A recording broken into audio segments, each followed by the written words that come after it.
Maryland House of Delegates Health Subcommittee, or no, wait, this is the real committee.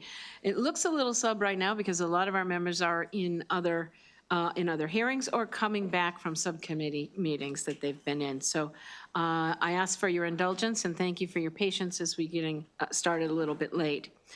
I want to also ask you for your patience if we encounter any technical or streaming issues, which seems to happen periodically. This hearing is being streamed on the Maryland General Assembly YouTube channel. We do have a few virtual speakers today. Please note that food and beverage is not allowed in the gallery. Delegates may have drinks as these meetings tend to go long, especially this week. Make sure to turn off your phones or silence them at this time, please. If a member is not present in the gallery, please understand that they may be attending other official meetings while remaining informed of what's going on here. Please adhere to our usual committee rules. One question and one answer from the panel, not one question and one answer from each panelist. And please keep your question brief. With that, the bill order, we have about 14 bills today, and the bill order at this point is 1423, 1451, 1402, 1477, 1041, 1162, 1533, 1434, 1556, 1445, and 1022. But please be aware that that may need to change depending on the availability of the delegates. So we're going to start with House Bill 1423, Maryland Department of Health, Work Group on Home and Community-Based Services, Delegate Wims. And I see that Ms. Kaufman just walked in. We waited for you. Thank you. Glad you made it. And thank you, Madam Chair. Thank you. Good afternoon, Chair and Madams of the members of the House Health Committee. For the record, I'm Greg Wims, presenting House Bill 1423, Maryland Department of Health, Work Group on Home and Community-Based Services. Marylanders describe a long-term care system that is clear, accessible, and reliable, especially when families are facing aging-related needs, disability support, or complex medical conditions. Home and community-based services are often the option that best preserves the independence and the quality of life, while also supporting family caregivers and easing pressure on institutional settings. But in too many cases, families encounter barriers such as confusing eligibility rules, inconsistent navigation across programs, long processing lines and times, and limited provider availability. HB 1423 is a practical effort to identify what is working, what is not working, and what improvements that Marylanders need across our state. The bill established a work group under the Maryland Department of Health to review the state's major HCBS programs and evaluate core issues that directly affect real families.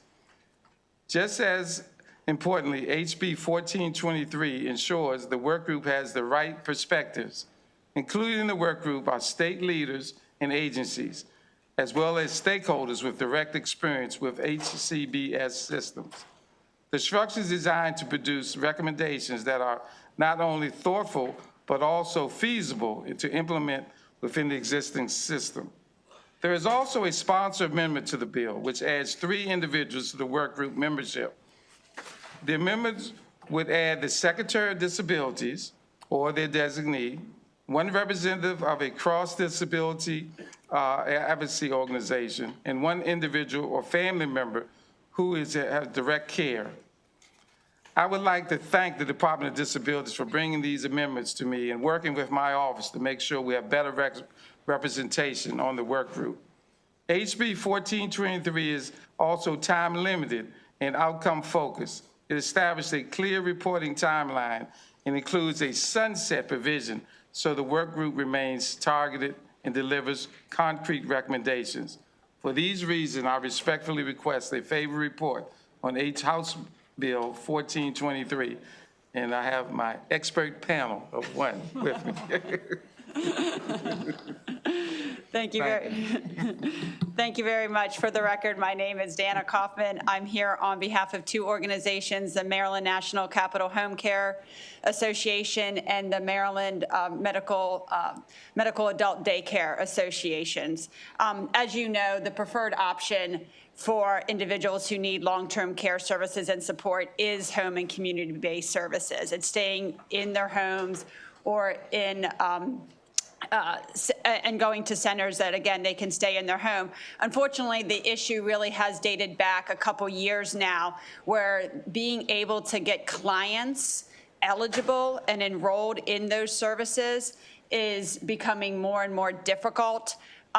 It dates back, really, it's been about 4 or 5 years. We've tried a number of solutions, including budget language, to require monthly reports, to the General Assembly on trying to reduce the backlog. We have also, I know that the department extended a contract, or I should say expanded a contract through Telegen for them to be processing these applications, but unfortunately, the issues persist. And it is really having a hard time on the providers. For the first time, I can say that a medical adult daycare center closed, and I don't think there is even one left in Charles County. And if you talk to that operator, she will say she closed because her census was so down because of the wait lists in getting clients. So really what we're trying to do is solve an issue. And really try to decide, is this just a labor issue? What is happening? You know, do we need to change the process here? Because at the end of the day, these individuals need services. This is the most cost-effective and preferred route, home and community-based services.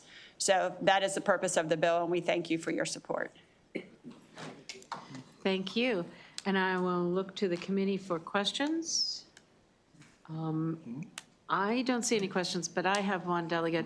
Have you spoken with the Department of Health about this? And have they, because they didn't submit anything in writing that I saw. Yes, Unless we did. you saw. Yeah. Yes, absolutely. We have talked with them. And they're receptive, they're ready to go? Well, from talking, they're willing to work with us. That's the bottom line. I explained why I brought the bill and how important it is, you heard from Ms. Kaufman. And so I can say safely we'll be working together. Okay, all right, thank you very much. Delegate Hill. Thank you, Madam Chair, and thank you, Delegate, for the bill. The Department of Aging has a letter of concern and really an unfavorable, have you spoken with the Department of Aging at all? We did talk, and I saw the letter, I have it in my package, but as I explained, I think from my constituents that we're going to move forward with the bill, and hopefully the committee will pass it. And did you have anything else you want to add? Well, So no, but we did talk with them. Okay, may I ask a follow-up? Ms. Kaufman, as you said, you've tried different things. Can you help me to understand why a study, like the department just studies the issue, why the work group is more, you think will give a more actionable result than asking them to just study the situation? Well, I think it's twofold. I think it's short-term, long-term. I think short-term, there needs to be a more higher level of priority into finding solutions and actually working these cases so that there is not a backlog.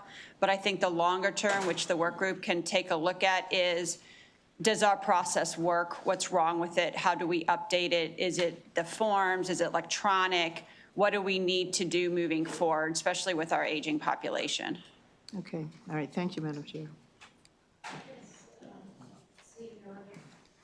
Seeing no other questions, this completes the hearing on 1423. Thank you very much, Delegate. Thank you, Ms. Thank Kaufman. you, Madam Chair. Thank you. And we will move to House Bill 1451, Public Health, Women's Health Care Data Center. Delegate McComas, welcome.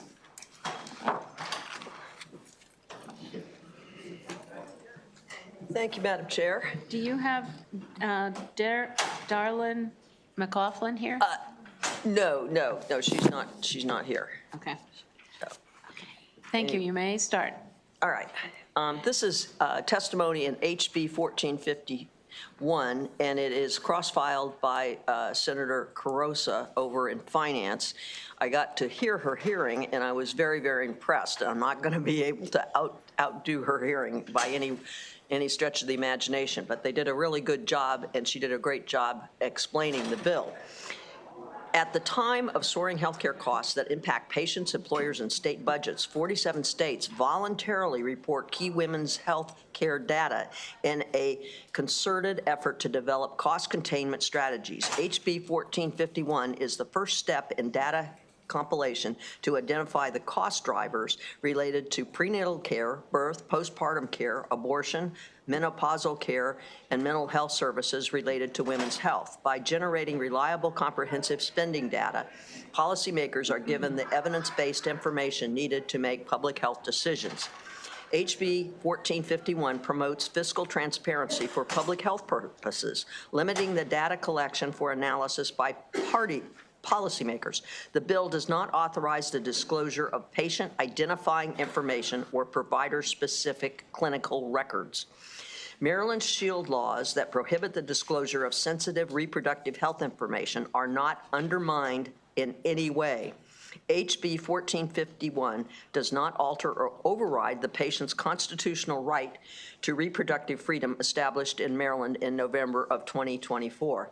This bill establishes transparency and accountability in women's health care while protecting their privacy.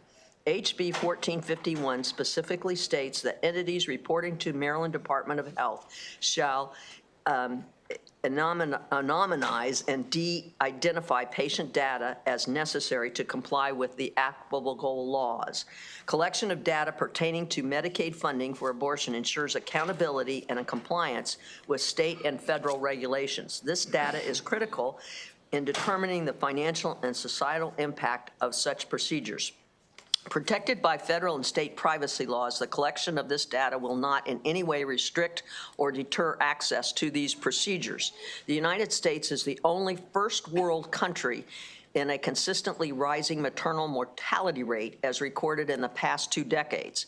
HB 1451 ensures privacy while prioritizing women's health. Data collection and analysis in women's maternal health care can reveal disparities in health care due to affordability, low-income populations, and women of color. Transparency through evidence-based data enables Maryland to address inequities and make cost-effective decisions in the expenditure of public funds through Medicaid. Cost analyses can illuminate the budgetary impact of preventable complications that went untreated during and after pregnancy. The key takeaways of 1451: transparency without loss of privacy protections, accountability through fiscal data collection, promotion of maternal and child health to reduce the rising mortality rate, addressing rising healthcare costs without compromising quality of care, identifying disparities in healthcare for women of color and low-income populations. Please return a favorable report for HB 1451. Thank you, Madam Chair and committee. Thank you, Delegate. I will open it up for questions. I see you gave us enough information, Delegate. Thank you very much. And that concludes the hearing on House Bill 1451. Thank you, And we're going to go to House Bill 1402, Medical Examiner, Release of Body Requirements for Muslims. Delegate Stinnett?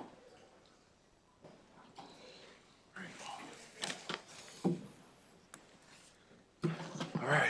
Good afternoon, Madam Chair, Vice Chair, and members of the Health Committee.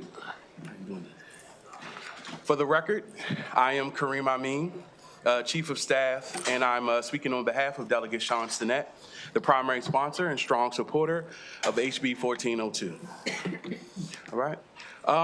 We're here today as longstanding members of the Muslim community in Maryland. As a member of the Muslim community, we have rights that we owe to our brothers and sisters within our faith. One of the final rights and most sacred rights is the right to bury our loved ones and community members in a dignified and expedient way that honors their soul during its final journey. As a Muslim community member, I have overseen the final rights of dozens of our community members within my faith tradition. The passage of HB 1402 will guarantee that these sacred rights are fulfilled for families and communities during a very difficult time of sorrow. The purpose of HB 1402 is to require the medical examiner in receipt of a deceased individual from a faith tradition that requires expedited burial to release the body within a reasonable time. According to End Times of Our Sorrow by Imam Faisal Khan of the Islamic Society of Washington, D.C., the embalming of the body and cremation of the body is prohibited by Islamic law, but it doesn't because it doesn't allow the body to naturally return to earth, which is critical to our faith. The prohibitions of these burial processes require that the body is returned to the family and or authorized community member within a timely fashion to prevent a delay to its return to its natural state. While constructing this bill, we met with members of a wide tapestry of faith traditions in Maryland whose burial rights were aligned with Islamic law, including our Jewish brothers and sisters and our Native American brothers and sisters in different faith traditions. The diversity of these experiences has helped us to expand the breadth and depth of this bill that will ensure that Marylanders from across faith communities' burial rights will be protected. Therefore, I ask for a favorable report to help us protect the rights of Marylanders within faith traditions to ensure a dignified and expedient burial process. Thank you for your time and your commitment to protecting this great state of Maryland. Thank you. We also have several of our supporters that are here, Sister Basant and Rabbi Solomon, so they will also be speaking with support of this bill, and they also have amendments to the bill that we are in favor of as well. Yes. Good afternoon, Vice Chair Carlson and respected members of the Health Committee. Thank you for the opportunity to testify today in support of HB 1402, which ensures that once an autopsy is completed, the body can be released within 48 hours so families can fulfill the religious burial obligations. My name is Basan Kadri, and I'm a resident of Frederick County, and I serve on the Advisory Board of CARE Maryland, the Council on American Islamic Relations. I'm also the Executive Director of Equilibrium for Mental Care, a psychiatry and mental health group based in Frederick. For more than 15 years, I have volunteered with families in our community during times of loss, helping them navigate grief while ensuring burial procedures are carried out in accordance with their faith and religious traditions. In April of 2019, we had a situation where our community was called upon to assist in the burial of a Muslim scientific researcher who had died by suicide in his home in Montgomery County. We had no immediate family members nearby, and members of the community stepped forward to ensure he would be laid to rest with dignity and according to his faith. However, the release of his body following the autopsy was delayed for more than 10 days. During that time, the community faced significant challenges, coordinating with distant relatives, working with funeral arrangements that could not proceed without the body, and managing the emotional strain of knowing that a sacred and time-sensitive religious obligation could not be fulfilled. While this experience comes from the Muslim community, the principle of timely burial is also deeply observed in Jewish traditions and other faith communities with similar practices. Matters surrounding death are not topics most people feel comfortable discussing, and many families are unfamiliar with the rules and procedures they must navigate during such a difficult time. Most people do not prepare themselves for their loved ones for these circumstances.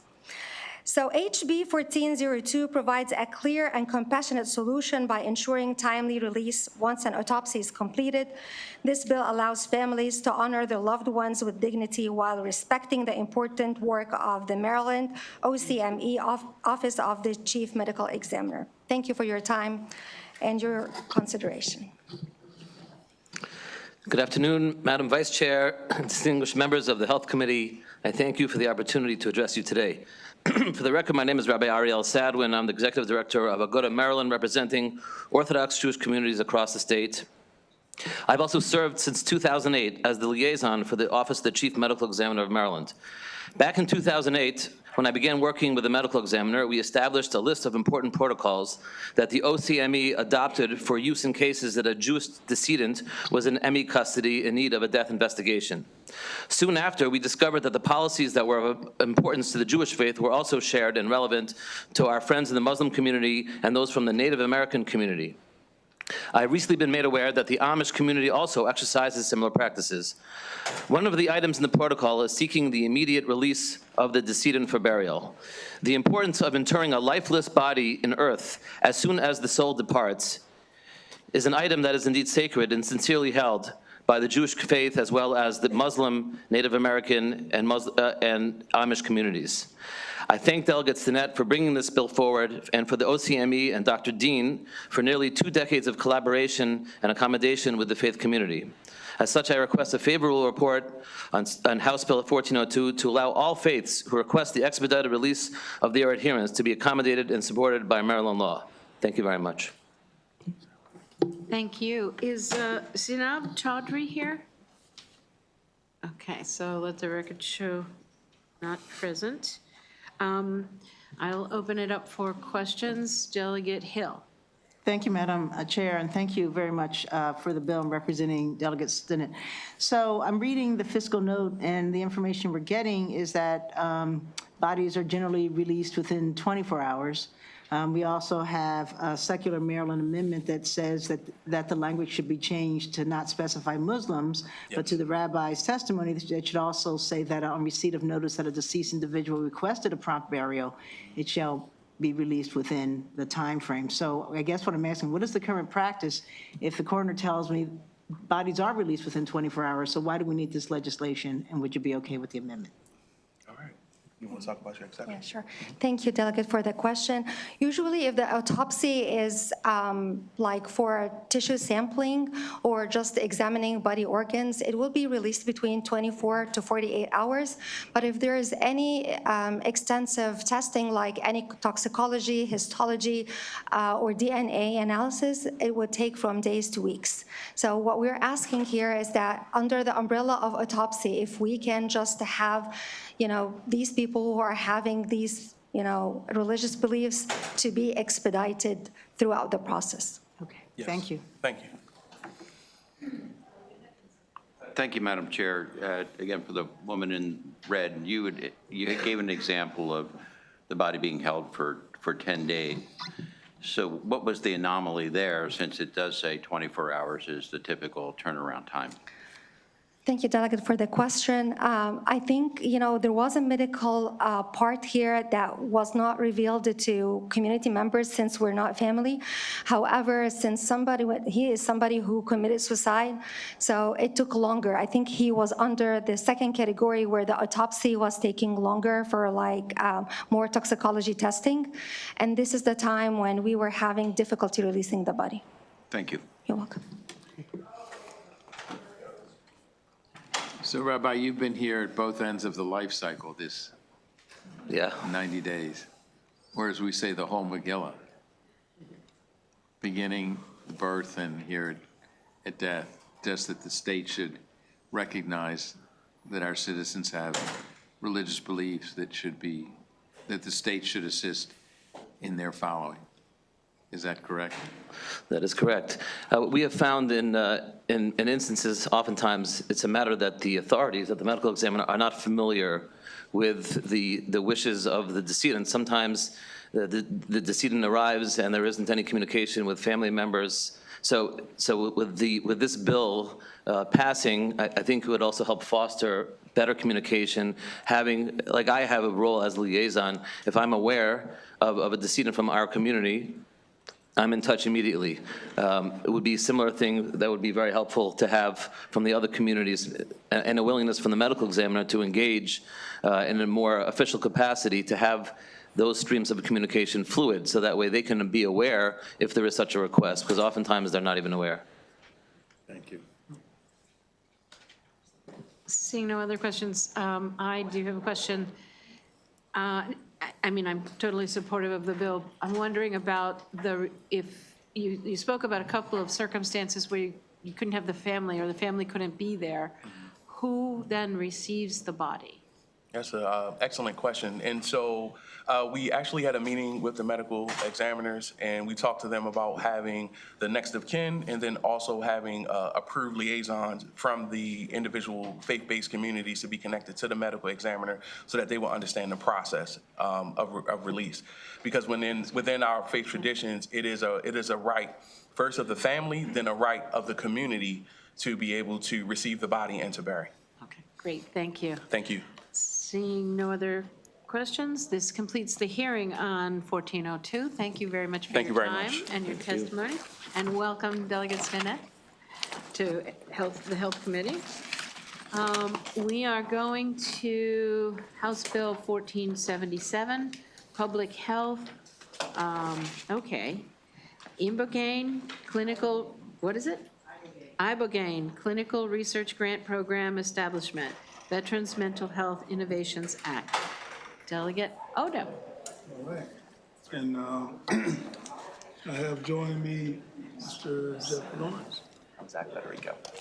He's on Zoom. Thank you. Okay. All right. And you, Delegate, you have two virtual witnesses on your panel? Mr. Federico, introduce yourself. I'm information release. I'm probably next. Okay. Well, I think the other witnesses may be online. okay, that's fine.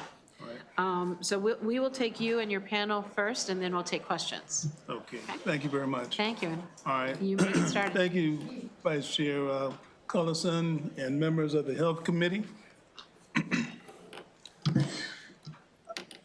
Thank you for the opportunity to testify in support of House Bill 1477, the Veterans Mental Health Innovations Act. House Bill 1477 allows Maryland's research institutions to participate in cutting-edge research into ibogaine, a promising therapy being studied for the treatment of traumatic brain injury, opioid use disorder, and other neurological conditions. Ibogaine is a naturally occurring compound derived from the Tabernath iboga plant that has attracted growing attention among neuroscientists from its remarkable effects on the human brain. Research suggests that ibogaine may help restore neurological function and repair damage associated with traumatic brain injury and addiction.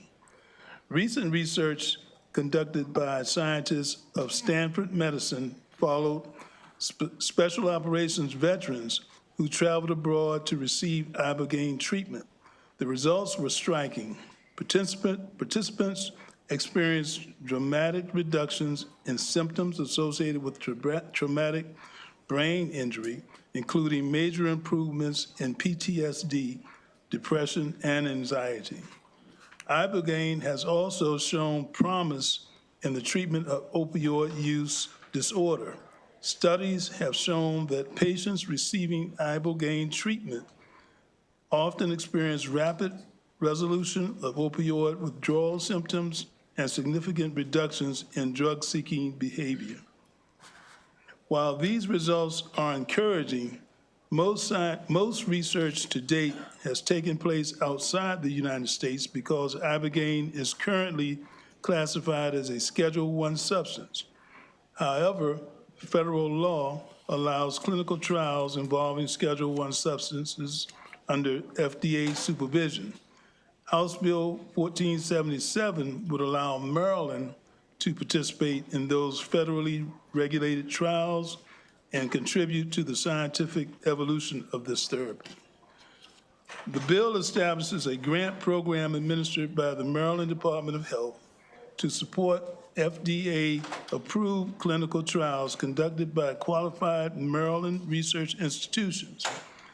It also allows those institutions to collaborate with multi-state research consortium working to advance ibogaine through the FDA approval process. Importantly, the bill contains strong safeguards. Grant recipients must provide matching funds, follow FDA-approved protocols, and submit regular progress and financial reports to the state. Funding for the program would come from the opioid restitution fund using settlement dollars recovered from opioid manufacturers to support research aimed at addressing the devastating impacts of opioid addiction.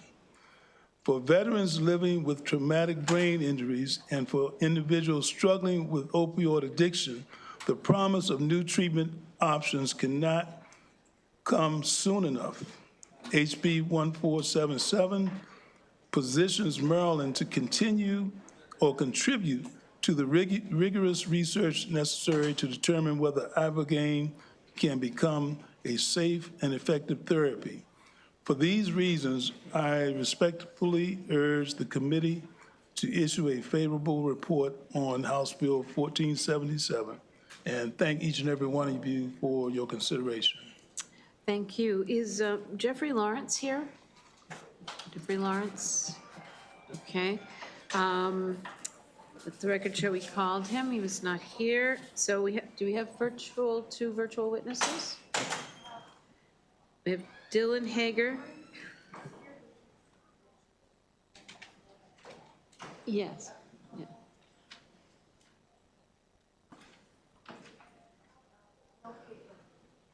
Okay.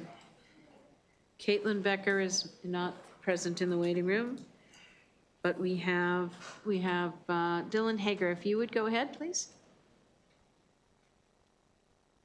Yeah, good afternoon. Distinguished members of the committee. My name is Dylan Hager, and as a U.S. veteran, I'm testifying today on behalf of the Law Enforcement Action Partnership, or LEAP, in support of House Bill 1477, the Veterans Mental Health Innovations Act. This legislation would allow research institutions in Maryland to participate in FDA-regulated clinical research into ibogaine as a potential treatment for veterans living with serious treatment-resistant conditions. LEAP is an international nonprofit group of police, prosecutors, and judges and other criminal justice professionals who speak from firsthand experience serving in the justice system. Our mission is to make communities safer by focusing law enforcement resources on the greatest threats to public safety, addressing the root causes of crime, and working towards healing police and community relations. I previously served for over a decade with the Colorado Department of Corrections, rising from correctional officer to major. During my time in prisons, I saw firsthand the consequences of untreated trauma, post-traumatic stress, traumatic brain injury, and substance use disorders. These conditions do not stay contained within individuals. They ripple out and affect families, communities, and institutions, including the disproportionate number of veterans we house who struggled with these same issues. As a corrections leader, I learned that maintaining the status quo in the face of clear suffering is not neutral. When traditional approaches are not enough, we have a responsibility to examine credible alternatives through structured and accountable processes. I speak from direct experience and have witnessed how a carefully administered option like ibogaine can offer a path to recovery where others simply could not. House Bill 1477 does not shortcut science, but rather engages it. It creates a structured FDA-regulated pathway to rigorously evaluate ibogaine, a naturally derived treatment that benefits individuals facing severe treatment-resistant conditions, according to early research. If there's sound evidence that an intervention could reduce suicide risk, addiction, and long-term instability among veterans, then careful clinical evaluation is a responsible and measured step. Thank you for your time and your consideration. Mr.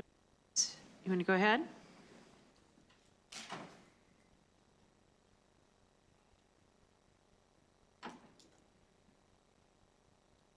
I think, Mr. Lawrence, I think you can go ahead now. Oh, sure. Okay. Thank you. Sorry. Hello, Mr. Chair, members of the committee. My name is Jeffrey Lawrence.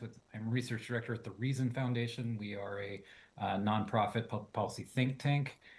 We became interested in ibogaine because of very recent research that shows that ibogaine is neurodegenerative to an extent that no other known substance is. What that means is that ibogaine can generate or stimulate the growth of new healthy brain tissue where there is brain damage or neurodegenerative disease. So this holds a lot of potential applications for things like traumatic brain injury, neurodegenerative diseases, as well as opioid addiction. a lot of people don't realize that opioid addiction is a form of brain damage because it impairs the brain's ability to generate key neurotransmitters like dopamine and serotonin on its own. You have to have a constant supply of opioids in order to continue doing so. And that's why the existing treatments for opioids basically consist of giving people a small dose of opioids over a prolonged time frame, 18 to 24 months. That's about how long it takes the brain to heal itself on its own. So these treatments like methadone and buprenorphine tend to have very low success rates, depending on the study you read, somewhere between 18 and 31%, because someone who's taking these treatments has to go get a pill once a day, every day. They don't have reliable transportation, for instance. That can be difficult to keep up with. And as a result, the existing treatment regimens are limited. They're expensive, usually financed by Medicaid. But Ibogaine offers a completely different pathway because in limited studies, Ibogaine has shown that it can repair within a matter of days the brain's ability to produce these neurotransmitters on its own. And about 75% of opioid addicts are able to remain abstinent from opioids for a full year after a single treatment. After 2 treatments, that rises to about 89%. So this bill would enable this compound to be studied further in collaboration with other states working toward an FDA approval. Thank you. I think that's all the members of your panel, Delegate. So I'll open it up to the committee for questions. We're going to start with Delegate Hill. Thank you. Thank you, Madam Chair. Thank you, Delegate Odom, for this bill.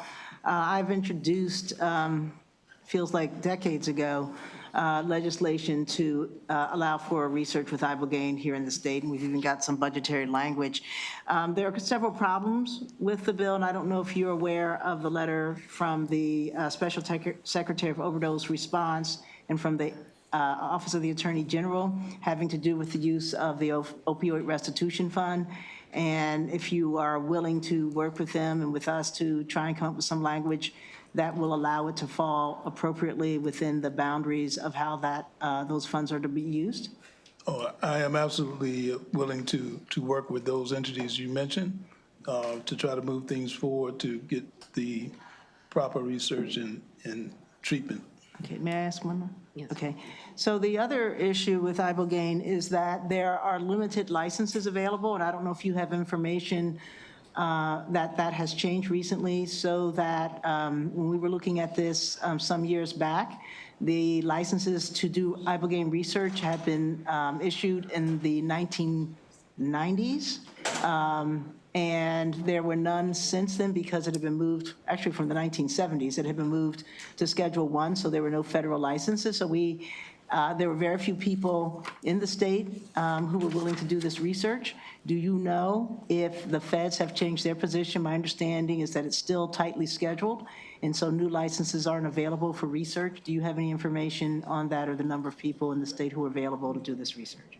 I truly don't have that information available to me now. Okay, but maybe you can look into that information. All right, thank you. Thank you, ma'am. Okay.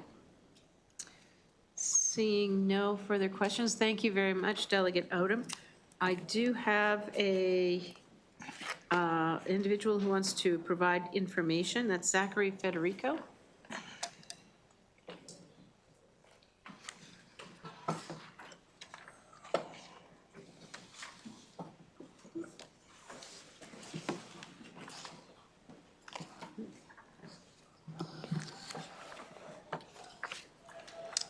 Hello, Madam Chair and members of the committee. My name is Zach Federico, and I am the Director of the Veterans and Military Affairs Task Force at the American Legislative Exchange Council. Thank you for the opportunity to share ALEC's nonpartisan research and analysis as you consider this legislation to support clinical trials on the use of Ibogaine. This issue has significant momentum in state houses across the country. 11 states are considering similar legislation, and West Virginia and Mississippi have already passed it through one chamber with overwhelming support. In December, the ALEC Veterans and Military Affairs Task Force unanimously adopted a similar version as model policy. These efforts represent a broad national movement to support emerging treatments for veterans who are struggling. Unfortunately, traditional PTSD treatments are limited at best. Trauma-focused therapy, the VA's recommended first-line treatment, has an estimated dropout rate of 27.1%. For those who complete the treatment, around 50% still meet diagnostic criteria for PTSD. Second-line treatments involving FDA-recommended medications only achieve remission in about 20 to 30% of patients and often cause adverse side effects. This reality has led many veterans to seek alternative treatments, including ibogaine-assisted therapy, in states where it is not regulated. In many cases, the results have been life-changing. There's no shortage of anecdotal stories from veterans who have experienced complete remission from PTSD and other neurological conditions after a single session with ibogaine. In 2024, Stanford Medicine published a study that found an 88% reduction in PTSD symptoms for combat veterans after a single session. While encouraging, these results demand deeper and more rigorous investigation. These developments have spurred state legislators across the country into action. Since clinical trials on Schedule I substances are expensive and naturally occurring substances like ibogaine have little to no profit motive for pharmaceutical companies, state governments are working together to fund these clinical trials. By joining this national effort, Maryland can help deliver real hope to veterans by advancing responsible, evidence-based research. Thank you for your time and attention, and I'm happy to answer any questions from members of the committee. Delegate Hill. Thank you, Mr. Federico. Good to see you. Do you have any information? I mean, there's been some speculation that one of the reasons that this kind of research has been suppressed for decades is that ibogaine has shown the potential to actually break addiction without people having to be maintained on medication, and that means that there's not a lot of money to be made once the addiction's broken. Do you have any information about that, or to support that, or refute it? Yeah, thank you, Delegate. I don't have any specific stories about that, but it certainly wouldn't surprise me. And I've heard from some state legislators that have said that pharmaceutical companies are less than supportive of the legislation because of that reason. Okay, thank you. Delegate Szeliga. Thank you, Madam Vice Chair. Thank you for being here. Can you remind us that you appreciate your testimony? It was very fast, speed reading, getting it in 2 minutes. What states have passed this and what states are considering it? Yes, thank you, Delegate. Currently, New Hampshire, Missouri, Kentucky, Oklahoma, Mississippi, New York, West Virginia, Maryland, Louisiana, Tennessee, and Vermont have all introduced similar legislation. It follows on efforts last year when Texas kind of started the multi-state effort and Arizona quickly followed. And which states have passed it? So far, it's passed through one chamber in West Virginia. It's passed through both chambers in Mississippi. Okay, just doesn't seem red state, blue state. It's kind of all over. It's been very bipartisan across the country. Thank you. Seeing no other questions, that completes the hearing on 1477. Thank you all for your time and your testimony today. Delegate Spiegel, I'm going to ask you to be a little more patient. You have been wonderful, but the members of the Government, Labor, and Elections Committee are here for a jointly assigned bill, 1162. So I would like to go with 1162. Delegate Alston? If Delegate Alston's not here, we may have to wait. Oh, we'll give her a minute.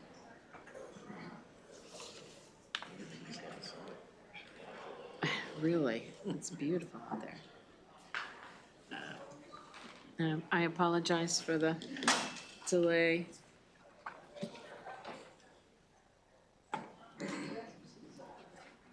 Yeah, there's Delegate McCaskill. If you there's a seat up there right at the end. If you're welcome to sit there.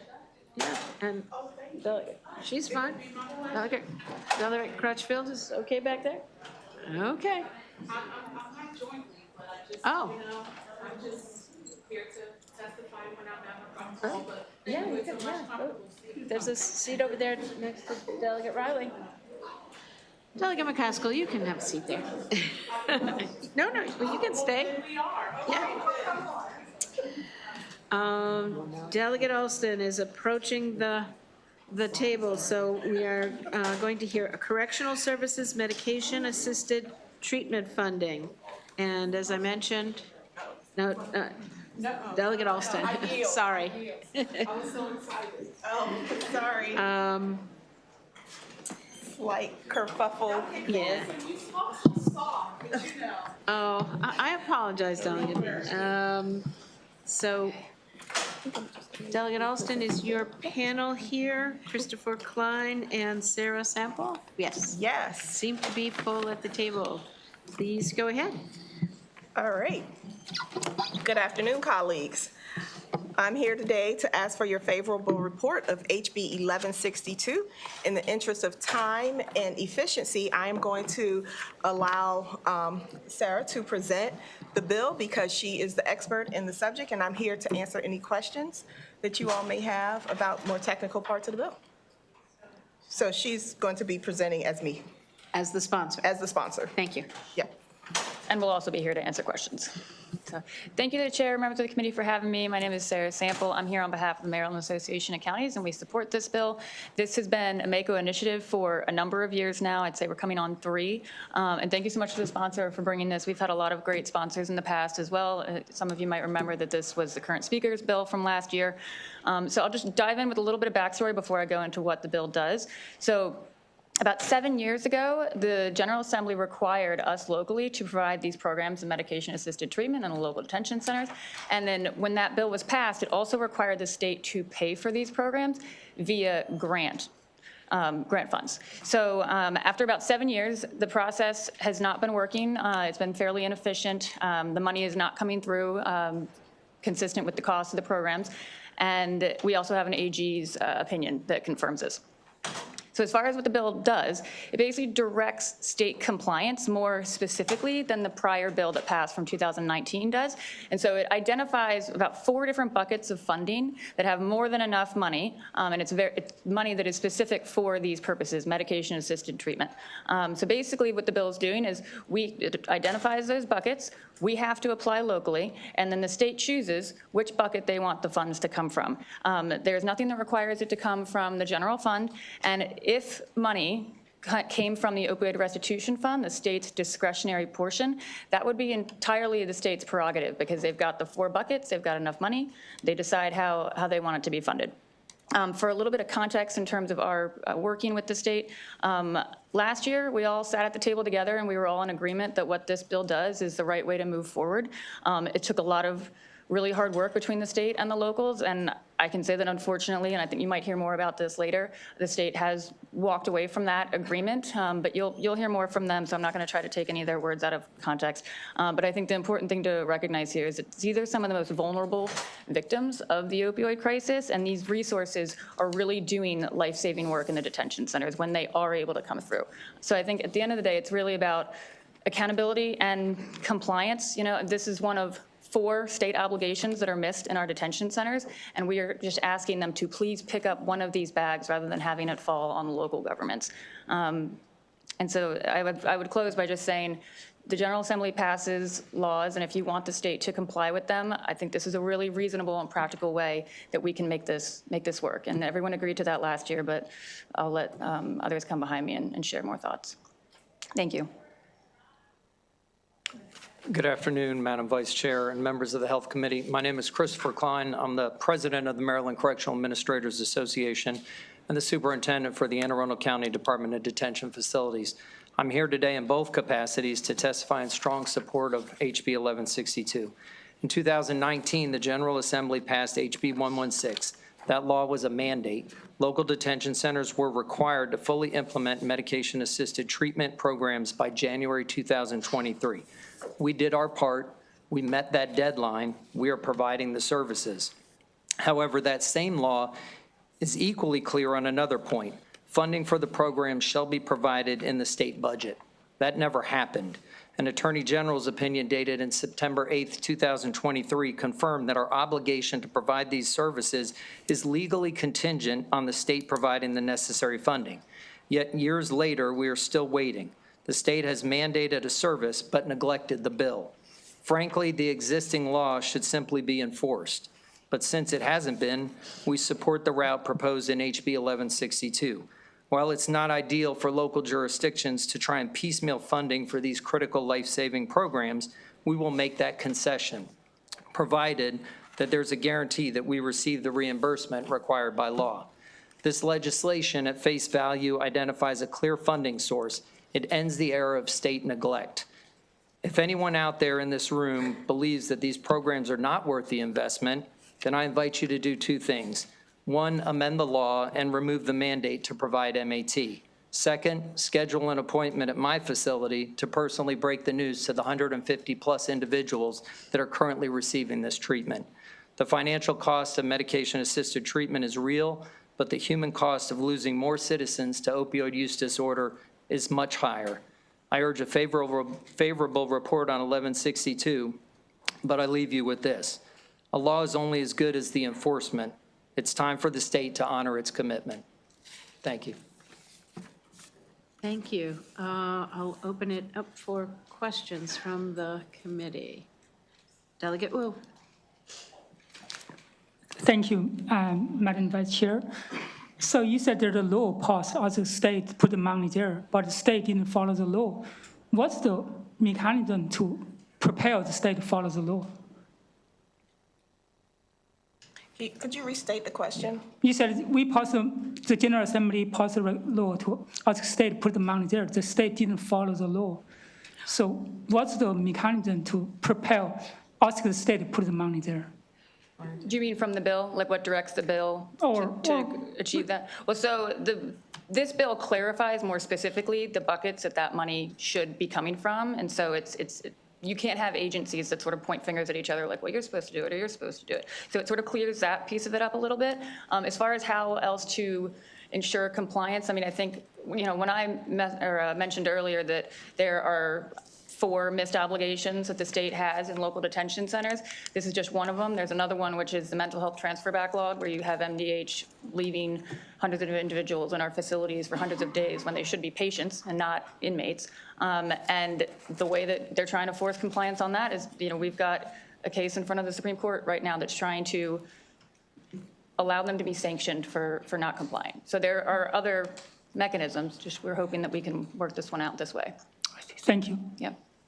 Thank you. Delegate Hill. Thank you, Madam Chair, and thank you for the bill and for the work. Thank you, Delegate. Delegate, did you have a chance to read the Office of Overdose Response and the Office of the Attorney General's letters? They're letters of information. They suggest that there's some changes that are needed to comply with the strict the restrictions about how the money can actually be used. Are those things you'd be willing to consider and work with? Yes, I'm happy to work on the bill in subcommittee. All right, thank you. Okay. And I did have a conversation with Maura. Okay. Any further questions? If not, that completes this panel. Thank you very much. And I'll go to a favorable with amendment panel. And that is going to be Ann Seacott, Yingville Olson, and Emily Keller.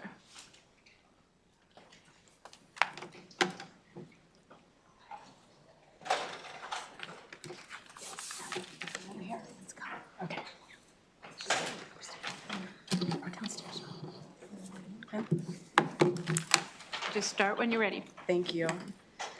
Good afternoon, Madam Chair and members of the committee. My name is Emily Keller, Special Secretary of Overdose Response for the Moore-Miller Administration. While Maryland's Office of Overdose Response supports the spirit of House Bill 1162, which seeks to provide essential and life-saving care to a population at increased risk for overdose, we are opposed to the use of the Opioid Restitution Fund as its funding source and would like to offer amendments. Moore believes that funding is not the primary barrier to fully implementing House Bill 116 of 2019.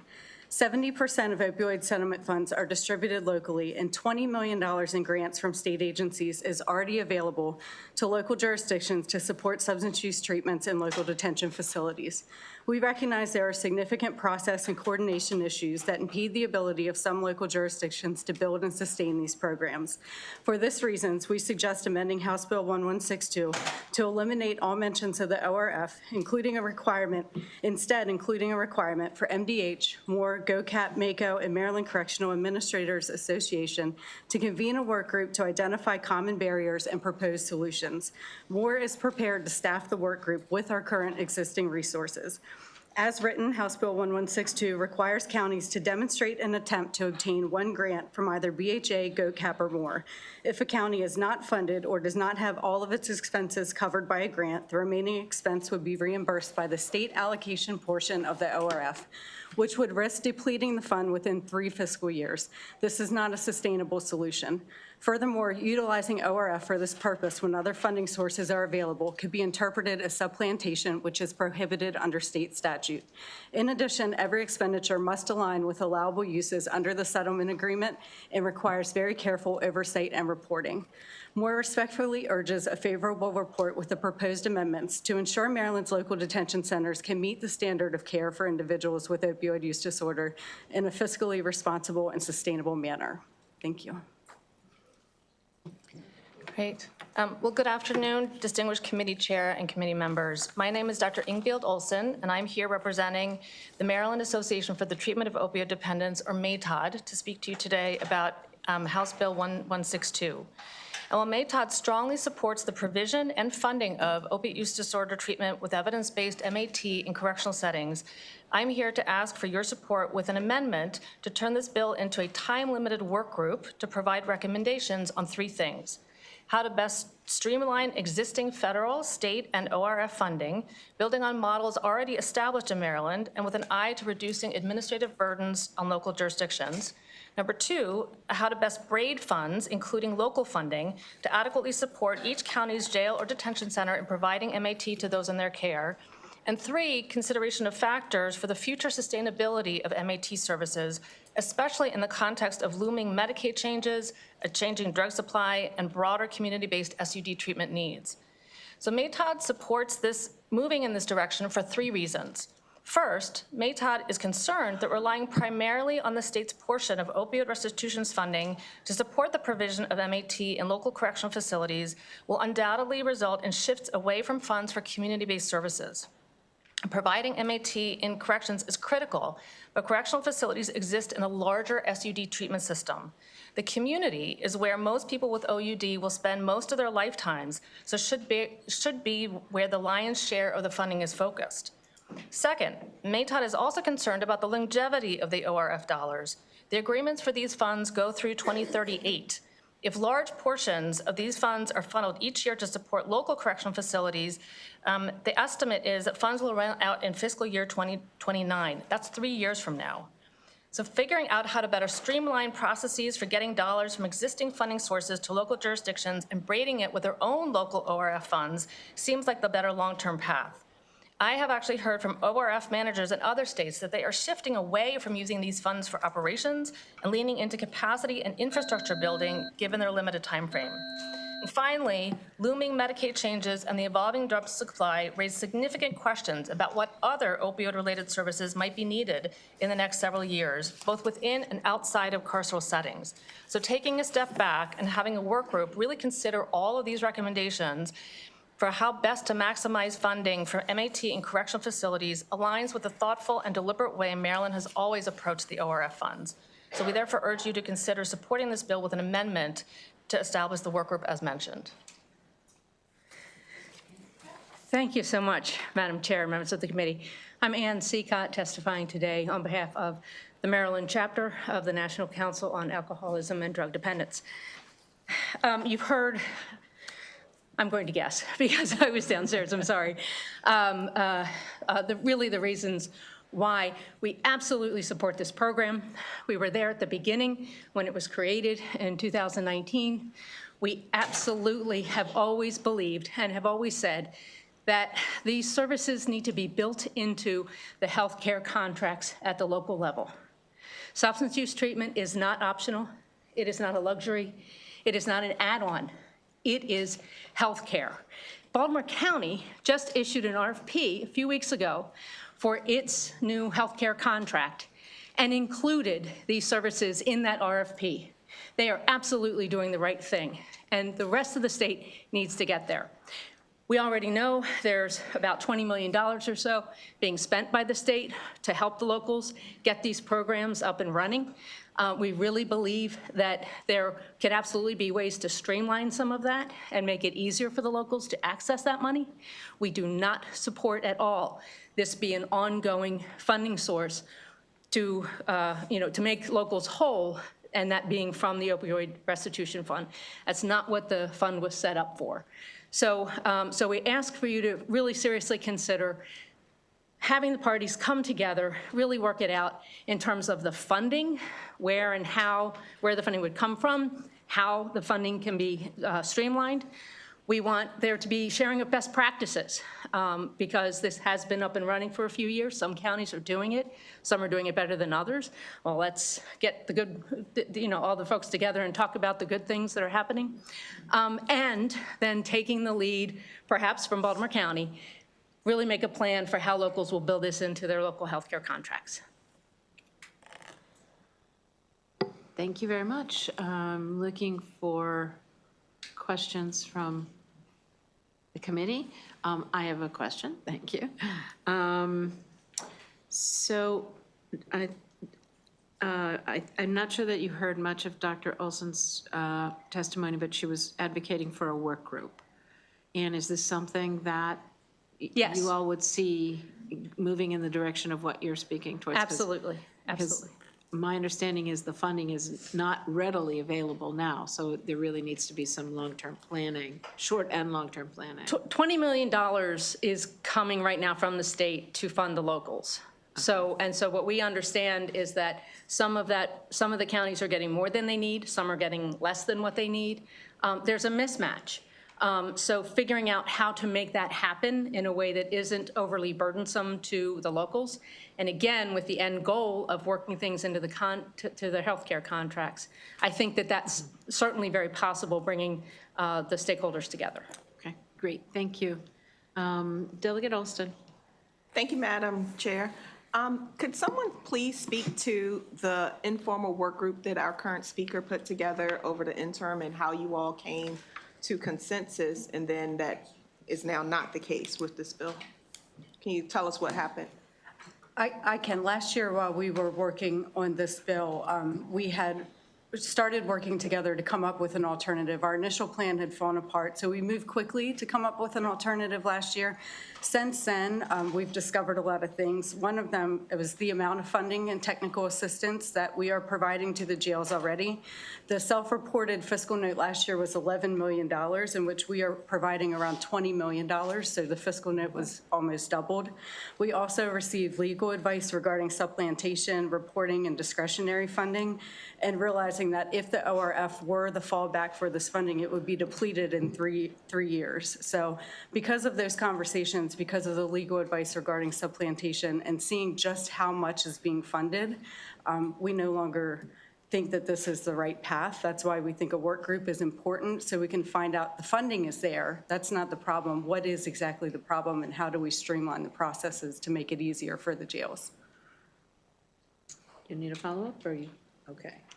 I think I'm going to wait till subcommittee. Okay, thank you. Delegate Hill. Thank you very much. So I'm going to ask you to, I'm going to follow up on your answers. I saw your testimony favorable with amendments, but I didn't see the explanation. And what I'm concerned about is, as Delegate Austin just said, we just had an informal work group that worked really hard in coming up with this, and now we're finding out other things. So if we were to turn this into a work group, we're talking about a work group with the same people, different people? Is it just a continuation or formalization of the informal work group? I mean, it seems like we were here and now we're being told we're not here and you're still discovering things, so I'm not a little confused. That was from last year. The work group that we're suggesting this year would include us, more MDH, GOCAP, MACO, and the Maryland Correctional Administrators Association to pull from what is working well and what is not working well and how we can streamline that process. May I follow up? Okay, so. If there has, and I'm sorry to interrupt you, if there has been an informal work group since last session when a bill was proposed, we have not been. So you have not been working on the legislation that was introduced? You have not been working with the bill sponsor or anyone here, the Speaker's office or anyone, to try and move last year's bill into an actionable state, which is what I guess I thought this bill was supposed to be. Yeah, and I think that's a misunderstanding. After last year's session, when it was determined how much money was being provided, we were not under the impression this was going to get reintroduced. We had met with Mako over the summer and thought that we were at a place where this was not going to be reintroduced. Now that it has been, we've reached out to Delegate Austin and have been working internally to come up with the solution, which was the amendments that we proposed. All right, thank you. Okay. Seeing no other questions, that completes the hearing on House Bill 1162. Thank you all very much for your time and your testimony today. Delegate Spiegel, thank you so much for your patience. You've been a champion. We are going to House Bill 1041, Youth Camp Structures in Flood Hazard Areas Prohibition. Thank you, Madam Vice Chair. The patience is a small price to pay for a favorable report from this committee. Good try, good try. Madam Vice Chair, my panel in person are Todd Leotoles and John Tavares. And we have two panelists who are virtual, Matthew Childress and Andrew Schlensky. Okay. All right, you may go ahead.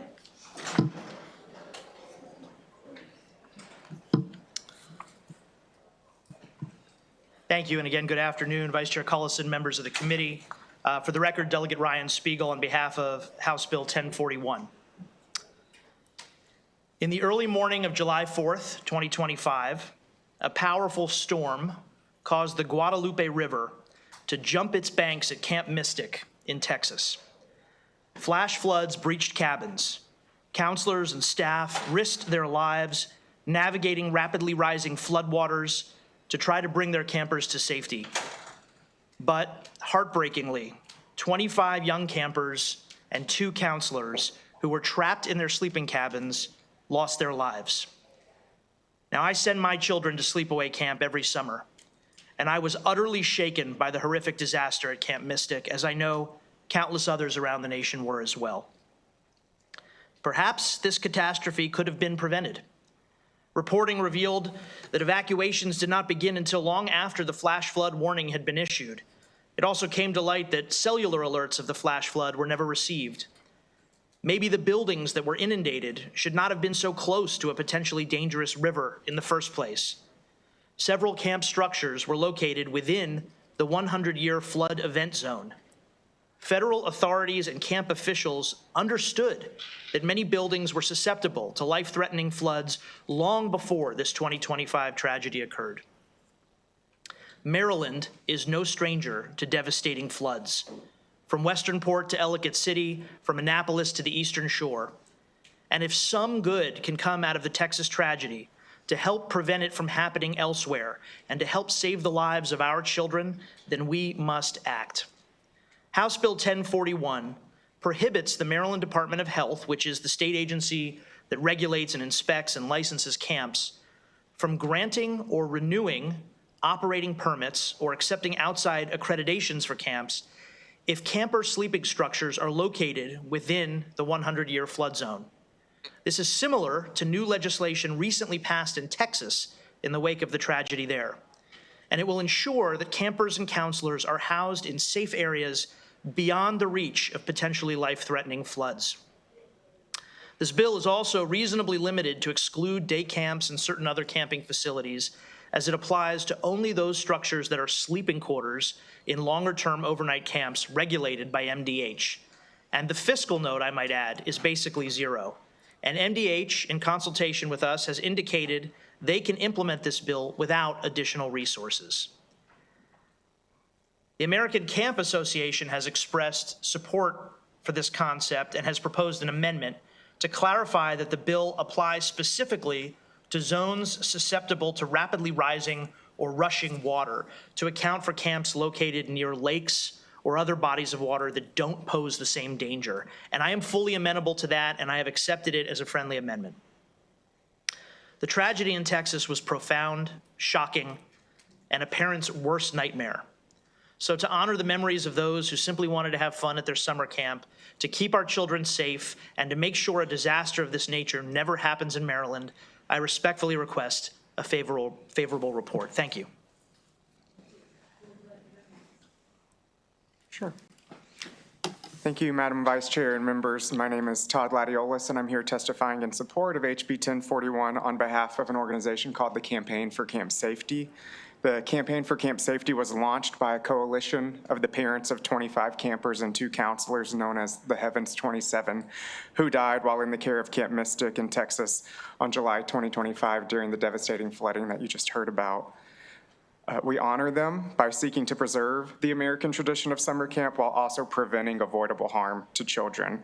I think one of the most devastating realities about the tragedy in Texas is the fact that it was preventable. In response, the Texas legislature enacted the Heavens 27 Camp Safety Act and the Youth Camper Act to ensure Texas summer camps would be safe by the next camp season. Had those protections been in place earlier, lives would have been saved. I'd like to thank Delegate Spiegel for taking proactive action to make Maryland camps a safer place for kids before disaster strikes.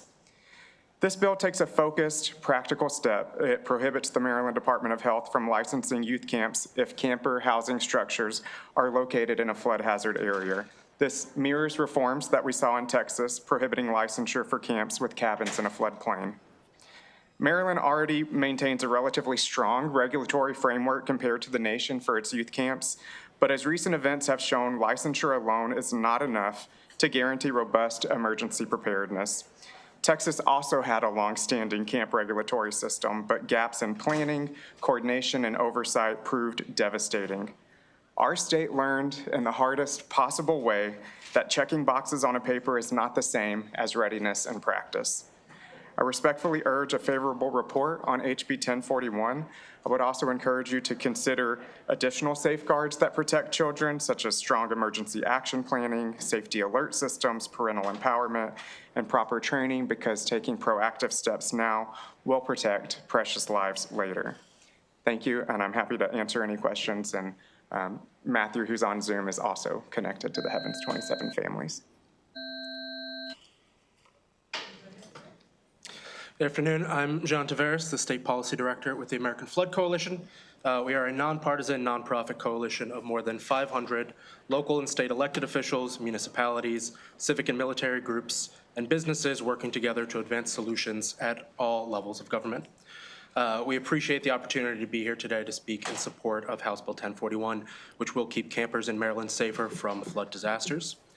Across the country, we see the importance of states establishing clear design standards and codes to protect life and safety and providing consistent guidance for reducing disaster risk. This bill takes the important step of ensuring that the Maryland Department of Health considers flood risk when issuing or renewing youth camp certificates. It may seem obvious, but the most effective way to avoid flood impacts is to not be in the floodplain. The process laid out in this bill will help identify whether camp housing structures are located in that 100-year flood hazard area, ensuring that flood risk is considered when protecting youth campers. It's important to note this is not about shutting down camps. If camps have structures located in flood hazard areas, there are practical risk reduction options, including relocating those cabins outside of the floodplain or elevating structures above the base flood elevation. Camp cabins are often simpler to elevate than traditional homes or buildings because they typically have limited plumbing or electrical systems. As stated, other states are taking similar steps. The Texas Heavens 27 Camp Safety Act strengthened youth camp licensing requirements following severe flooding in the Hill Country last year. And by learning these lessons and incorporating flood hazard information into licensing decisions, Maryland is moving in the right direction to avoid future losses and protect children. This bill complements House Bill 937, introduced by Delegate Mary Lehman this year, which would establish a work group to study youth camp and RV park emergency preparedness. And together, these bills help ensure Maryland is proactive about protecting children and families who enjoy the state's recreational opportunities. Thank you.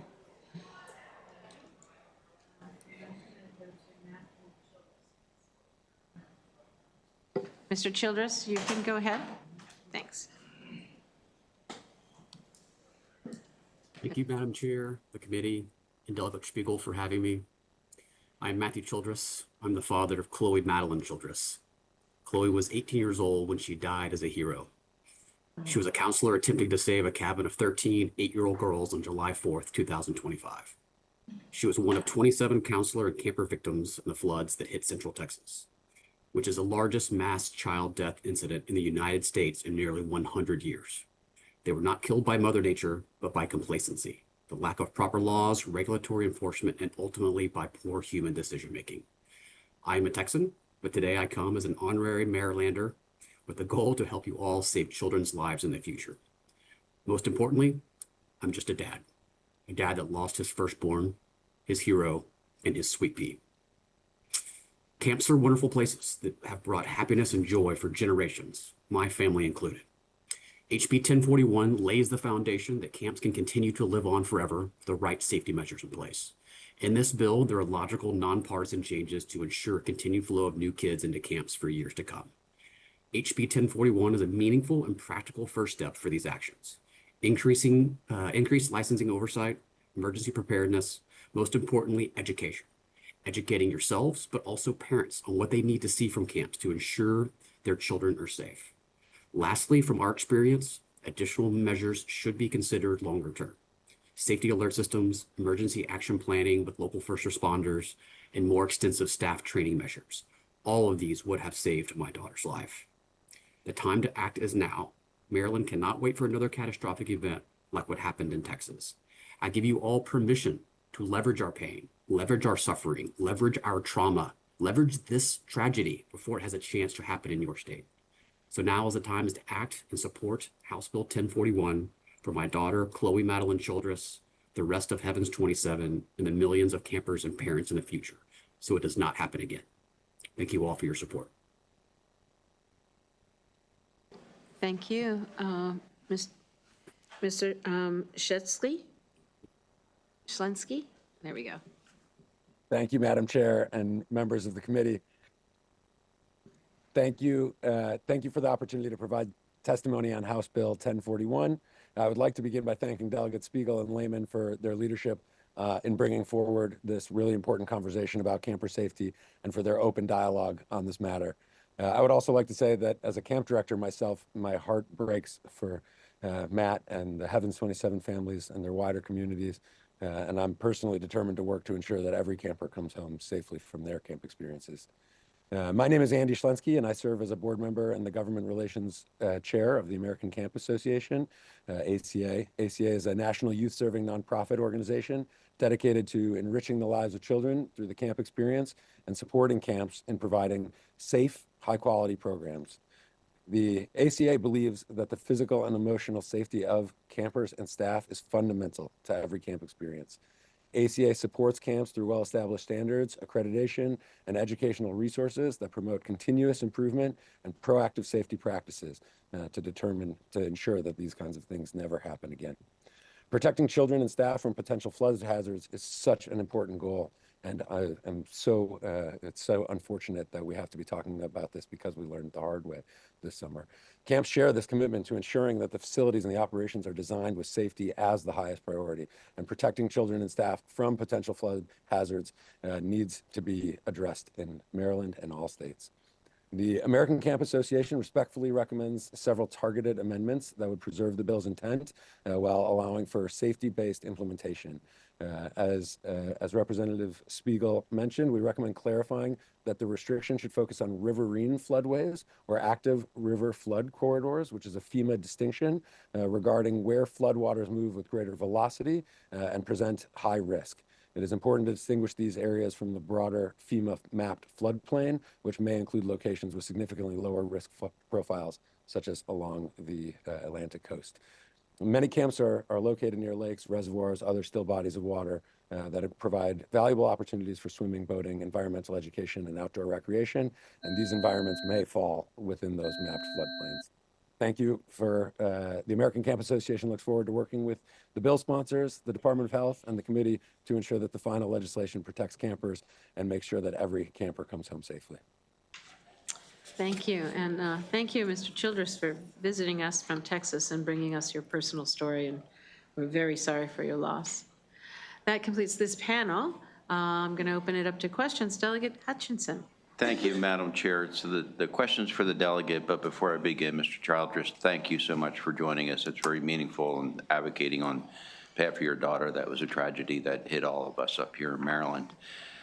So delegate, as I know, I'm on the Eastern Shore, and boy, it's just about anywhere you can be in the Eastern Shore is in a flood zone. So I'm actually thinking about 1 or 2 sites. But I think you said you had an amendment that might address my concern, and that was that it had to be in a flood zone where there would be immediate rushing water in the shore. We just sort of have water comes up and it sort of goes down. Is that addressing that concern I might have?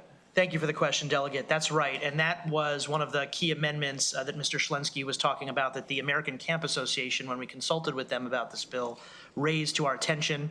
And I think it's a fair distinction.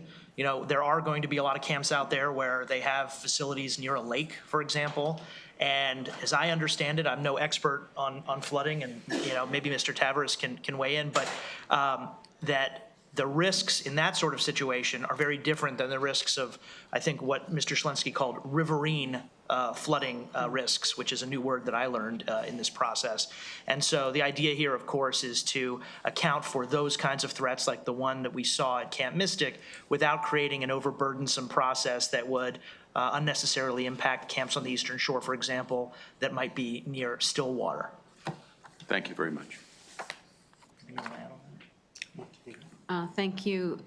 So this is like so out of my wheelhouse in terms of understanding. So I just wanted to ask, are those, I see that there's a definition of the, you know, the flood hazard.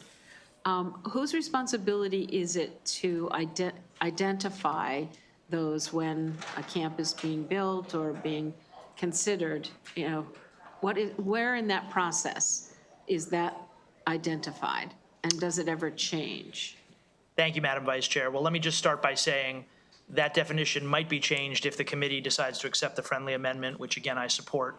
But the Department of Planning has an incredible series of GIS overlay maps, the Department of Natural Resources as well. So we have a robust set of data already available at the state level to tell us what the different overlays of maps are. And of course, they work together with the federal government as well to understand where the federal designated flood zones are. There are 100-year flood zones, there are 500-year flood zones, there are different definitions based on risk and severity. And we can craft this amendment to ensure that we're trying to address the bigger risk and concern without necessarily overdoing it and saying that, you know, every area that might have even the teeny tiniest risk of some kind of flood has to be banned from building cabins. But at the same time, we want to balance that against the need to make sure we're not building in truly risky areas. Great, thank you. That's good to know. Delegate Tavares. I'm probably related to Gian, but who knows? At some point. You know, they got around. Let's see. But so I just want to make sure that I'm clear. You know, right now we're not, based on the fiscal, nothing's being asked of anybody right now. They could look. I used to work for FEMA, so I'm aware, you know, that they have all the maps, the 100-year maps. We just built a net zero school with a 500-year floodplain in the basement. So I promote that. But is it that you're not advocating for the leveling up of the camp houses so that they could be above the flood zone? If I understand your question, Delegate, I think it's about what the solution is. Is it to just simply ban construction of cabins or utilization of residential cabins in the flood zone, or is it to build them in a way that they could withstand the flood zone? Is that what you're saying? So typically, when I was in Katrina, in the rebuilding of the homes, they were proposing building the homes on stilts as a solution of elevating it from the flood zone. So you're not proposing that, you're just proposing outright banning of the campsite, of the camp home? Not the campsite, and not other buildings, camp- just residential buildings in sleepover camps, okay? So this wouldn't apply to day camps, for example, so it'd just be residential buildings, sleepover camps. But your possible cousin over here was talking about the possibility of also building up, which I think is what you're talking about. I don't object to that if we want to consider that as part of the solution as well, as long as it meets modern standards of safety as a way to address the risk of these kinds of rushing floods. I'm open to that being one of the solutions as well. I hope that answers your question. Thank you very much. That completes the hearing on House Bill, I have the name here, 1041, and thank you again for your patience, Delegate. Thank you all. And I'm going to do a little switch of order here. We're going to do House Bill 1434. Delegate McCaskill, thank you for your patience. And then we're going to do 1445, right after Delegate McCaskill's bill. So, Delegate McCaskill, you have a few people on your panel. Are they here? Okay, bring them up to the table with you.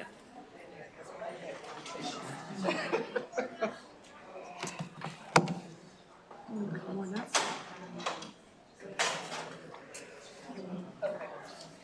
Thank you.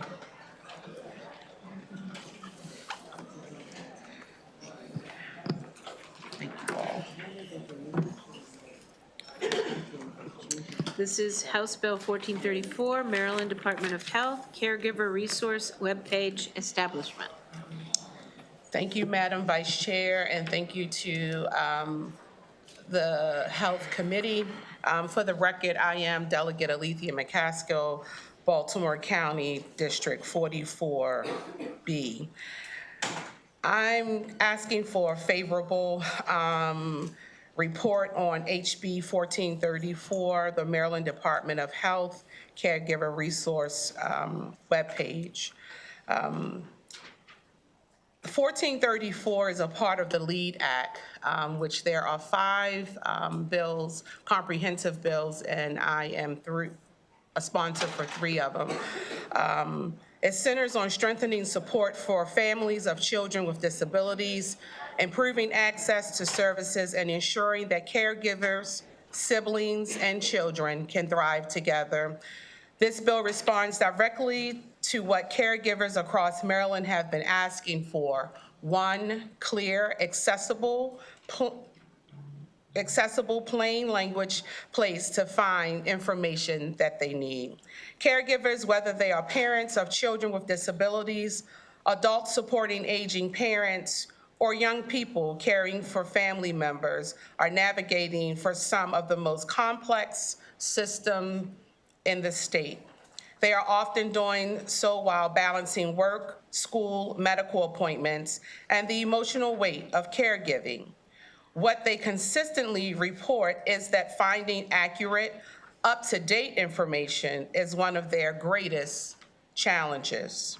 HB 1434 addresses this problem by requiring MDH, Maryland Department of Health, to create a centralized webpage that includes resources on the following: caregiving for children with disabilities and special health care needs, supporting adults with disabilities, chronic illnesses, and behavioral health needs, caring for older adults, including those with dementia, caregiving wellness and respite, state and local financial assistance and training programs, safety planning, including wandering and elopement, privacy and data security considerations.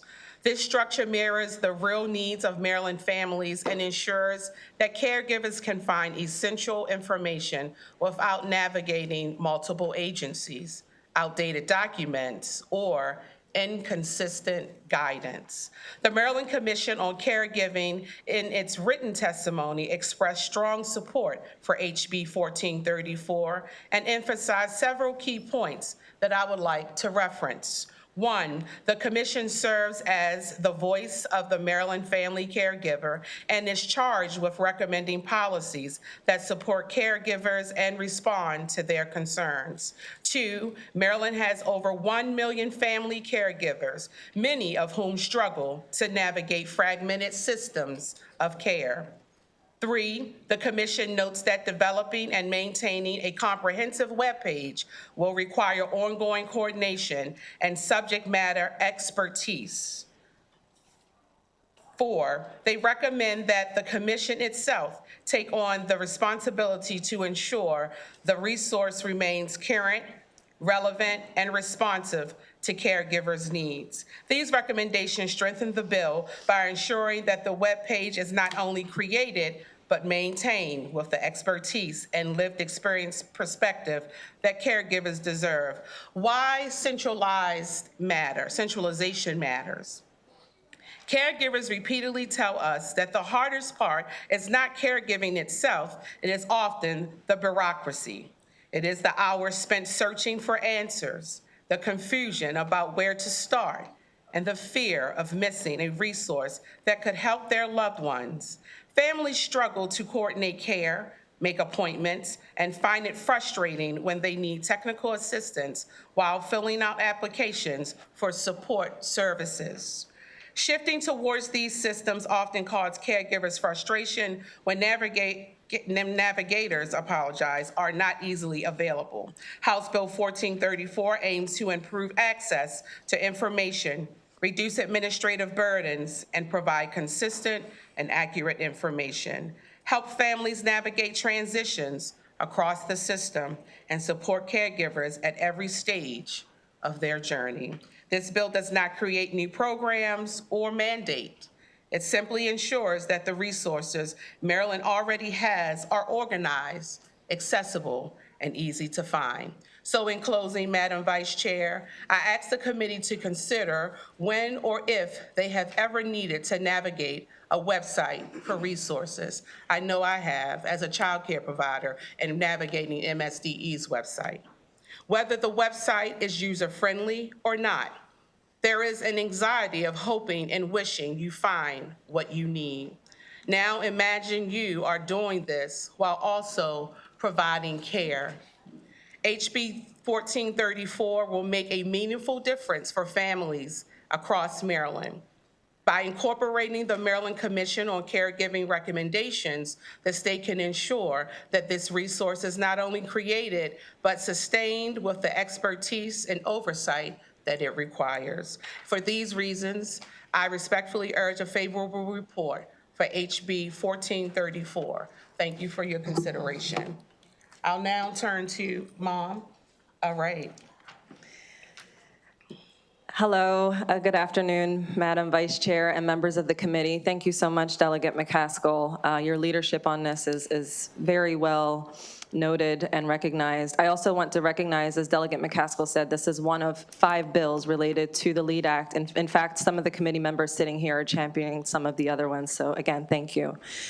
I am Sherry Bailey, and we only brought 7 of the 1.2 million caregivers with us today, respectfully. But I do want to note, I am the founder of Layla's Gift, and Layla's Gift is a local nonprofit inspired by one of my daughters, Layla, who 11 years ago became Johns Hopkins' first case study of something called Jacobson syndrome. I gave birth to twins, and they told me, I don't know what this is, we don't know what this is, and we're going to learn from you. Imagine that day for me. So I scrambled, I looked for resources, and the best way that I can describe it is if you're looking for a college education and you go to the college website, imagine having to know what school of business to go to, or school of math to go to, or school of law, versus going to the university page itself, and it's showing you all the programs available and directing you to the appropriate pages. Unfortunately, many caregivers like myself had to navigate this in reverse. And having to navigate that in reverse really caused some detrimental effects on my end. Layla was 7 years old when I first learned about self-directed services. Mind you, I have a rare syndrome in the household. I did not know this self-directed service existed until 7 years later. now, after I found out about self-directed services, it took another year to complete the application, not because I'm incompetent, but because every resource I would lean on did not know where to send me. They would literally direct me to this person, to that person. Oh, the criteria is this, the criteria is that, to the point where 1 year later is when I finally was able to submit the application.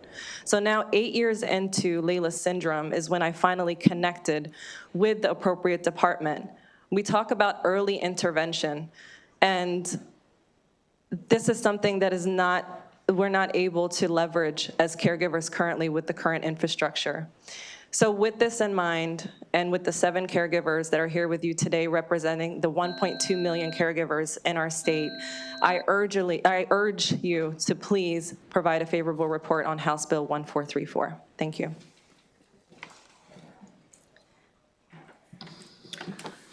Good afternoon, Madam Vice Chair and the committee.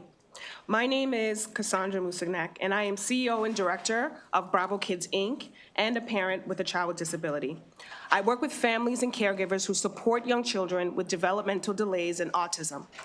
Many of the families we serve spend a great deal of time trying to locate reliable information about services and supports that can help their children thrive. House Bill 1434 recognizes that caregivers are often responsible for navigating multiple complex systems at once, including healthcare, disability services, education, and community resources. A centralized caregiver resource webpage would provide families with a clear starting point where they can easily identify available programs, understand eligibility requirements, and connect with appropriate services across Maryland. In my work with families, I frequently see caregivers overwhelmed by the time and stress required to research programs, contact multiple agencies, and determine which services may be required to research, services required, lost my spot, excuse me. A centralized caregiver resource webpage would provide families with a clear starting point where they can easily identify available programs, understand eligibility requirements, and contact where they can easily identify available programs, understand eligibility requirements, and connect with appropriate services across Maryland. In my work with families, I frequently see caregivers overwhelmed by the time, the stress required, and research programs, contact multiple agencies, and determine which services may be available to them. When information is scattered across different websites and organizations, it creates unnecessary barriers for families who are already balancing work, caregiving responsibilities, and daily life. A centralized webpage would significantly reduce this burden and allow caregivers to focus more on supporting their loved ones.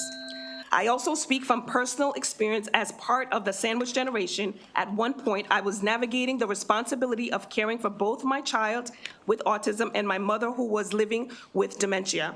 Managing the needs of 2 loved ones across different stages of life brings unique emotional, logistical, and financial challenges. Balancing medical appointments, therapies, care. We need to come to close, so finish your thought.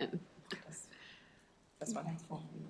For these reasons, I respectfully urge the committee to issue a favorable report on House Bill 1434. Thank you for your patience. It's my first time doing this and speaking in front of everyone. And I'm sorry. But this is very important to someone like me who have a child with autism and had a mom who had Alzheimer's. And juggling the two was very difficult. Not knowing where to get information and resources was difficult. Thank you. Thank you. Thank you for your story.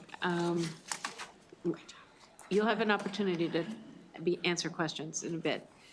Okay. Go ahead, please. All right. Good afternoon, Madam Vice Chair and members of the committee. My name is Maddie Ciatola, and I am the parent of a nonverbal child living with Angelman syndrome. I am here to express my support for House Bill 1434, which would establish a centralized caregiver resource webpage to help families easily access services, supports, and guidance. I am one of the primary caregivers for my son, Lincoln, and I have spent a significant amount of time working on finding resources and services like PT, OT, speech, and other devices for him. Navigating available state resources is cumbersome and time-consuming. Trying to find information about the Medicaid waiver, for example, was extremely difficult, to a point that I have not even been able to pursue it yet. We have spent countless hours navigating private insurance, which has been extremely challenging, and we initially began the process of applying for Medicaid for our son because he urgently needed a safety bed to prevent self-harm, monitor for seizures, and elopement during the night. This item was not covered by our private insurance.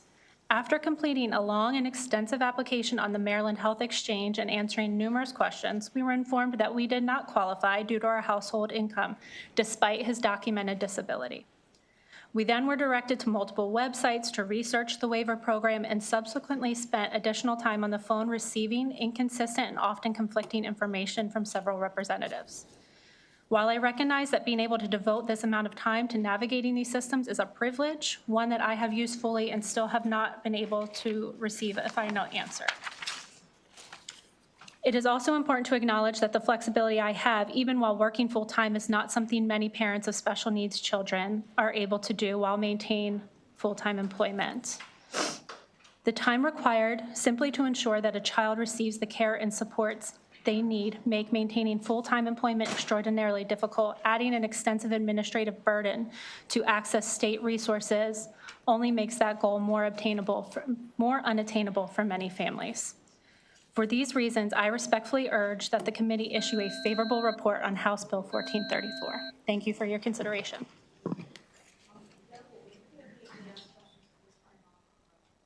Absolutely.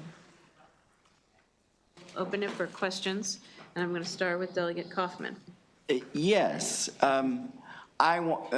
Congratulations on your first time testifying.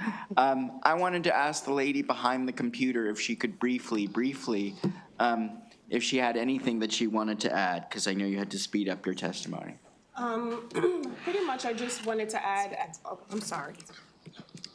I just wanted to add that this bill would definitely help families like myself who had two parents, one parent that had Alzheimer's and a child that had autism. When my mom was diagnosed, we didn't know where to start or where to get help. We made a lot of mistakes, and we learned later on what we should have done. Losing my mom's home, not knowing what services that she could have received as she lost her speech. We didn't know that she couldn't get certain therapies.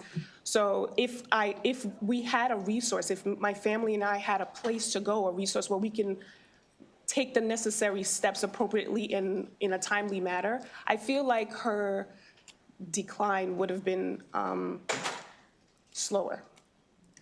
So this is why I'm in great support of this bill. Thank you, and thank you so much for joining us today. Thank you. Delegate Hutchinson. Thank you, Madam Chair. So Delegate, are you familiar with the Maryland Consumer Health Information Hub, which is done by the University of Maryland School of Public Health? I am not. So that's something you might want to look into. It is a resource out there for consumers. It provides health information in a plain English format. We've had them come here, present in front of us. So the mechanism may actually be out there. The content, maybe not, but it's something I think you might want to look into. Yes. I would like to add to that. Thank you for that reference. This is the power of this webpage. It could actually go to that site. I will tell you that that site is not comprehensive, because when you look at the current support services that are available, you're looking at MDOA, the Department of Aging, the Department of Disabilities, the Department of Health, the Health Department. So there are several agencies within the state of Maryland that provide various caregiving resources, but those resources are not consolidated into one entry point. So this is essentially what this bill is proposing, that initial entry point for the caregivers or even physicians or first responders. Is not just limited to caregivers, but we're coming from the voice of a caregiver. So this is the door that we open to know where else to go within the state to navigate various services that are available. Okay. Thank you. You're welcome. This is why you're on my panel. Okay, seeing no further questions for this panel, thank you all very much. Thank you. So Dorinda Adams, Reginald Lawson, Mackenzie Wardrobe and Cody Stevens.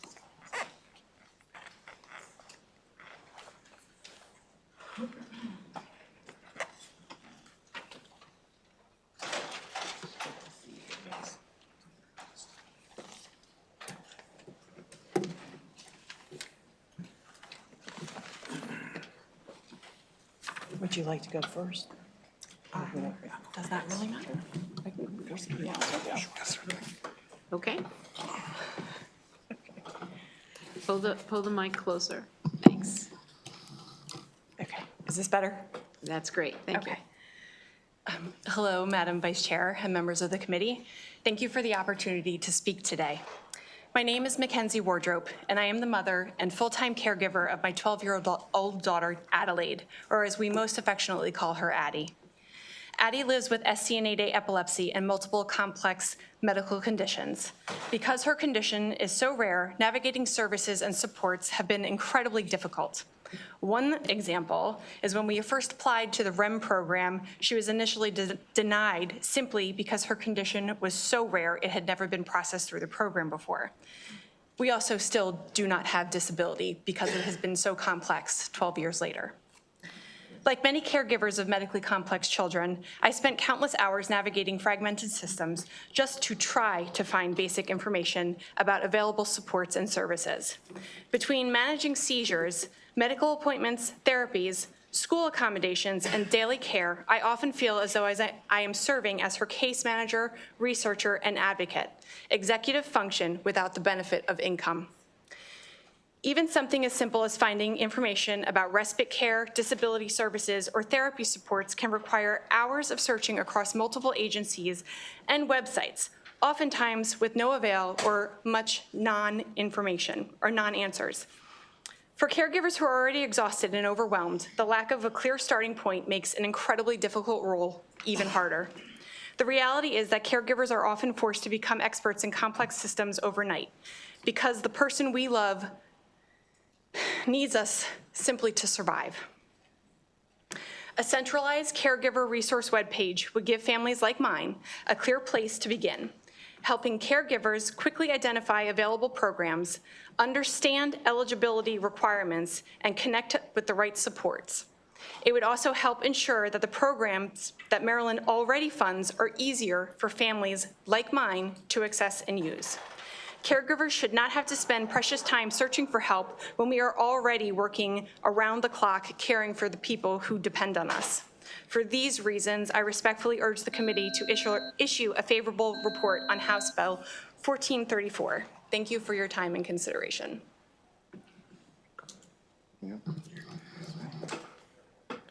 Chair, Vice Chair, members of the committee, my name is Cody Stevens. I live on the Eastern Shore. I'm the president of the Anchor Initiative, a nonprofit dedicated to bringing more resources to the shore while accessing resources for other families who have a hard time doing this themselves.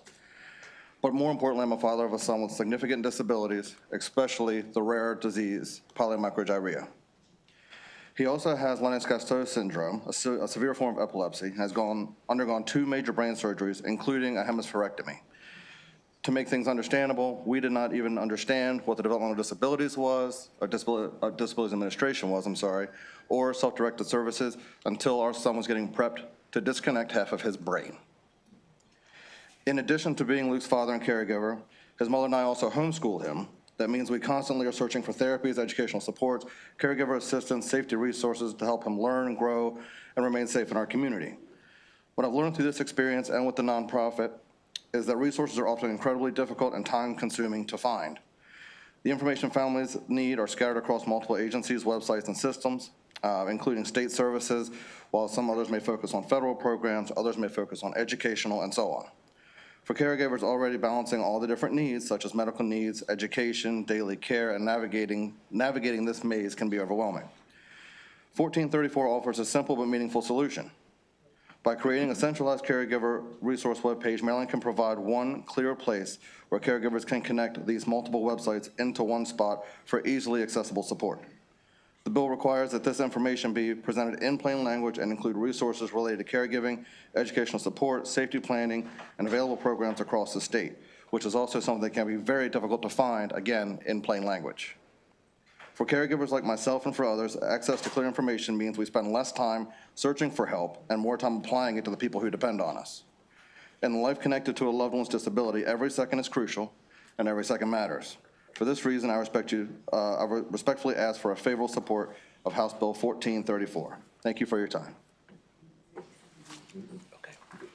Good afternoon, Chairman Bagnall and Vice Chairman Collison. I'm Dorinda Adams, and I first am here as an AARP Maryland volunteer. I actually was before the committee last week on a caregiver bill, and I wasn't expecting to be here again, but this is my advocacy. This is what I'm doing as a retired state employee, and I actually have the history because I'm going to invoke a former colleague, Delegate Marilyn Goldwater of Montgomery County, who had the vision originally of the Maryland Caregiver Support Coordinating Council in 2000, and former State Senator Dolores Kelly, who had the vision of making the council, the Maryland Commission on Caregiving. And I had the unique honor of being the staff to that body, along with all my other duties as assigned. But caregiving, as family members, as informal caregivers, because sometimes you may not actually be a blood relative of someone, but you're still caring for them, is so critical, and information we know is necessary. But guess what? I'm going to say to you, we can do this together. We can do this as public and non-public, private and for, more public service together. Because AARP Maryland is currently involved in a pilot, a national pilot. I bring that to your attention once again. You have that information in my written testimony. We are working with the Maryland Commission on Caregiving to try to streamline this process, but we've got to make an investment in this. AARP Maryland is willing to do that with the backing of our national office, with the research behind us, but we need your support for a favorable response of HB 1434. Thank you. Good afternoon, Madam Chair and members of the committee. My name is Reginald A. Lawson, and I'm here to express my support for House Bill 1434. My caregiving journey began in a doctor's office with a diagnosis of my mother being diagnosed with dementia. And I said, oh, that's what you call her behavior. In a moment of confidence and ignorance, I said to the doctor, tell me what medicine she needs, call the pharmacy, and I'll pick them up. She looked at me with that look that says, you poor soul. And then she told me there is no medicine, that she was requesting immediate suspension of my mother's driving privileges, and that she had very little information beyond that to give me. In that moment, I knew that I needed more than dedication, because I did not understand what was going on with my mother or what to do. My research provided clinical and anecdotal references which were inadequate for my needs. This led to deepening fears and frustration. I was a new caregiver, constantly bombarded with doubt from myself and others, frustration with dealing with uncaring or undereducated health, social, and financial services people, and worst of all, accusations of selfishness from my family. I quickly accepted I would need more than dedication. I would need an understanding of what, when, who, and how to function as a ground zero caregiver. House Bill 1434 recognizes that caregivers are often responsible for navigating multiple and complex systems at every stage of the disability's lifespan. A centralized, accessible, and up-to-date caregiver webpage would provide all Maryland stakeholders with relevant information and resources.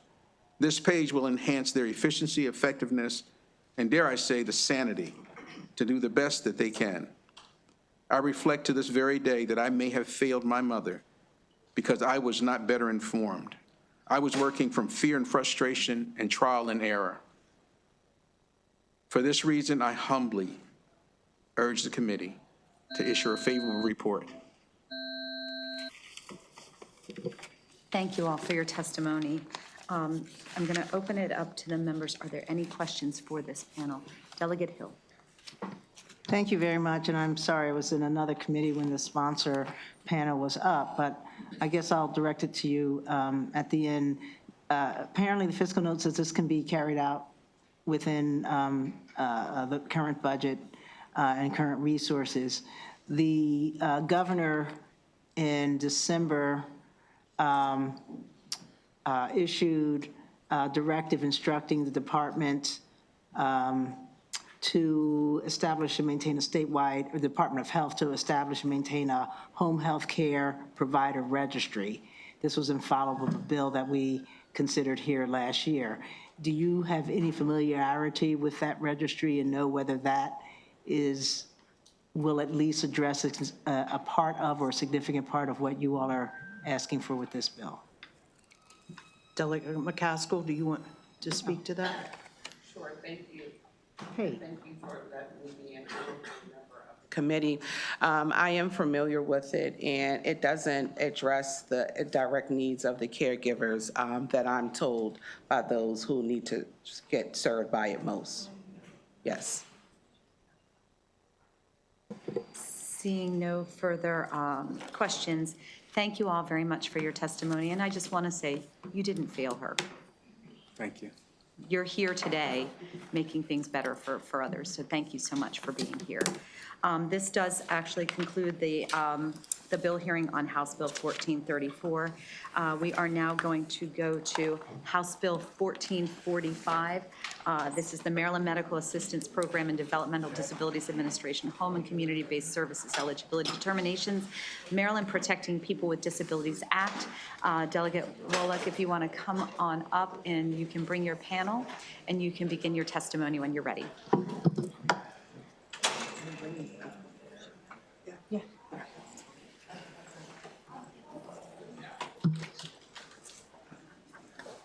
Who else is on the sponsor panel? They have the list, actually. Oh.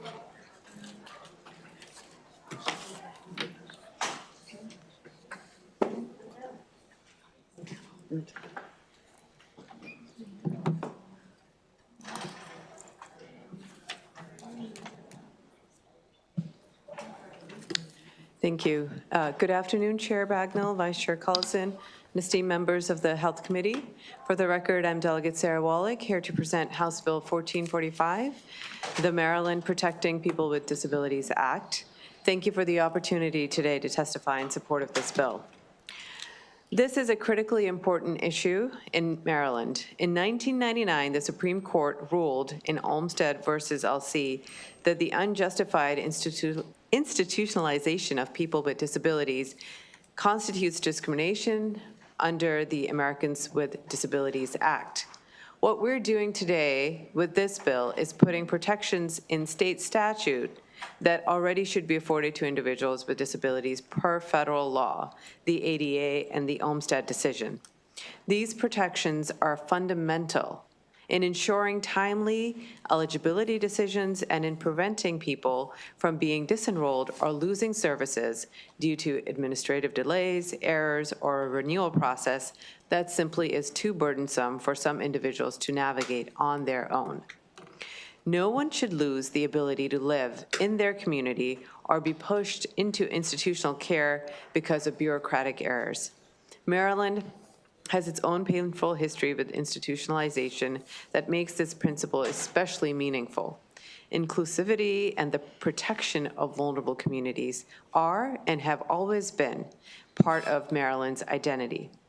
House Bill 1445 does not create new standards for Maryland. It simply codifies requirements we should be meeting as a state. The people this bill protects are among Maryland's most vulnerable residents. They and their families have already navigated enormous challenges to access the services that they need to live full lives in their communities. They should not have to lose those services because of errors or because The administrative burden of navigating a renewal process is simply too much to manage on top of everything else that they are handling. I thank the committee for your consideration of House Bill 1445 and urge a favorable report. Thank you. Madam Chair, members of the committee, I am Rachel London, the Executive Director of the Maryland Developmental Disabilities Council. We are a statewide policy organization that creates change to make it possible for people with developmental disabilities to live the lives they want with the support they need. Maryland does have a long history of moving people out of large institutions and into community-based homes, jobs, and lives where they belong. The state closed outdated and unsafe state residential centers, like the Rosewood Center, and replace them with supports that respect independence and dignity. Today, over 20,000 people with developmental disabilities get services in community-based settings, while under 100 live in state residential centers, like the Holly or Potomac centers. That means well over 99% of all Marylanders with developmental disabilities live in the community, exactly where they belong. House Bill 1445 helps keep it that way. It doesn't create something new. It codifies existing law, like you just heard. It ensures timely eligibility decisions and prevents people from losing services because of paperwork or administrative delays. That's common sense. No one should be pushed back into more restrictive settings because of bureaucratic hurdles. This bill also advances the spirit and the promise of the Olmstead decision, that people with disabilities have the right to receive services in the most integrated community setting appropriate to their needs, rather than in segregated institutions. House Bill 1445 removes bureaucratic barriers that can force people back into institutional care. Olmstead isn't just a legal principle, it's a call to action. It recognizes that when someone wants to live in the community, the state must make that possible. House Bill 1445 helps fulfill that promise. When Maryland codifies these protections, it strengthens our ability to keep people where they belong, in their homes, with their families, and fully participating in their lives in the community. Thank you. Good afternoon, Chair Bagnall and members of the committee. My name's Andy Culp, and I'm the Executive Director of the ARC Maryland, here in support of House Bill 1445, because we believe that it will require the Maryland Department of Health to fix its very broken, complicated, and unresponsive Medicaid and Medicaid waiver eligibility processes. For 2 full years now, Marylanders with disabilities and their families have suffered and had providers have suffered with millions in uncompensated care that they've provided to people in our system. And that's all due to pervasive lack of assistance and accountability in the eligibility determination of people for Medicaid and their insurance and keeping their waiver status. But it was not like this. A pre-pandemic Maryland used to work with providers and families to keep people in the Medicaid waiver. So if there was an issue with someone being over scale with their benefits, or if EDD didn't get an application or thought they didn't get an application, they would reach out to the regional office and the provider. We would fix the issue within a matter of days and make sure people maintain their waiver status. But then the pandemic hit, and the EDD office downsized because people weren't redetermined during the pandemic. People were allowed to keep their medical assistance. And so when unwinding happened in 2024, that department was severely understaffed, and the processes were lost, and people started losing their coverage. And for Maryland, what that means is millions and millions in lost federal match for people who have fallen out of the waiver. So through DDA's own budget analysis recently, analysis of fiscal year 27 Maryland executive budget, if we just count people with applications pending right now, 403 people, and assume that only 2/3 of those people will actually be eligible, that's $57.7 million in federal uncaptured funds.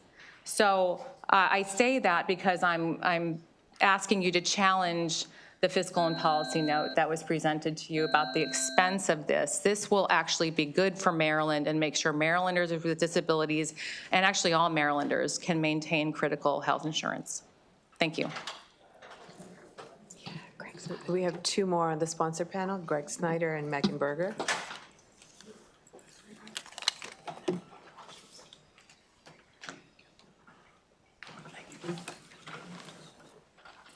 Good afternoon. My name is Megan Berger. I'm the legal director at Disability Rights Maryland, a nonprofit law firm and the federally mandated protection and advocacy agency for the state of Maryland. In keeping with Olmsted's Supreme Court decision, one of DRM's legal priorities is to help people access home and community-based services so that they are not institutionalized and remain in their communities.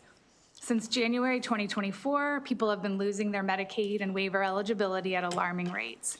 DRM has received hundreds of calls from people who are desperate for help. The flooding of requests for legal assistance is indicative of the broken system in Maryland. This bill would help people like the following who called DRM for legal assistance. A young woman with a developmental disability who submitted her redetermination paperwork in advance of the deadline. She received confirmation from the state that it received her paperwork. However, months later, she inexplicably received a Medicaid termination notice from the state stating that her application had not been completed timely. Her mother appealed the termination in August and still has heard nothing about a hearing date. In the meantime, her services are suspended and she is without care. And this is a particularly egregious instance because she does not have services pending the appeal.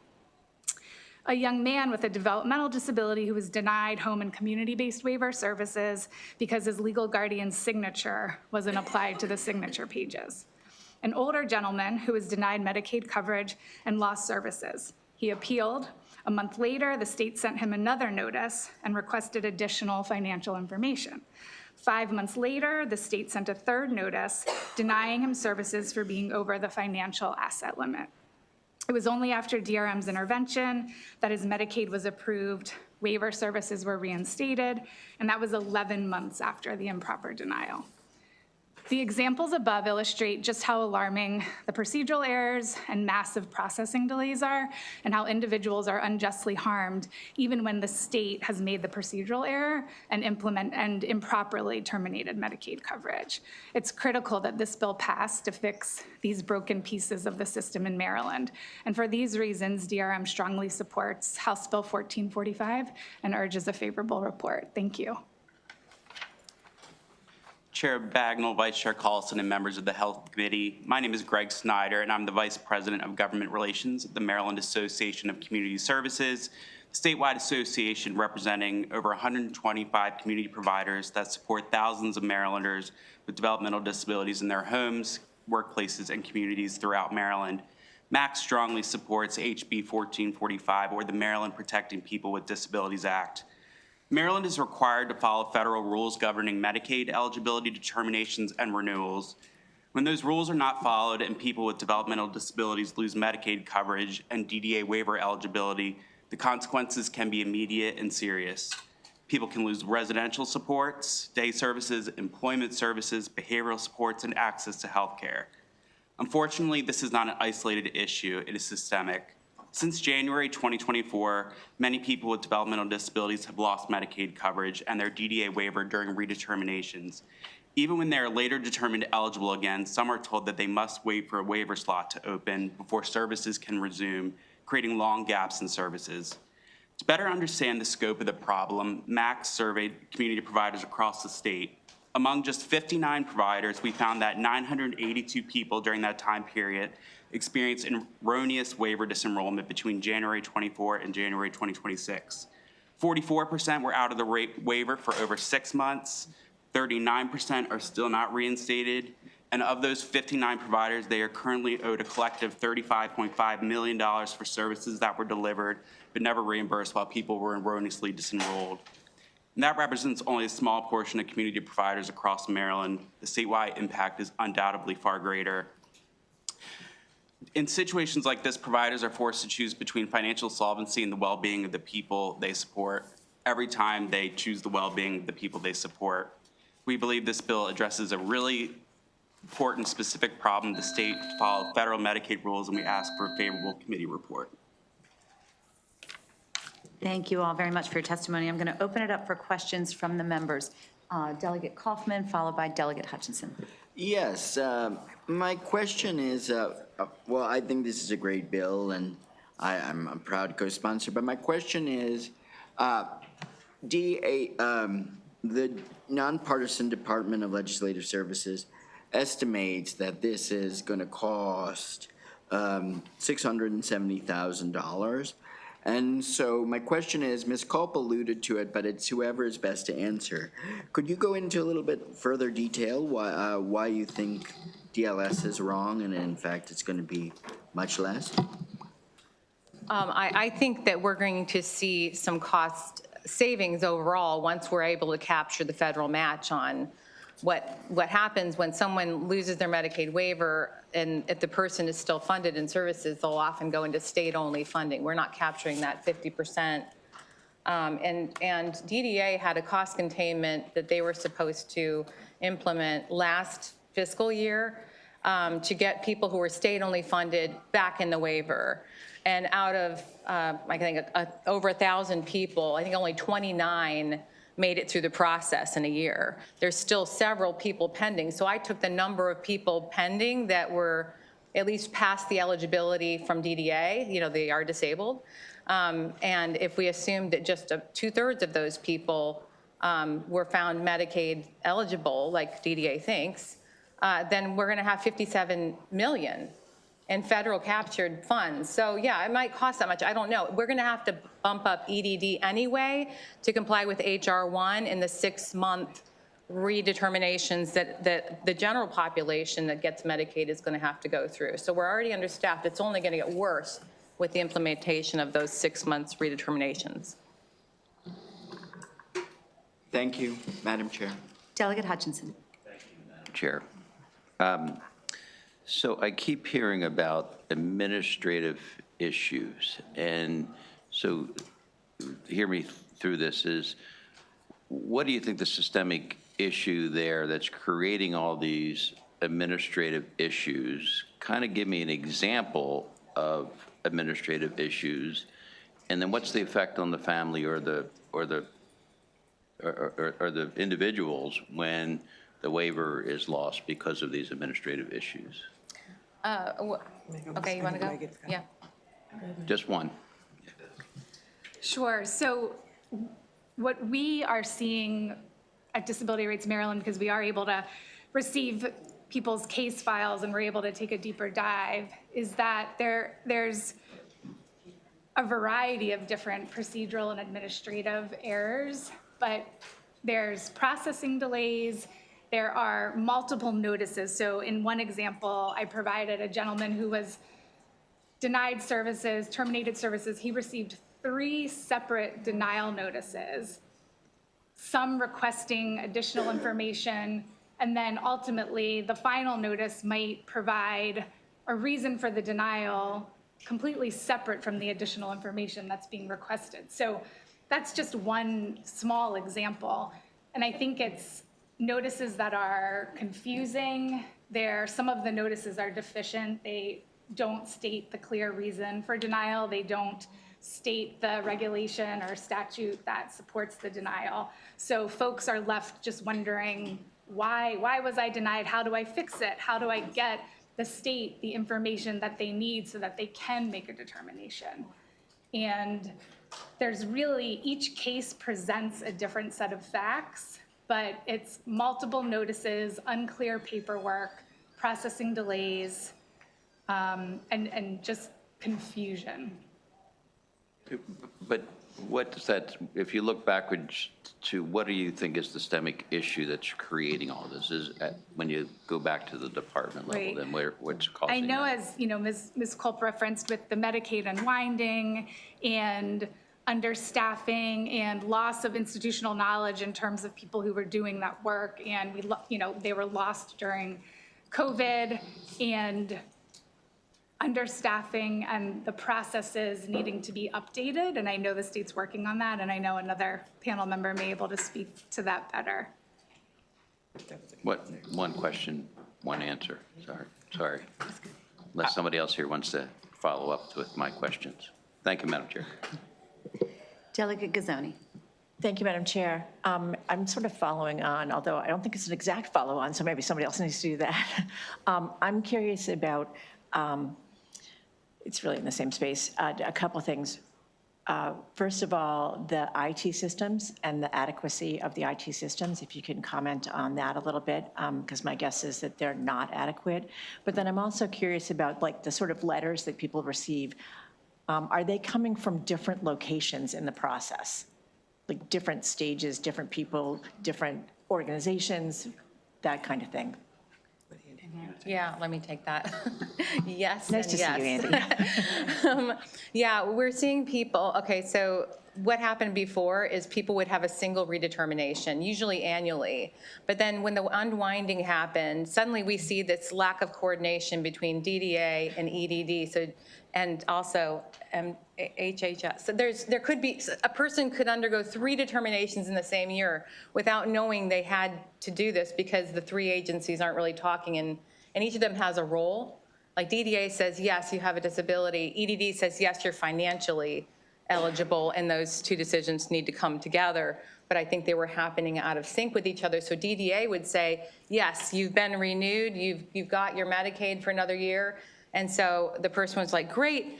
And then suddenly a letter might come in the mail and say, oh, nope, you have to redetermine.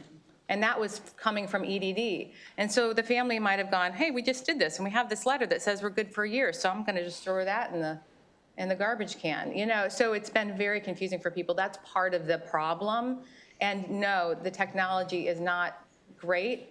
MyMD Think has had some glitches, so people would upload their application of MyMD Think.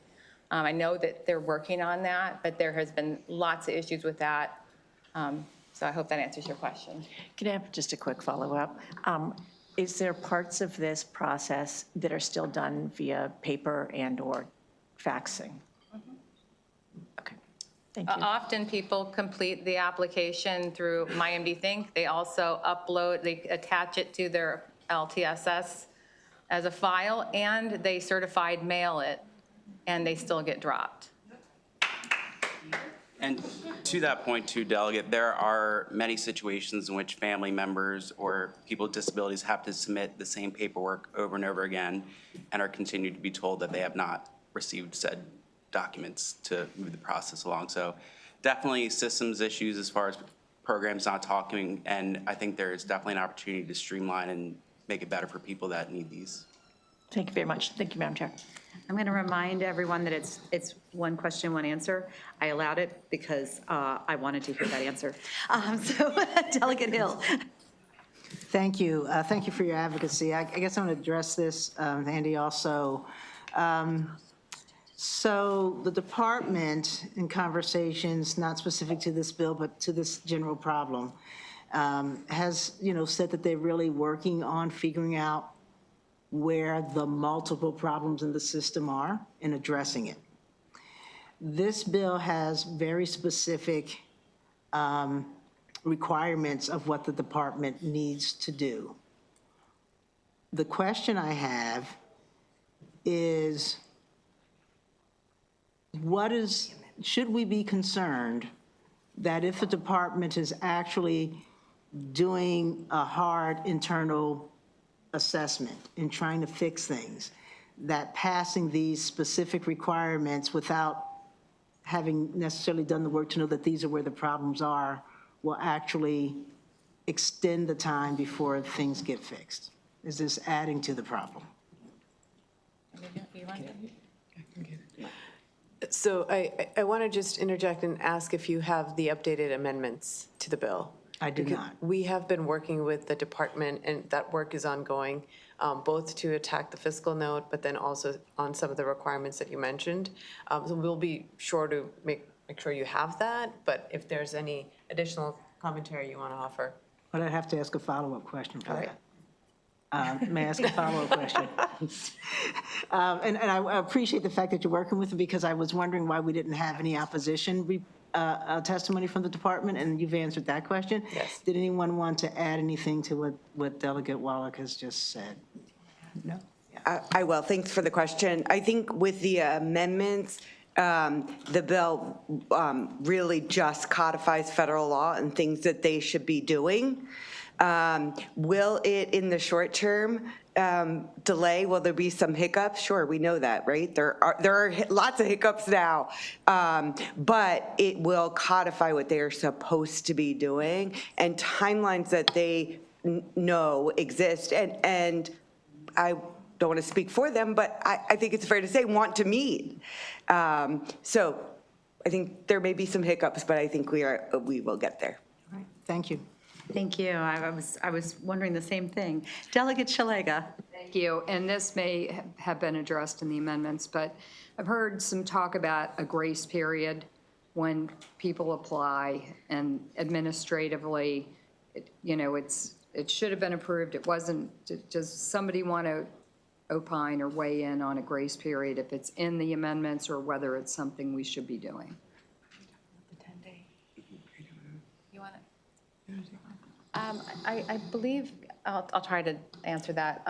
There's a period from when you get the letter to when you can appeal and have a stay of your services, so they won't be discontinued, and that's 10 days. But it's supposed to be, right now, our state is supposed to consider that there's a mailing period, and so I think it's like, ends up being additional. It ends up being 15 days that we're supposed to be observing, whereas a person appeals in those 15 days, they'll have a stay of their benefit, so they can be able to continue to access their services. They can still appeal in a different period of time, but they may not have a stay of their services. They might have to pay it back. The problem is our state's sticking to a solid 10-day from the date of the letter, which is not in the spirit of the federal law, which is to allow for mailing time, that extra 5 days. So people aren't getting a stay of their services if they appeal after the 10-day deadline. Is that? Yes, yeah. So we need to be a little more certain about that with the department, it sounds like. Thank you. Exactly. Thank you for the question. Thank you. Seeing no further questions, I just wanted to ask one clarifying question, because we hear this on a number of these bills. Does anyone know, like, the redetermination, is that a federal requirement when you've got a permanent disability? Because I know it's come up in multiple hearings where there just doesn't seem to be clarity, but there has to be a redetermination for a disability that's been identified as permanent. That's correct. That is, it's federal law? Yes. Okay, that explains it. Thank you. This concludes the hearing, this panel, not the hearing. This concludes this panel. To try and be a little balanced, we're going to go to a favorable with amendment, and then an unfavorable, and then we'll go back to the favorables. So if I can bring Geneva Stone.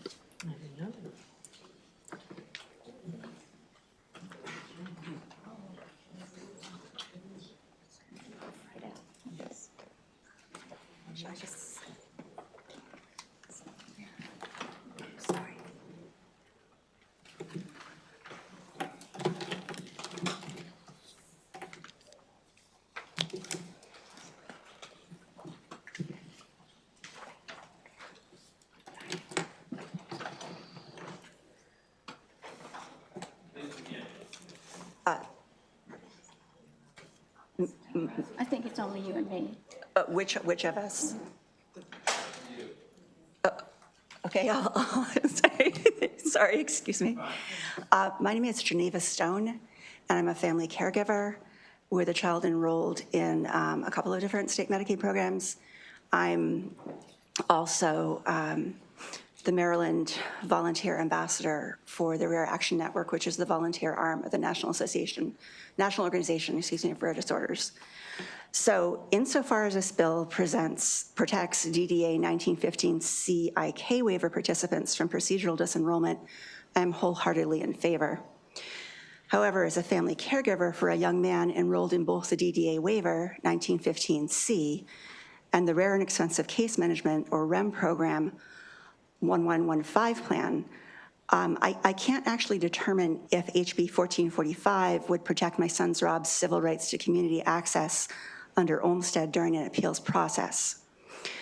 While the bill defines home and community-based services as those authorized under both 1115 and 1915 C, I, or K, the subsequent discussion of civil rights protections under the bill addresses only participants under 1915 CIK provisions, and does not address the ongoing risk of service loss and subsequent institutionalization that those waiver participants face who are dually enrolled in the REM and the DDA waiver, especially those who receive private duty nursing services. There's a profound lack of clarity at the Department of Health on the very concept of ongoing eligibility for persons such as Rob in either or both the DDA waiver and the REM program, and therefore on what constitutes ineligibility for either or both programs, and as follows, a lack of clarity on what constitutes procedural disenrollment in some cases where disabled Marylanders rely on multiple state Medicaid programs for community integration. I'm concerned that if this bill is enacted as written, it might undermine Olmstead protections for disabled people with complex medical needs who are dually enrolled in the DDA waiver and other state 1115 programs, stripping them of necessary HES supports during their appeals, and I respectfully request— Testimony, please. Yes, I respectfully request an amendment to allow continuation of 1115 services during appeals. Thank you.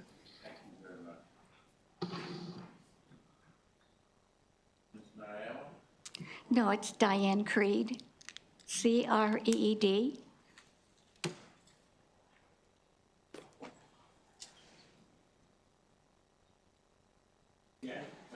Please go ahead. Good afternoon.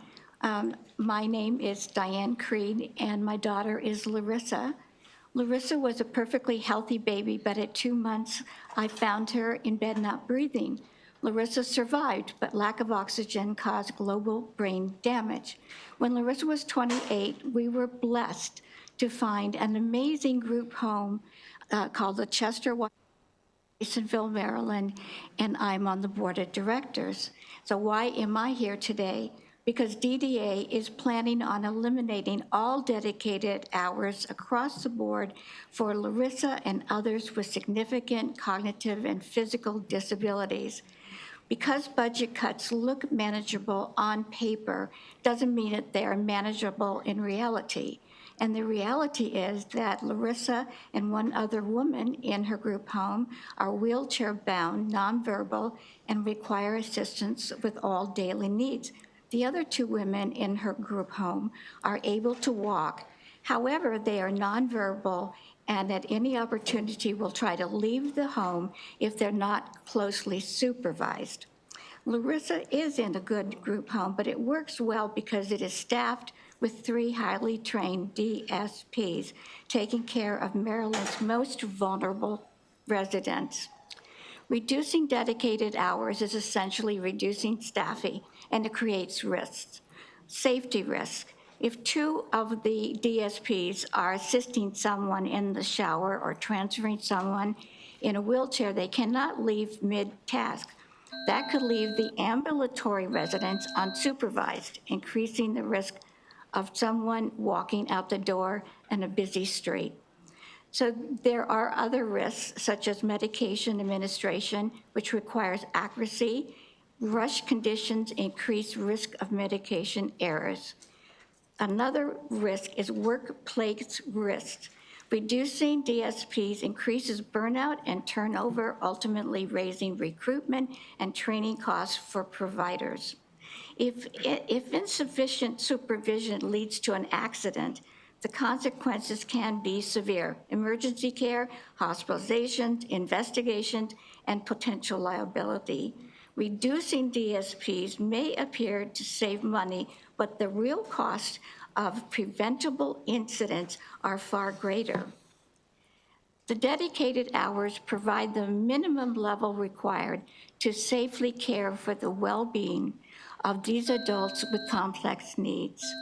Thank you for your time and for your commitment to these special Maryland residents. Thank you for your testimony. Is there anyone that now go to opposition?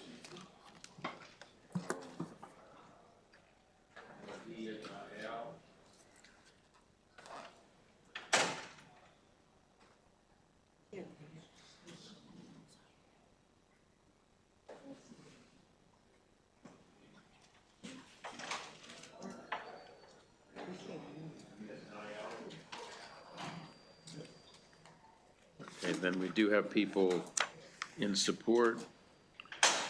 Matt Rice, Joanna Weaver, Mary Renderos. Please come up.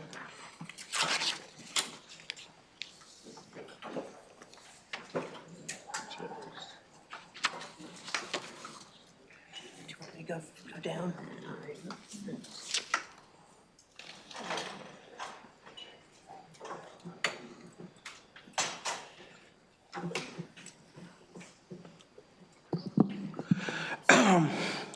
Good afternoon, Honorable Chairperson, distinguished members of the committee. For the record, my name is Matt Rice. I'm the Executive Director of People on the Go Maryland, which is Maryland's statewide self-advocacy organization ran for and by those with intellectual and/or developmental disabilities. We are here to testify in strong support of House Bill 1445 because POG believes fundamentally that all people, regardless of disability or support need, belong in their community. That is, in fact, the origin of our organizational name. It came from the idea that we were moving from institutions into more integrated settings. Now, we know that there are fiscal pressures within the state, and we know that there are things coming from the federal government that threaten this promise. We want to make sure that, first of all, eligibility issues are properly addressed. I can tell you from personal experience, as well as on behalf of the people that I support, every single time you get a notice in the mail from the Eligibility Determination Division, it's not just an administrative thing, it is about fear. Because you wonder, how long am I gonna have to spend on the phone getting, trying to get clarification about documentation they say they need, but actually aren't technically allowed to ask for by their own rules. There are confusing notices, and it just takes so long to get things done that we need to move forward with this legislation. And in closing, I will ask you this. What is more costly, to provide people with community services and supports, or to risk institutionalization? We believe in the long term, the moral and fiscal cost will be in doing nothing. So therefore, I respectfully request a favorable report. Thank you. Ma'am, thank you. My name is Joanna Weaver. I have come all the way from Salisbury, Maryland. I came 2 hours up here to speak to you for 2 minutes. The reason why I did that is because I believe this is important. I am getting ready to go into self-direction. And I've been on the waiver since I was 40 years old. I've been born with a disability. So as a person that's getting ready to go into the waiver, I have, for the past 2 years, I have been kicked off of Medicaid for up to 4 months at a time. This opens me up to pressure sores, fall risks, health conditions, medicine that I can't afford to get, and things that really get in the way of me living the life that I choose. What is going to end up happening is if I go into self-direction, there will be nobody to float me. I will actually have to lay off my staff every year until I get back on Medicaid, and that scares me. My staff so far has been very kind to wait for me to get on self-direction. And they are not going to stick around if they get laid off every year, would you? So this is very concerning for me. I really want a favorable put to this, we as people with disabilities deserve the lives that we fought for. Matt's here fighting, I'm here fighting because we want these lives. And we deserve that little bit of protection. In the 15 seconds that I have left, I want to tell you that the last time I got kicked off of Medicaid, and I notified my delegates who worked very hard to try to get me back on it, I actually put in an appeal to try to stop them from taking my services, and my services were taken anyway. And I had to wait 4 or 5 months before I got back on.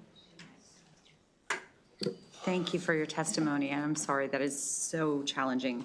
Is this Mary? I'm Mary Renderos from Jubilee Association of Maryland, a DDA community provider, sharing our perspective on why this bill is so important. Jubilee provides support to over 200 adults with intellectual and developmental disabilities, and to date is owed over $1 million for uncompensated care for people experiencing waiver enrollment disruptions. My written testimony gives more detail on the challenges we've experienced, which our team, clients, and families have spent countless hours trying to resolve. With the nature of residential supports, we cannot discontinue services while issues are pending. Many people we support have no family members or caregivers to turn to and could face homelessness if services were halted. I want to share a story of one person impacted, Curtis. Curtis currently lives in a Jubilee group home, but he used to live in a foster home. He was called names, accused of things he didn't do, and was even abused by his foster mother. When he was old enough, he went to the courts and said he wanted to live with his mother, but she was unable to care for him. He eventually found his way to Jubilee, where he now gets housing and daily support. He says, "I found people I can trust at Jubilee. The staff helps me make appointments when my tooth hurts. People listen. They don't let me suffer with aches and pains. Jubilee helps me when I'm in need. There's good food, and they have my freedom. I can be independent. I know Jubilee cares for me and lets me be my own person." In the spring of 2024, Curtis did not receive notice that his Medicaid redetermination was due. On June 1st, 2024, his coverage was terminated. It took 15 months for Jubilee to help Curtis get his Medicaid coverage restored. During that time, Jubilee decided to continue our supports for Curtis. What else could we do? He would have nowhere to go. But his medical appointments were not covered and his services were not reimbursed. Jubilee is yet to be reimbursed for the 15 months of services we provided to Curtis during his gap. Thank you for your efforts on this important legislation to prevent issues like this for Curtis and so many others, and we urge a favorable report on Bill 1445. Thank you. Thank you all very much for your testimony and for your patience coming here today. I'm going to open up this to the members for any questions for this panel. Delegate Hutchinson. Thank you, Madam Chair. To the lovely lady from the Eastern Shore, thanks for being here. You said that you would have to lay off your staff. Yes. What would you do? How would you survive? What would you go through if you had to do that? My daily living would be questionable. I mean, every time I would transfer from my bed to the chair, I would run the risk of falling. I'm limited I can cook a little bit, but I'm limited. So the types of food I would eat would probably not be very good for me, and I am diabetic. Also have asthma. So those medical conditions would need to be monitored. By the way, I got help to get dressed this morning because I have a temporary care provider while I'm waiting to go on self-direction. And my temporary care provider was willing to go out of her schedule to do this. So I'm thinking of maybe if she would be interested, she might be hired as one of my staff. But if she weren't there, I would have to do this all on my own. And it for what takes her an hour to do would take me like 3 hours to do. So instead of getting up at 7:30 to come here, I would have probably had to get up at like 5 and get things done in time. And I still have choir rehearsal when I go home. So I'm going to be in my chair from like 7:30 to 9, which could possibly cause a pressure sore. But If you think about it, I could be in my chair from 5 in the morning to 9, which would probably cause a pressure sore. And those are not easily taken care of if you don't know. They come from sitting for long periods of time or being in one position for long periods of time. Thank you for sharing that with me, and safe travels back home. Delegate Hill. For being here. I'm going to continue to follow up with you, and thank you for sharing your personal story. The department says that when appeals are processed and it's found that the denial was inappropriate, that you're paid retroactively to the date of denial. I guess the question is, does that help when you've been off for 4 months getting paid for services that you were without? What, and I've talked about this with my CCS worker because I'm really, really scared. My community, coordinator of community services, basically the social worker that would be helping me with self-direction, and the support broker that would be helping me with self-direction. And I've said, what do we do in this case? Because I've been kicked off for 2 years in a row. I'm expecting it to happen again. And what I'm going to have to do is lay them off and hope that I can back pay them. But if I can't guarantee the back pay, I'm not going to say, please stay, because what will end up happening is if they stay and I don't get that retroactive payment, I have to pay it. And that means technically they could take me to court and make me pay it. It's their legal right to do that. And that scares me. Thank you. May I have a brief follow-up? Would you mind sharing with us, at the times that you were denied, was there information missing? Did the department have all the information but hadn't processed? What were the specific reasons, or can you? There was, the 2 times I was denied, the one time I was denied, the best we could figure out was it sat on somebody's desk. We couldn't figure out whose desk it sat on, whether it was my worker or them, but it sat on somebody's desk. The second time I got denied, my case manager was on it. She actually let me know like a month ahead of time. We got all the paperwork together. It was my Medicaid comes up July 31st. If it doesn't get all the paperwork in by July 31st, I'm cut off. So in May, we had all the paperwork in.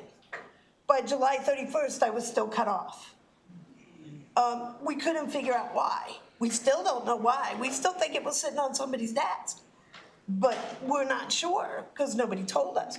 What really upset me was that I was told by my CCS worker to appeal. So as soon as I got the letter that says your Medicaid will be cut off July 31st, I immediately put in an appeal like 2 days afterwards. So it should have covered my Medicaid while this appeal was going on. It didn't. It was dropped. Okay. Thank you. Thank you. Delegate Call. Yes, this question is for Ms. Renderos, whose agency is in my district. You talk in your written testimony about how, through philanthropic dollars, you're able to pay out of pocket for somebody's care and wait to get reimbursed like you did for Curtis and Kathleen and the people you mentioned in your testimony. But if this keeps happening, will there come a point where you're not able to do that? Thank you for the question, Delegate. That's certainly a concern, especially with the ongoing budget discussions at DDA, that this is not a sustainable business model for Jubilee or other providers. May I have a brief follow-up? Yes, and also thank you. Also in your testimony, you talk about how Kathleen got a denial letter 218 days after she applied. And so I was just wondering what you attribute the long delays to. Thank you for that follow-up question. And in my written testimony, that relates to a situation that Ms. Culp referenced on a state-funded person who was applying to get into the waiver And, despite meeting all the deadlines presented, it took 218 days for their materials to be processed. We don't have a reason why.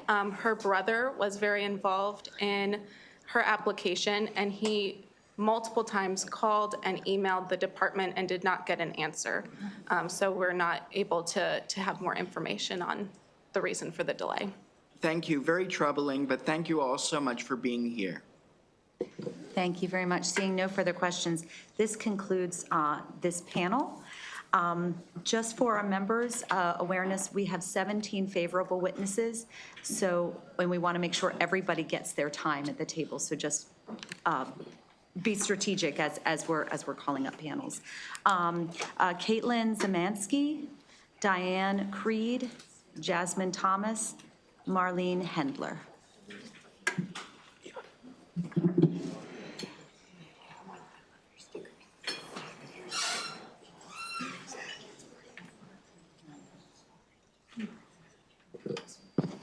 And let me also call Janelle Bell, because I didn't see that Diane Creed had already testified. My apologies. So do we have Caitlin Zemansky? Yes. Do we have Jasmine Thomas? Okay, come on up. Marlene Hendler?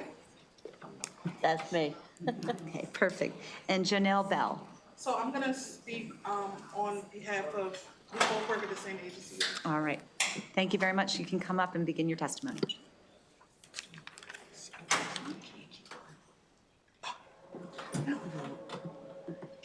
Talking to her and I had to do it. Okay. Here? Yep. Here we go. Sorry about that. No, you're fine. All right.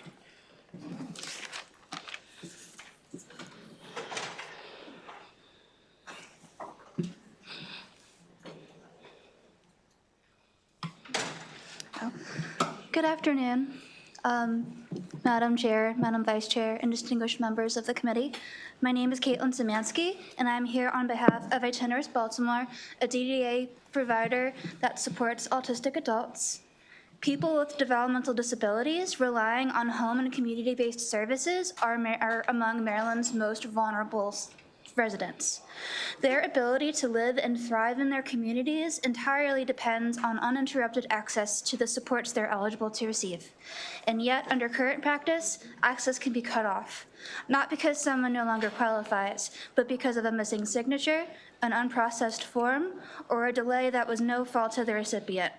For someone losing their direct support staff, their services, and their stability, it is not an administrative issue. It is a crisis. The harm extends beyond individuals. When someone is wrongfully disenrolled, service providers like Itinerus must make hard decisions on how to proceed. At Itinerus, we've had 4 clients whose services were disrupted in the last year. One was an individual with an annual budget of over $500,000 receiving multiple services with us, including community living. When their services were disrupted, we continued to support them without certainty that we'd be paid. As a nonprofit organization, we rely on consistent reimbursement of funds to continue operations and remain fiscally stable. Situations like these can destabilize the very organizations built to serve this community. HB 1445 takes direct aim at this problem. It prohibits procedural disenrollment unless the state has exhausted all options to verify eligibility. It ensures that services continue while disputes are resolved, and it requires Maryland to reinstate anyone who was wrongfully dropped due to errors.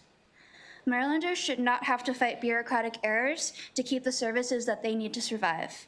We urge a favorable report to protect access to services for people with developmental disabilities.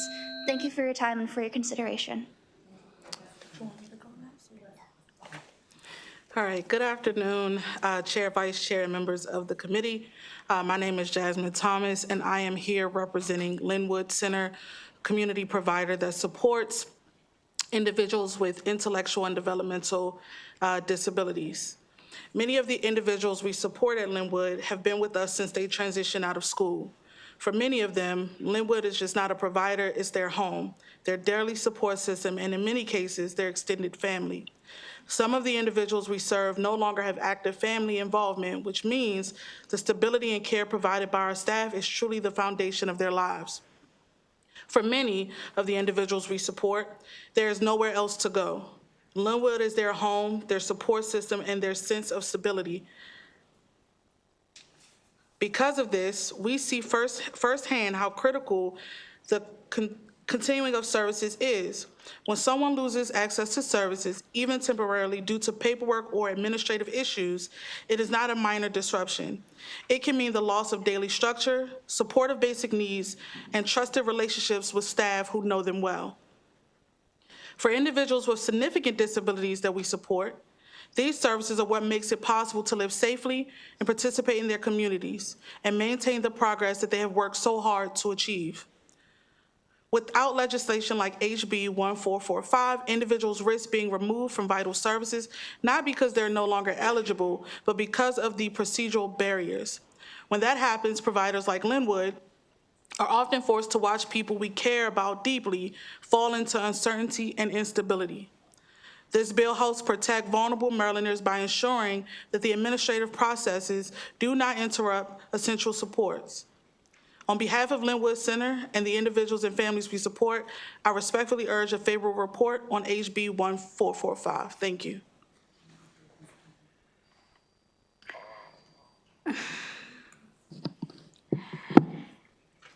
Hello, Madam Chair and committee members. Thank you for letting me speak today. My name is Marlene Henler.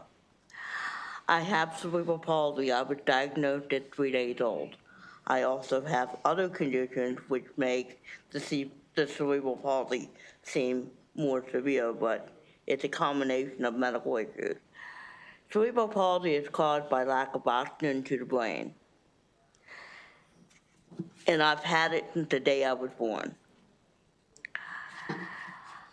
I depend on medical assistance to get 99% of the services that I receive. It pays for my transportation for medicals. It pays for my medical supplies. It pays for my staff. It pays for my under DDA and under all the different waivers that are out there. The people with disabilities have to have medical assistance. If they do not, they get knocked out of all of their services. They lose their service coordinator, they lose their support planner, they lose their support workers, because I'm also under the Community First Choice program, and I was one of the first clients that went under that program. But I had to fight for that because I had a nurse come in who said I could do everything myself, and I got denied. I had to go to court to prove that I needed the help. But again, if we lose our medical assistance, we lose everything we've got. And my friend Joanne and I work part-time, but that doesn't matter because part-time employees do not get insurance benefits. We're not offered insurance benefits, health benefits. So we are totally reliant on the medical assistant. If we lose it, we're screwed. I can't afford to pay my stay out of pocket. I can't do it. I'm struggling to pay for transportation when I gotta go places. And I own my home. And I'm having some issues with that, but that's beside the point. So, medical assistance is a very important benefit for us. The other thing that I need to say is, when I was here last week, my service coordinator had taken some paperwork down to DSS because they claimed they needed my pay stubs. She took it down there for me because I was here. Can you wrap up your testimony?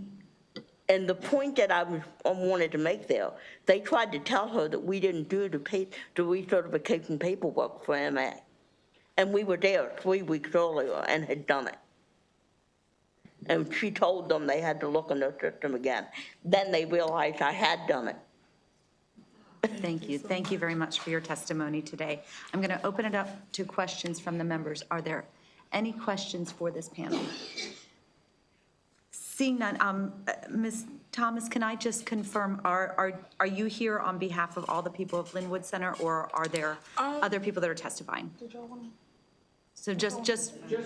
Okay, just me. Just you. Okay, perfect. I just wanted to make sure that my notes were correct. Thank you. I didn't want to miss anyone.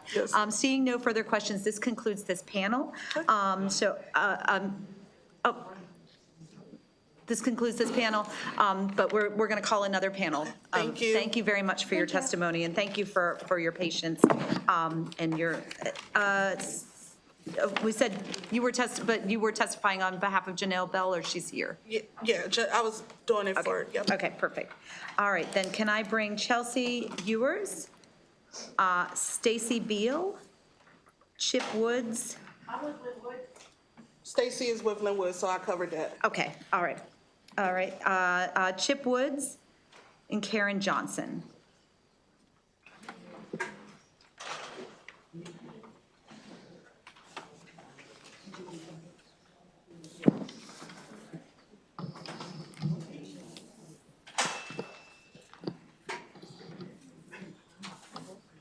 And you can begin when you're ready. Okay. Thank you, everyone. My name is Chelsea Ewers. I serve as the Director of Government and Community Relations for Chimes International. I'm here today representing our local affiliate, Chimes Maryland, and the 500 individuals that we support with intellectual and developmental disabilities. I'm testifying today in support of House Bill 1445. This legislation would directly impact numerous individuals with intellectual and developmental disabilities who are erroneously disenrolled and who struggle to work within a system that is perpetually ending services rather than providing continuous care. The state currently allows a 90-day time period for an individual to appeal their loss of services, but I'm here today alongside providers and individuals receiving services to tell you that this system is not working. Far too many individuals are being kicked out of waivers, and the current appeal process in some instances is taking years to go through. I tell you honestly today that providers like Chimes cannot and will not let these individuals fall through the cracks. I have with me 8 pages of documentation of just one case of an individual who was disenrolled from Chimes services. Over the course of nearly 5 years, our staff tried to reassure this individual that they would receive access to care. This gentleman is 39 years of age and has been in community living with Chimes since 2017 after facing an eviction. He moved to the waiver in 2020, and in less than a year, he was disenrolled and was not reinstated until October of 2025. And I regret to share with you that he has yet again fallen out of the waiver at the end of January of this year. The documentation I have with me shows every attempt our staff made to send, resend, follow up, and confirm information that EDD had in this gentleman's case for well over a year, but either lost or did not apply to his appeal. In some instances, I will share there are individuals who do not find out that they are disenrolled from the waiver until they visit their doctor. With the increase in redeterminations as part of H.R. 1, there is grave concern that this will exacerbate a problem that has already spiraled out of control. The state can and should do better, as providers like Chimes are providing services without reimbursement. In the case of this individual, we are still due for over 3 years of services totaling nearly $1 million. The eligibility determination process is not working for the state, for providers, and most importantly for the individuals that we support. I ask you to support House Bill 1445 and the developmental disability community. Thank you. Good afternoon, Chair, Vice Chair, and members of the committee. My name is Karen Johnson, and I'm the Vice President of Adult and Education Services for the National Center on Institutions and Alternatives. Thank you for the opportunity to testify in strong support of House Bill 1445, the Maryland Protecting People with Disabilities Act. NCIA has served Maryland's most vulnerable individuals since 1977. Today, we support more than 300 people with intellectual and developmental disabilities, many of whom have complex behavioral needs and no family members advocating for them. For many of these individuals, NCIA is their only support system. Right now, we are supporting 11 individuals who have fallen out of the Medicaid waiver due to administrative failures, not because they are ineligible. Their waiver applications or redeterminations were submitted but never processed, or they were never notified properly about submission deadlines. Because these individuals would otherwise lose their homes and critical supports, NCIA has made the decision to continue serving them. But as a result, we are now owed over $2.5 million for services already delivered, and that number grows by about $115,000 every month. We will never abandon someone simply because a system failed them, but providers cannot carry these burdens indefinitely. House Bill 1445 is essential because it ensures that people with disabilities do not lose life-sustaining services due to administrative delays, paperwork issues, or procedural errors. This bill protects continuity of care, strengthens due process, and ensures that Maryland continues to uphold the promise of community living for people with disabilities. On behalf of the hundreds of individuals we support, many of whom have no other advocates, I respectfully urge a favorable report on House Bill 1445. Thank you for your time and consideration. Thank you for your testimony. Do we have a Chip Woods here? Okay, seeing no Chip Woods, we're going to go ahead and open it up. Are there any questions from the members for this panel? Seeing none, thank you very much for your testimony. I'm going to bring up two more favorable panels, so let me start with Michael Addison, Daphne Pelosi, Tracy Wright, and Shalonda Pinder.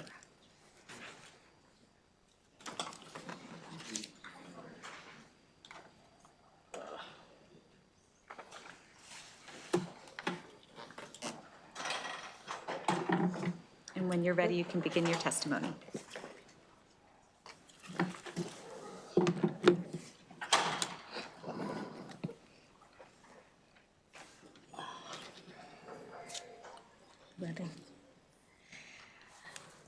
Greetings, Madam Chair and members of the committee. My name is Shalonda Pinder, and I am a member of Sigma Gamma Rho Incorporated, Alpha Alpha Sigma alumni chapter in Baltimore, Maryland. I am also a program analyst for the federal government for 12 years. But mostly importantly, I am a mother of 3, but I have a son who is 17 named Ryan, who is visually impaired. He also is diagnosed with autism, and he has a learning disability. I am here today to speak on behalf of the women of Sigma Gamma Rho who understand the challenges families face when navigating these complex systems of care. Programs like Medicaid and DDA waivers are not just helpful, they are life-changing. They provide stability, independence, and opportunities for growth that individuals with disabilities and their families rely on every day. House Bill 1445 is crucial because it ensures that individuals are not unfairly disenrolled due to paperwork errors, missing documentation, or administrative delays. Stability in these services are essential. Interruptions in care could hinder one's process of learning and independence that takes years of achievement. These bills protect families and they allow individuals to continue receiving the necessary support while eligibility issues are being resolved. Programs like Medicare and DDA waivers are essential for families raising children with disabilities. As I navigate the transition process for my son after high school, I have personally experienced how difficult it is when services are limited due to eligibility for certain reasons. I have foreseen how single missing documents or delays can create significant barriers for families. That experience reinforced me to understand the importance for protecting those who qualify them from losing services due to procedural issues beyond their control. I have included more details in my written testimony, and I strongly encourage you guys to read it, and I respectfully urge the committee to give House Bill 1445 for your favorable consideration. Thank you for your time and attention. Thank you.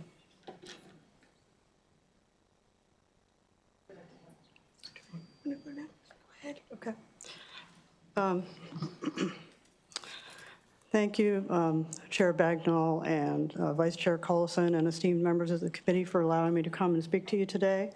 I'm Daphne Pelosi. I'm the Chief Executive Officer of We Achieve, a nonprofit provider in Silver Spring that supports people with intellectual and developmental disabilities.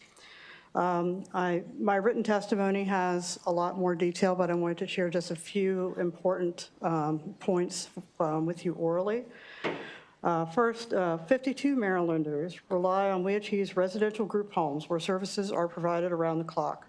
Since January 2024, 7 to 10 people we support residentially have experienced a lengthy lapse in waiver eligibility at any given time. Despite being unable to bill, We Achieve continues to provide support and incurs the full cost of staffing and care for an annual expense of $1.3 million. Factoring in lost revenue, the total negative fiscal impact increases to approximately $2.3 million per year, an unsustainable burden for any provider to carry without a resolution in sight. A smaller or less stable provider would collapse under that weight.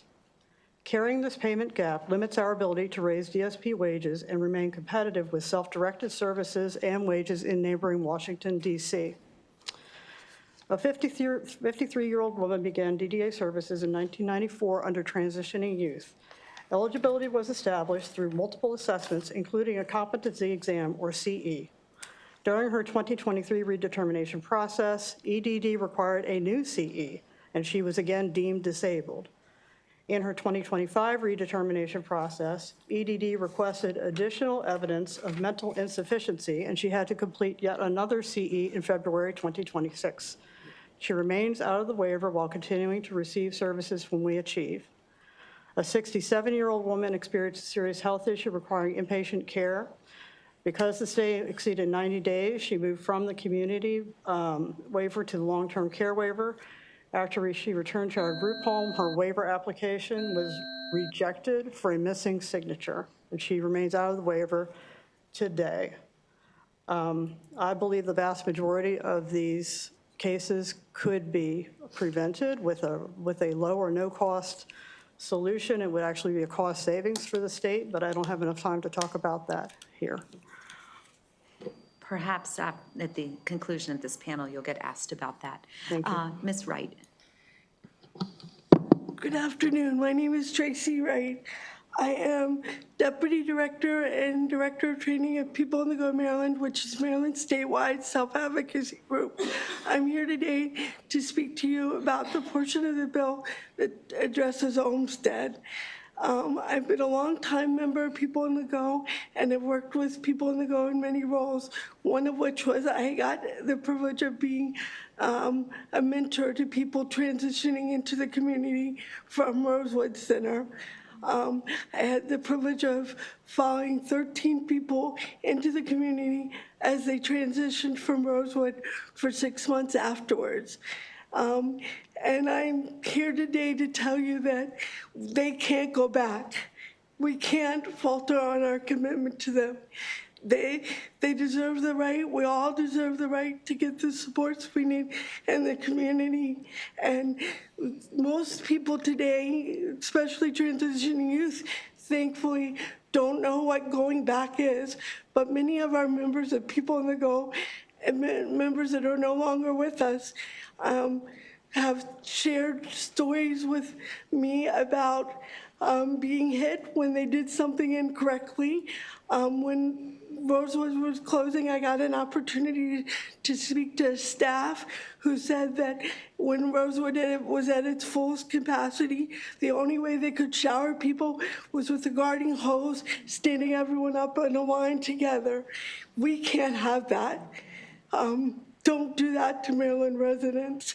Maryland, ever since I've been involved in self-advocacy, and my claim to fame is I'm 22 because last year was such a hard year. I was 21 forever, but I had to go to be 22 because last year was so hard. But I've been 22 a couple times with People on the Go, and I didn't know in Maryland where people couldn't access services in the community. So don't send people back, and don't send people like me that couldn't live without my support and with no family left to support me into an institution and without my job. Thank you. I strongly urge you to support this bill. Thank you very much for your testimony. I'm going to go ahead and open it up to questions from the members. Delegate Kaufman. Yes, and I had the honor of working with Ms. Wright, and she's a friend, and still 21 in my book. But my question is for Ms. Palazzi. You wanted to briefly talk about the solution that you had, which we would love to hear. Yes, thank you, Delegate Kaufman, for the question. So as I've been, within We Achieve, I started a internal task force to try to really work on this waiver piece and getting people back into the waiver, because we were just losing so much money and so much ground, and it was taking up so many resources, and it still is. But through me actually heading the task force and working with this week in and week out, I came to realize that almost everybody that We Achieve supported who was out of the waiver, which if you look at the written testimony, runs upwards of around 20, 22 people in our various services all combined. Most of them we were not the rep payees for. So we were not the representative payees. And when you're not the representative payee, as a provider, you don't get the notices, you don't get the redetermination letters, you don't get anything, you don't know what's going on. I'm old enough to know that back when I worked for the Arc of Howard County in the 90s, and I was a program coordinator in residential, the provider of record was essentially the person who got all of this information. It's not that the families didn't, and it's not that the individual didn't, but there was a greater team process. There was a lot more transparency. And for most of these cases, if we had known that the person was getting their redetermination, getting ready to go through the process, we could have assisted, we could have made sure as a team, because we are supposed to be a team wrapping around an individual, as a team we could have made sure that the lapse in the waiver eligibility never happened in the first place. And that is what's missing, and we're spending an awful lot of time, resources, money, losing money, trying to figure out how to fix EDD, not that this is the only solution, but a lot of it could be solved if we went back to the transparency and using the team approach from the beginning instead of waiting until after the fact and then everybody scrambling for months and months trying to figure out what in the world is going on. Thank you, Madam Chair. Thank you, Ms. Palazzi. Thank you. Thank you very much. Are there any other questions for this panel from the members? Again, I just want to say thank you very much for your testimony. Is there, I'm going to call one more time. Is Michael Addison here? Okay. This concludes this panel. Thank you very much for your testimony and for your advocacy. We have one more panel. We have a favorable with one virtual witness. So if I can call Karen Smith, Charles Addison, and Amanda Lay. And is there anyone who believes they are here on this bill that I did not call?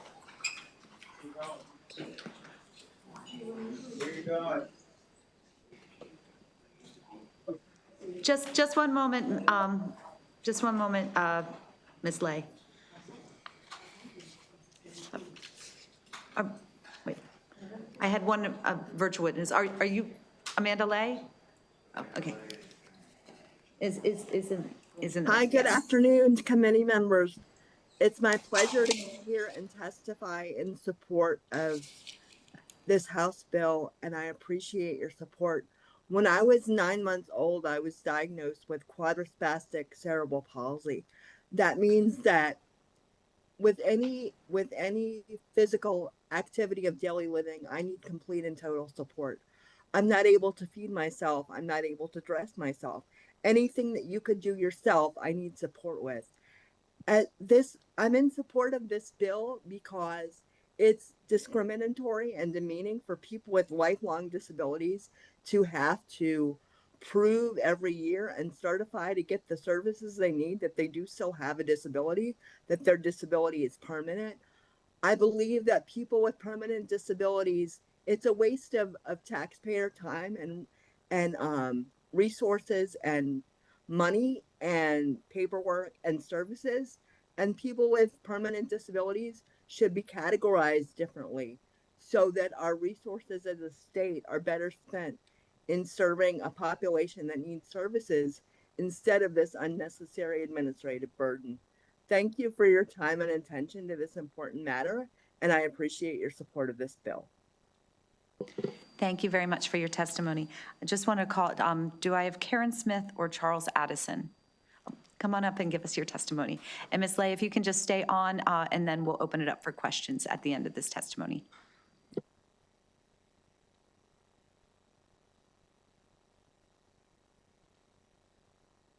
to read, but I think after hearing from Joanne and Tracy and Mike and so many others here, I just kind of want to propose the question to everyone else.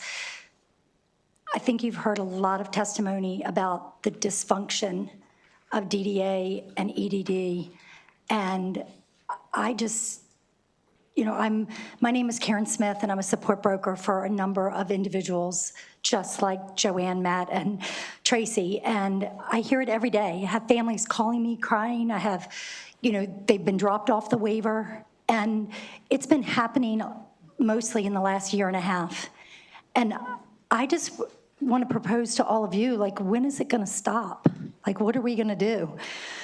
So I'm here to support House Bill 1445. And I just want to let you know that when families are on the waiver and they go ahead and they submit all of the paperwork, and just like everyone's been saying, they do everything that they're supposed to do, and then they just get dropped. And there's no real reason as to why they're getting dropped. It's all administrative reasonings. But one of the questions that I think Delegate Hill asked was, do people get reimbursed? And I can tell you, I support individuals in the self-direction program. And if you supply the work and you're there helping support the individual and they're off the waiver, you cannot log your hours later. So they do not get paid. And to the question of, you know, what happens, many of these individuals, the staff that work for them, they end up leaving, they file for unemployment. The participant ends up getting sick, they get hospitalized. So we're just talking about more and more and more money. So if we can fix the systematic problem, we'll save money for the state and we'll help the participants. Thank you. Thank you very much for your testimony. I just want to make one more call. Is Charles Addison here? Seeing none, do we have any questions from the members for this panel? Seeing none, thank you all very much for your testimony. I know that this was a long bill hearing, and we really wanted to hear everyone's stories and your voices, because you made the effort to be here. And to our last witness, we hear you.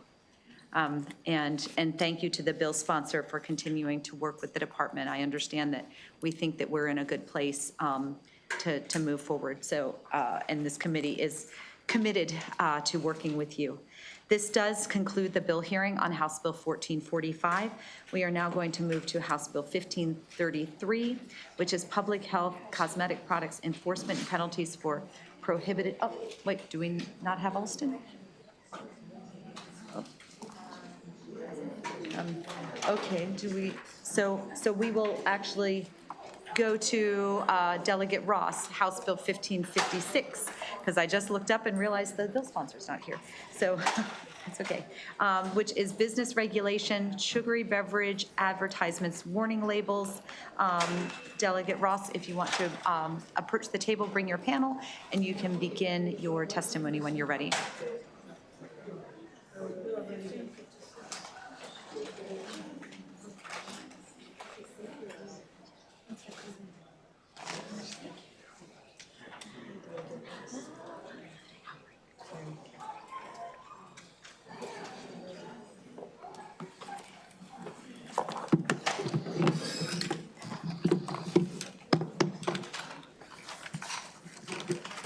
Thank you, Madam Chair and Madam Vice Chair, distinguished colleagues and members of the committee.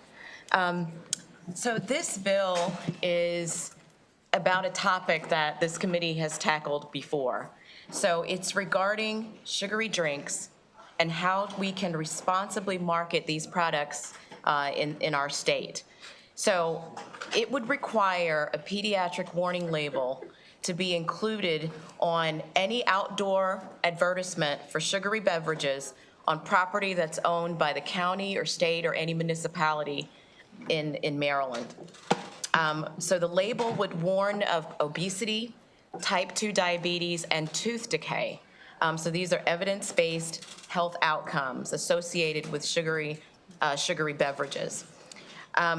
So to be clear, sugary beverages are drinks that have added sugars. So we're talking about high fructose corn syrup, honey, any fruit juice concentrates, added sugars that have been added to a beverage during the preparation and the processing of that drink. So this bill does currently also include non-nutritive sweeteners. There's been some discussion about that, but currently that is would be a part of the sweeteners we're referring to in this bill. So there's a big difference, as this committee knows, between added sugars and naturally occurring sugar. Unlike natural sugars in fruit or milk, these added sweeteners provide no essential nutrition. They're linked to health issues, as the three I just mentioned. And we're talking about, again, it's cane sugar, corn syrup, dextrose, high fructose corn syrup, and the like. If any of these are in your drink, then you're drinking a sugar-sweetened beverage. So that's what we're talking about here today. Why are we focusing on sugary sweetened beverages and not all of the other sources of sugar? Sugary drinks are the leading source of added sugars in the American diet. They contribute nearly half of all added sugar intake, according to the CDC. Regular soda, no surprise, is the primary source, but it's followed by fruit drinks and sports drinks and sweetened coffee and tea. So how much added sugar is okay? The Dietary Guidelines for Americans recommends that children younger than 2 do not have any added sugar in their diet. Adolescents and adults should also limit their sugar consumption. There's no amount of added sugars recommended or considered as part of a healthy or nutritious diet, but they do warn that you should limit your intake to less than 10% of your daily calories. So that we do know. The American Heart Association and the American Academy of Pediatrics, they recommend that children and teens consume no more than 6 teaspoons, that's 25 grams of added sugar a day, and no more than 8 ounces of sugary drinks per week. So that's this spoon. 6 of these a day is you should not exceed that. We're missing that mark. Children in the United States consume more than 30 gallons of added sugar a year on average. And we do have a visual of it. It's here. This is what children on average consume in a year. That's 30 gallons of added sugar. So that's on top of other more natural sugars and other non-nutritive sweeteners. This is what they're consuming in a year. So this we know. So the question today is, what are we going to do about it? So this committee is familiar with some of the things that, other options that people have tried. Legislators have tackled this in a couple of different ways here in Maryland and in other states. So we know just last year, we were talking about putting a tax on it. We know just a couple weeks ago, we heard testimony to place warning icons on menus. So today, now that we all seem to agree that this is bad and something needs to be done, this bill provides a new, different, meaningful, and also reasonable way that we can warn of the health outcomes of added sugars and to also change human behavior. So you will hear from a number of several experts about how advertising changes and influences human behavior by tapping into psychology, leveraging data to create desire and influence purchasing decisions or social norms. Advertising can shape people's attitudes, as we know, towards a product, a service, or an idea. So this bill is about leaning into that. It's about educating the public, shifting attitudes toward healthy drink consumption. There's been a lot of research that supports that warning labels are a valuable tool for public health policy. Johns Hopkins has some public health research that shows that warning labels, particularly graphic ones, reduce purchases and encourage healthier choices. So this bill applies only to county and state, again, and municipalities' properties. So it's making sure that we take responsibility as a state for how we market these products. It is not overly punitive. The fines in this, you will see, call for $1,000 for the first violation, and it goes up with subsequent violations with a daily charge, each day considered a separate violation. The Consumer Protection Division that would be enforcing this, they typically, their fines would start anywhere up to $10,000, with $25,000 for subsequent violations. So this is really on the lower end of that. This is not overly punitive to businesses. If they have something, an advertisement placed on their private property, this is just referring to the state-owned and public-owned entities. So I would like to point out that there is a trend for this across the country. States are turning to responsible marketing and labeling, taking steps to try to empower and remind people to make informed choices about what they're consuming. New York City recently implemented a mandatory warning label policy last year, requiring chain restaurants to identify menu items and with added sugars, high in added sugars. They're the first to implement that, but there are other states who have introduced similar bills and considered it to require warning labels on these drinks. I could name California, Washington State is considering right now legislation to put a tax on sugary drinks. So this is an issue across the country, lots of different things being considered, but the marketing and the labeling is a proven approach. So we must take reasonable, sensible a sensible step to protect public health from the harms of added sugars and be responsible for how we market these products to children. I respectfully request a favorable report, and I will point out, at my last check, there was no opposing testimony. I did hear from industry, and we had a conversation, but they did not share in that conversation any opposition. They just asked about the bill, and they wanted to know the details of it.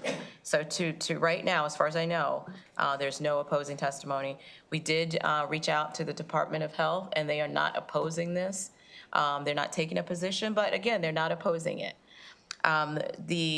Next, we will be reaching out to the Consumer Protection Division. We have not done that, but that's a call that we'll be making to have a conversation with them about the enforcement piece. But they certainly do, as you know, this type of enforcement. So with that, I'm going to turn it over to my panelist here, and then we have a couple of additional panel members who are on virtual, Madam Chair. So we'll start with Olateju. Thank you so much, Delegate Kim Ross. Good afternoon, everyone. Chair Bagnall, Vice Chair Collison, and members of the House Health Committee, thank you very much for the opportunity to testify in favor of House Bill 1556. I want to applaud Delegate Kim Ross for taking the bold step to sponsor this bill. My name is Dr. Oluwatosin Olateju, nursing professor at Coppin State University. I've also served as commissioner and co-chair of the Maryland Commission on Public Health in the last 3 years. I'm here representing the Maryland Public Health Association, where I currently serve as the Advocacy Committee co-chair.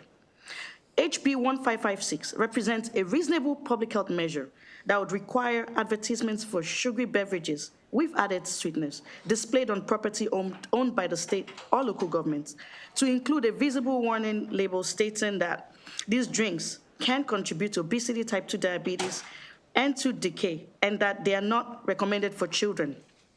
Maryland could consider adopting a standardized visual symbol or icon rather than just text alone for sugary beverage warnings in the advertisements.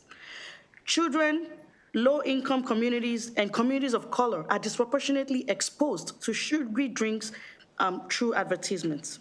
Sugary drinks are actually one of the largest sources of added sugar in American diet and are strongly associated with preventable chronic diseases.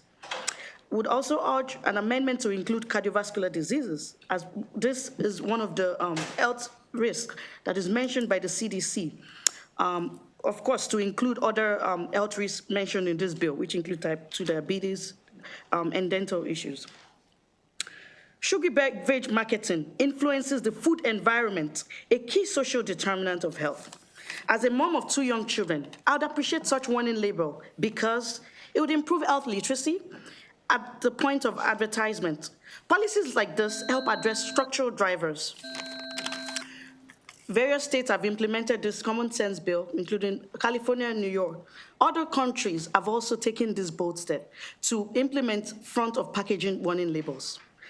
For these reasons, the Maryland Public Health Association respectfully urges a favorable report on House Bill 1556. Thank you.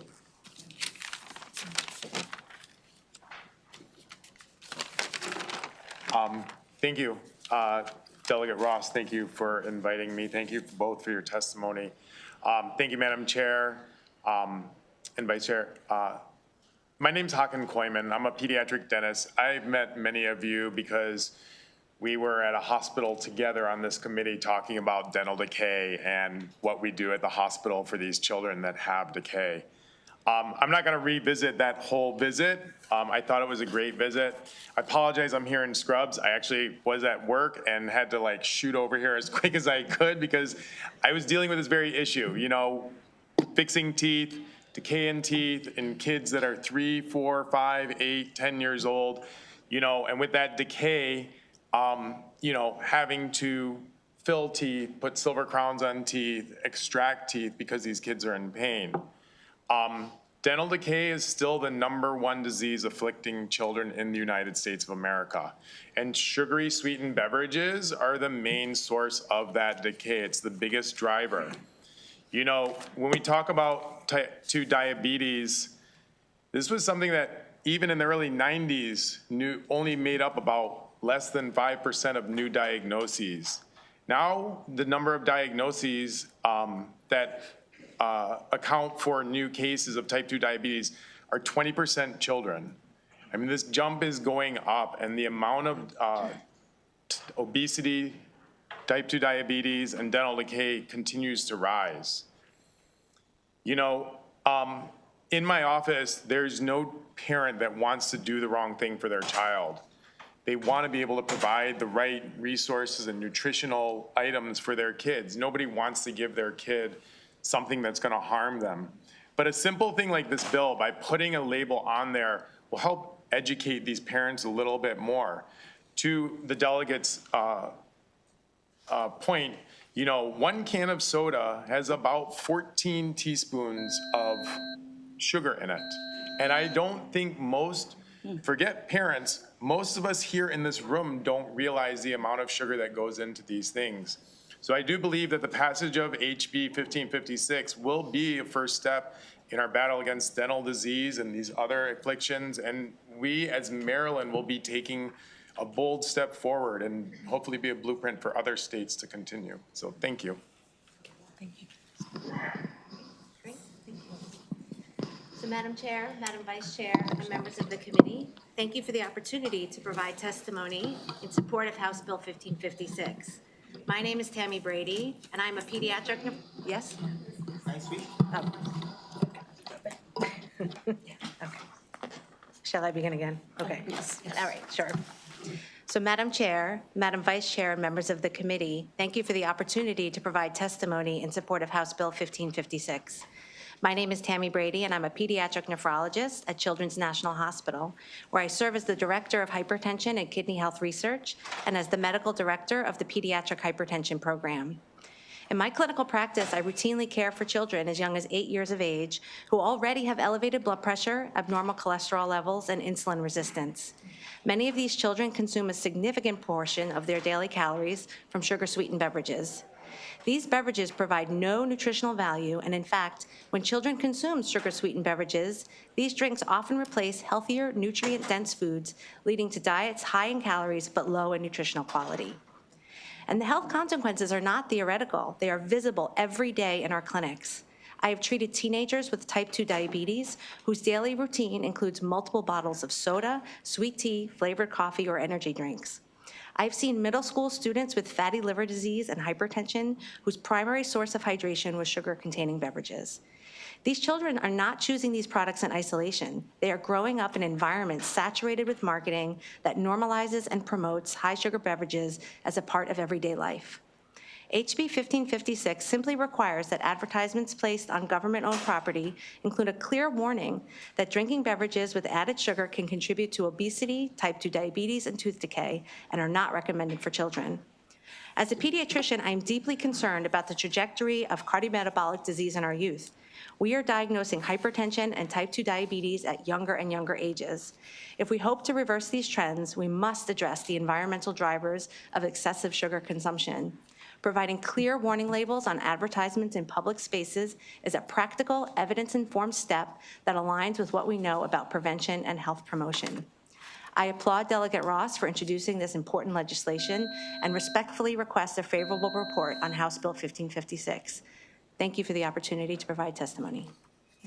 Thank you very much, and we'll go ahead and have your virtual witnesses, and then we'll open it up for questions. Marissa Hall, can you go ahead and unmute and begin your testimony? Absolutely. Can you hear me? Yes. Okay, wonderful. Thank you so much, Delegate Ross and members of the Health Committee, for the opportunity to speak today. My name is Marissa Hall, and I'm an associate professor of public health at the University of North Carolina and one of the country's leading researchers on health warning labels. And I'm here in support of HB 1556 as both a researcher and a parent. Let's start with a number, $7 billion. That is what diabetes alone costs Maryland each year in healthcare and lost productivity.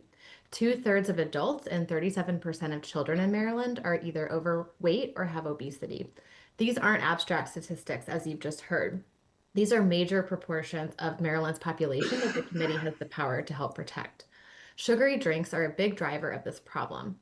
Over $1 billion goes into advertising sugary drinks each year, and we know it works, especially for categories like fruit drinks and sports drinks, which sound healthy but are really filled with added sugars. What I study is the science of warning labels, and that science is clear. Rigorous randomized studies, including studies led by our team, show that sugary drink warnings reduce both purchasing and consumption of sugary drinks. These shifts in behavior could translate to meaningful public health benefits over time. And it's true, warning labels probably won't change everyone's behavior. That's okay. Even in that case, they do something really important. They inform people, and people should all have access to this information, even if they choose to keep buying sugary drinks. As a parent of 2 children myself, I don't just see this in my research. I live it every time I'm at the grocery store, making snap decisions about what goes into the cart and into their bodies. A clear warning label makes those decisions easier. It levels the playing field between families and an enormous sugary drink marketing industry. I urge you to pass this bill, and I'd also encourage the committee to go even further, extending the labels to product packaging and all ads, not just those in public spaces, so that every family in Maryland can benefit. Thank you so much for your time. Thank you for your testimony. James Krieger, if you want to go ahead and Yeah. unmute and begin your testimony. Are you able to hear me okay? Yes. Okay, great. Good afternoon, Delegate Ross and members of the Health Committee. I'm Dr. Jim Krieger, a physician and professor emeritus at the University of Washington School of Public Health, here to support HB 1556. The science is really clear. Sugar-sweetened beverages, which are the leading cause of added sugar in the American diet, are strongly linked to obesity, type 2 diabetes, heart disease, and tooth decay. And beverages sweetened with non-sugar sweeteners, whether artificial like aspartame or natural like fruit monk, raise similar concerns. The 2025 Dietary Guidelines for Americans recommends avoiding both of them. Yet industry is spending billions of dollars in advertising, associating these drinks with energy, hydration, healthy lifestyles, and creating the misleading impression that they're beneficial. Advertising increases brand preferences, purchases, and consumption. And marketing of beverages with non-sugar sweeteners, where they're called low sugar or no sugar added, leads to consumer confusion. And a 2021 study found that parents frequently misidentified whether children's drinks contained added sugar or non-sugar sweeteners. The warning labels are an evidence-based remedy. They're now widely adopted globally. And many scientific studies, as my colleague said, show that warnings on sugary drinks reduce purchases and consumption. And in particular, a study of proposed advertising warning labels in San Francisco found that people seeing the label were less likely to want to consume sugary drinks. So warnings on advertising work by providing factual health information, countering misleading and deceptive advertising claims. Warnings support the core goal of consumer protection, ensuring that consumers receive truthful and balanced information about the products being marketed to them. And I'll conclude by offering a few recommendations to strengthen this bill. It should be sure to cover all non-sugar sweeteners, natural as well as artificial. It should extend warnings beyond advertising in public facilities to product packages and vending machines. And the label format should make sure that it's clearly visible, including a minimum size of the ad size and a warning icon. So companies spend billions on ads. Consumers deserve clear health information alongside these promotions. Requiring public health warnings on sweetened beverage ads is a practical, evidence-based step to protect public health. Thank you for this opportunity to testify. Thank you for your testimony. Deanna Nara, if you want to go ahead and unmute and begin your testimony. Thank you. Hello, Chair Bagnell and members of the committee. Thank you for the opportunity to testify. My name is Dr. Deanna Nara, and I am a Senior Policy Associate with Center for Science in the Public Interest, a nonprofit public health organization that has worked for more than 50 years to advance nutrition policy and protect consumers' health. And we strongly support HB 1556. This bill addresses a fundamental public health principle. Government should not be facilitating the promotion of products that contribute to chronic disease without providing clear health information to the public. Sugar-sweetened beverages are the largest source of added sugars in the American diet and are linked to increased risk of type 2 diabetes, cardiovascular disease, and dental decay. A typical 20-ounce soda contains about 65 grams of sugar, which we've heard today is about roughly 16 teaspoons in a single drink. At the same time, the environments in which people are encountering this advertising matter. Research consistently shows that exposure to food and beverage marketing influences preferences, purchasing behavior, and consumption pattern, especially among children and adolescents who are less able to recognize persuasive intent. Today's marketing ecosystem goes beyond simple advertisements. Many campaigns rely on sophisticated data collection and commercial surveillance practices that track individuals' locations, behaviors, and digital activity to deliver highly targeted ads. These systems can identify and target youth and families with repeated marketing for sugar-sweetened beverages across digital platforms and physical environments. Children are particularly vulnerable to these practices because they cannot meaningfully consent to the collection and use of their data, nor can they fully understand how targeted advertising influences choice. Government-controlled spaces such as transit system, public buildings, and other public infrastructure are places where families and children encounter advertising every day. When sugary drink ads appear in these spaces without context, the government is effectively helping normalize products that drive diet-related disease, while commercial surveillance systems amplify. Meanwhile, Maryland taxpayers are already bearing the costs. About 1 in 8 adults in the state has diabetes, and the disease costs Maryland more than $4.9 billion in medical expenditures.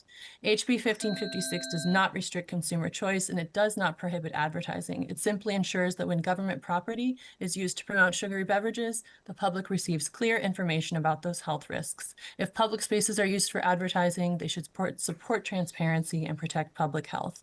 For these reasons, we respectfully urge a favorable report on 1556. Thank you. Thank you for your testimony. And before I open it up for questions, I just wanted to confirm Frances Fleming Malici is not in the waiting room, correct? She actually said she is, and she hasn't been able to get in. I'm not sure if you see her.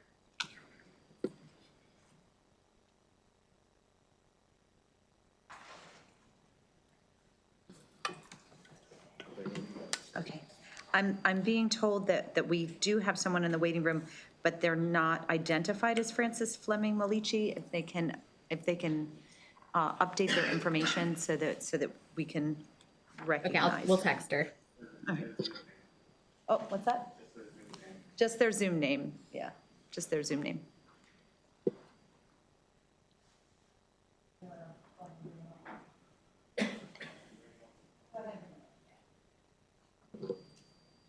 There's just the one in there, right? Okay. Yeah, she's the last one. She's I have to go back in committee. Okay, thank you. There we go. Is this Frances Fleming Malici? It is. I Okay. don't know. It's miraculous. Somehow I couldn't get on after many tries, but here I am. Because we didn't have your name in the Zoom. Oh, I apologize. That's okay. That's no problem at all. That's why we say be flexible with the technology. So go ahead and give us your testimony and welcome. Oh, great. Thank you. Thank you to Chair Ross and members of the Health Committee for allowing me to provide testimony today in support of adding warning labels to sugary drink advertisements as outlined in HB 1556. As you just noted, my name is Fran Fleming Malici, and I am Director of Marketing Initiatives at the University of Connecticut's Rudd Center for Food Policy and Health. For over 15 years, my team has published academic papers and detailed reports on the marketing of sugary drinks to children and their families. And I've learned that food marketing is quite powerful. For over 40 years, studies have examined the impact on young people and found that exposure to unhealthy food marketing negatively affects diet-related outcomes. And this includes immediate and long-term consumption of the products promoted, preferences for marketed brands, and purchase requests to parents, which is something we call pester power. And it's pretty self-explanatory what that is. Increases in brand awareness and ad liking. And food companies really understand this power.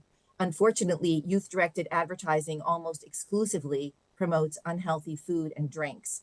Our research documents that over $1 billion was spent in a single year to advertise sugary drinks. And that kind of money buys a lot of influence and fuels consumption. The good news is that public health advocates and researchers have proposed a number of ways to dampen the power of marketing and reduce sugary drink consumption. And the proposed warning labels are a great step in the right direction because research shows they work. They shift people to make healthier choices and inform consumers. Passing legislation will signal that Maryland's leadership cares about public health and believes in informing consumers.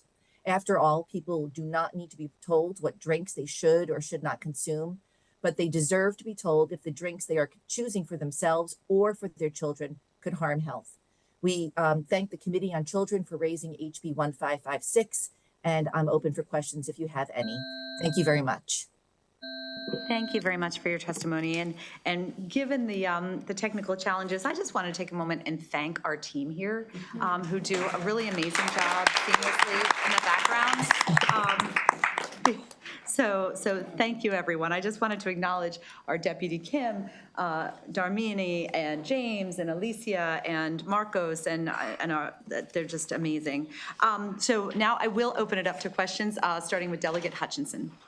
Madam Chair, Delegate, how does this apply to the state universities? I'm thinking Xfinity Center, that can they still advertise Coke, Pepsi, whatever it is, but they just have to have that little disclaimer? And do they have to have that at every single place you would see a Coke ad somewhere? Right, that's a good question. So yes, if it's a public college and it's on public property, then yes, if it's an outdoor ad. So it would need to include, they could still advertise for all the sugary drinks they wanted to promote, but it would need to carry that warning label.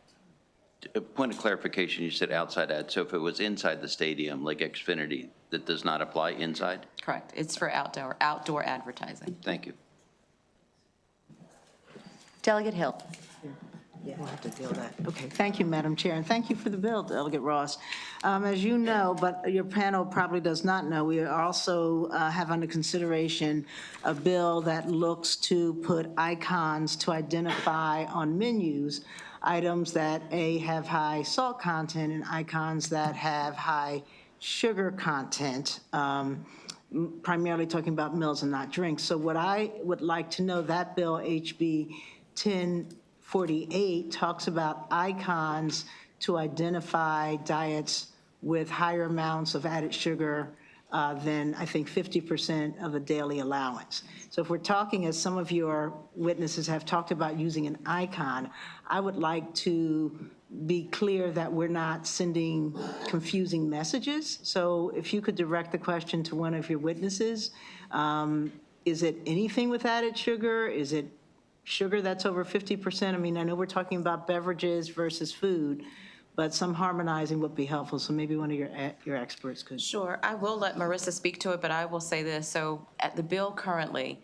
we are focused on all added sugars. So there's no difference of how much added sugar. It's if it has added sugar and there's it needs to carry the warning label. Of course, you'll take it up in committee and you can have a discussion about that, but that is the goal. Okay. Marissa, am I able to? If I can ask a follow-up question of Marissa? I would love, Madam Chair, to ask Marissa if she has anything to add to that specific question of do we have two different icons if we do both bills? Do we have one icon that is interpreted differently if it's solid food versus sugary drinks? I'm happy to jump in. I have done several studies testing the impact of icons, and I think the bottom line is that adding an icon makes warnings more effective than text alone. And so that was in my written testimony, one of my recommendations for strengthening the current bill we're talking about would be to add an icon, and that could actually help with consistency with this other bill that you mentioned. There are lots of icons that work, but one that we found especially promising is a caution symbol with an exclamation point in it, ideally with yellow, because that really, we found in our studies, is a simple way to signal warning. And so it's consistent with the text in the warning, but that visual helps capture attention. Because these warnings would be in different places, it sounds like menus versus ads. I think it's okay if they look slightly different. I don't think they'll be competing, but my first thought is just that if they had the same icon, that could really help consumers understand this is a health warning label or as a nutrient label in the case of the sodium bill. So if I may follow up from Marissa. So if I think I understand you correctly, you don't see a problem with using the same icon and having the language, say on sugary drinks, say this icon is indicating that this is a sugary drink with the possible health risk. And on the menu, this icon is indicating that this is an item with more than 50% and with those warnings. So they can have different messages as defined in the language. That's exactly what I believe. And I think especially if you use kind of the universal caution symbol icon, people tend to know what that means already. They already think it symbols caution. So they're not having to do any extra thinking about what that means. And it really helps draw their attention. We've done eye tracking studies that actually measure objective attention, and people spend more time looking at the warning when it has that icon in it. All right, thank you. Delegate Tavares. I was on my way to a meeting, but it's okay. I will stay because this is important. Oh, it wasn't just for me, it was because, okay. No. No, not at all. No, because I actually am very interested in this topic. While I was on the council, we passed a similar bill with sugar-free kids to try to make sure that high school students or schools within our school system were aware of the sugar content. And I wanted to know if anybody had done research on the effectiveness of legislation passed by sugar-free kids. I would say Jim or Marissa probably would be, or maybe Jim or Marissa would probably be the best for that.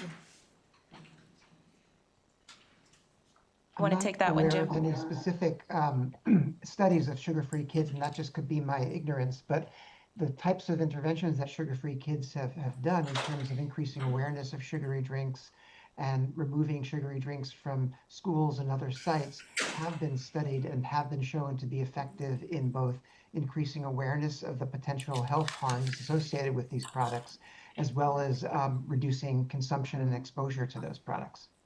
Have you seen, I'm sorry, may I follow?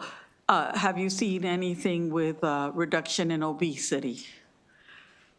So where the best evidence is around obesity, actually more comes from taxation of sugary drink products.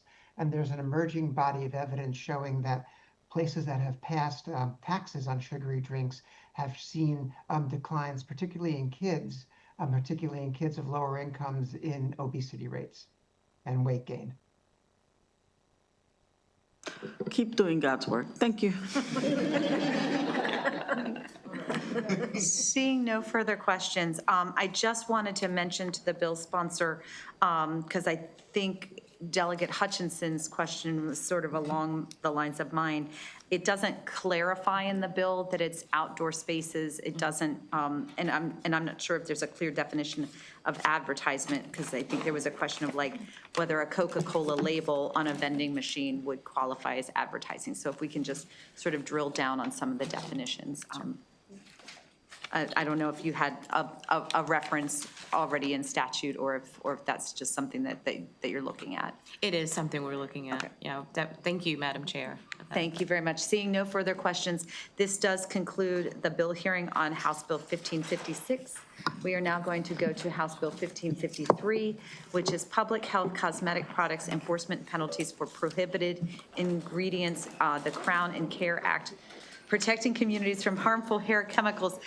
I feel like these titles are just getting longer to give everyone more time to get to the table. Is that what this is?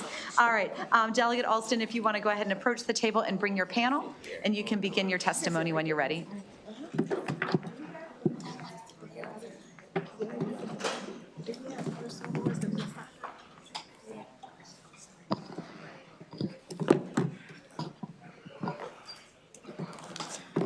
you can thank Senator Henson for that very long title.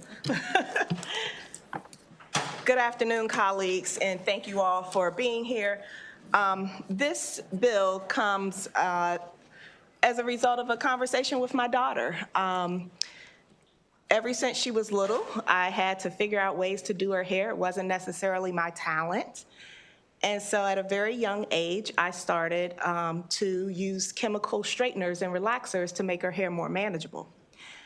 And she would cry, she would scream, she would run, she would not ever want to sit down to get her hair combed. But it was convenient for me because it made my life easier in having to manage her hair on a daily basis. Once she got older, she told me, well, Mommy, this burns, I don't like it, I don't want this in my hair anymore. And so we stopped using the chemical treatments. Now she's a young adult. She recently told me we were going to get her hair braided and she needed to order specialty hair from out of the country. And I'm like, why are we paying all this money for hair from out of the country when we can go down the street and get it from the beauty supply for like 20 bucks? She said, well, Mom, let me tell you, that hair is no good. It has lead in it. It has all kinds of chemicals in it. It's bad for you. And it's really problematic for our health. And so I started looking into it, and turns out we can learn a lot from our kids. So I should call this the Almira Act, but the Crown Care Act is important because this General Assembly has done so much in terms of changing the way we think about hair. Our former speaker passed a bill where we can't discriminate against people anymore based on the way they wear their hair. And I remember as a young adult, we were taught that our hair had to look a certain way as a Black woman in order to be deemed professional and in order to go into the workplace. I couldn't necessarily wear my afro after I graduated from law school because I probably wouldn't get a job. And so my afro quickly became relaxed, my hair became long and straight, and you know, now I just change it all the time because I can. But what has disturbed me over the last year is the thought that when I'm getting my hair done and when I'm buying products for my hair, there are chemicals in it that could actually be causing me harm. And not just any harm, like maybe my hair breaks or I get split ends, but actual deadly harm. A couple of years ago, I was diagnosed with uterine fibroids. It was actually my second diagnosis. I'd had them removed once before. And this time, the prognosis of removing them was not going to work. I had to have a more massive surgery, which was life-altering and very disturbing. I've had an ectopic pregnancy. And what I've learned over the last year is that it's probably been the chemicals that I've been putting in my hair and on my skin since I was a very little girl. Now, a couple of years ago, this body, through Delegate Julie Polakovich-Carr, banned many of those harmful chemicals. So we are no longer supposed to have them in our hair care products in the state. But surprise, surprise, many retailers continue to sell them. These chemicals cause cancer, they cause fibroids, they cause endocrine disruption, they cause fertility problems, and they are so dangerous. And they are specifically targeted to certain people, people that look like me. And so today, what we're doing, because we've already did the work of banning these chemicals in this state, this bill will give us an opportunity to have a private cause of action where citizens will be able to sue people for violating our state laws. It will provide more enforcement mechanisms for our Attorney General to go after these bad actors who continue to sell these products after we have explicitly told them that these chemicals are harmful, they're dangerous, and they should not be sold on the shelves in the state of Maryland. There will be amendments coming forth. I will circulate them to you all, which will conform this bill to the Senate bill, which provide for more enforcement mechanisms for the Attorney General. It provides for a fund to, when these cases are won, where we can take that money and actually help people who've had these fertility problems who've developed cancer, who've had the plethora of problems that come from these dangerous chemicals. And so, colleagues, today I'm asking that we give a favorable report to this bill as amended, as it will be amended in subcommittee, because we all deserve to have safe products. And I am so grateful that Delegate Polakovich-Carr banned many of these chemicals, and this body voted to ban them many years ago. But it is definitely concerning and disturbing that these products continue to be sold in our shampoos, our conditioners, the glue. We've had several eyelash bills. The glue that's used to put on your eyelash extensions have these harmful chemicals that we have already banned, and it's still being done in the state of Maryland. So I want to thank my sisters for being here today from Sigma Gamma Rho sorority to support me in this bill. This is actually very difficult to talk about. And with that, I'm going to turn it over to my panel, whoever wants to go next. Good afternoon, Madam Chair and members of the Health Committee. My name is Lisa Lane Treadwell, and I've been in the beauty profession for 45 years. I have owned and operated my own salon in Annapolis, Maryland for 39 years, and I've served on the Maryland State Cosmetology Board. The health and welfare of the consumers of Maryland has always been my passion and concern, and this is why I am supporting House Bill 1533, the Crown and Care Act. Cosmetics and hair products are the least regulated consumer products, and the ingredients labeling of hair extensions and synthetic braiding hair is minimal or non-existent. So it is nearly impossible for consumers to make informed choices and avoid harmful ingredients when purchasing such products. It is crucial that we make manufacturers accountable with being more transparent about the ingredients in these products with better labeling and disclosure as we provide protection for the consumers in Maryland from harmful hair chemicals. As a seasoned beauty professional who is trained in proper applications of hair chemicals, I have encountered some instances involving hair products that have raised my concerns, and I myself had to contact manufacturers about the effects that it has on my customers. So I thank you, and I urge for a favorable report for House Bill 1533.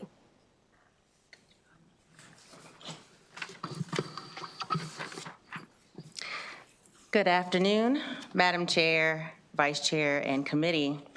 My name is Dawn Stanton, and I am the Northeastern Region Director of Sigma Gamma Rho Sorority Incorporated and a resident of Odenton, Maryland.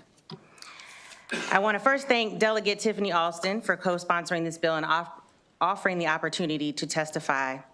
Sigma Gamma Rho Sorority Incorporated was founded in 1922 by educators, and that translated into educating and advocating for the greater community, and has now expanded to a greater focus on women's wellness and improving the quality of life of women and their families. As the Northeastern Region Director, the state of Maryland represents a segment of over 2,500 women and affiliates. House Bill 1533 is important for a number of reasons. The most important being, you cannot put a cost on the value of health and quality of life.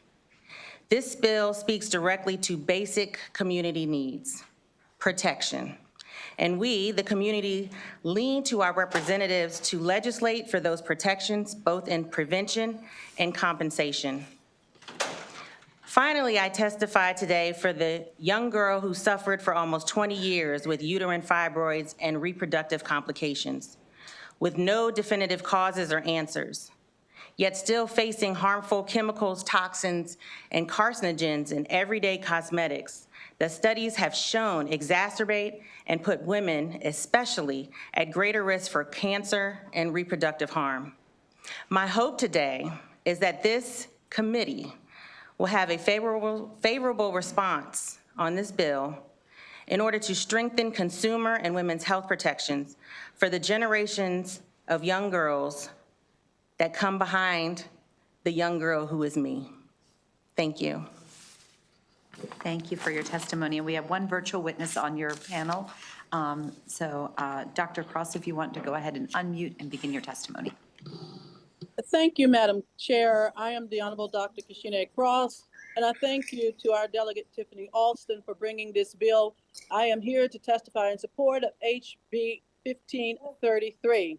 This is a community leader, veteran, advocate, mother, health, dignity, wellness bill. This bill is really talking about the nature of the superficial matters that we see that are deeply connected to the physical health, emotional well-being as well. These products are causing harmful damage not only to the scalp, but burns and inflammation. I know firsthand, as I was able to cut the last sprigs from having a root stimulator burn almost all of my sister's hair out.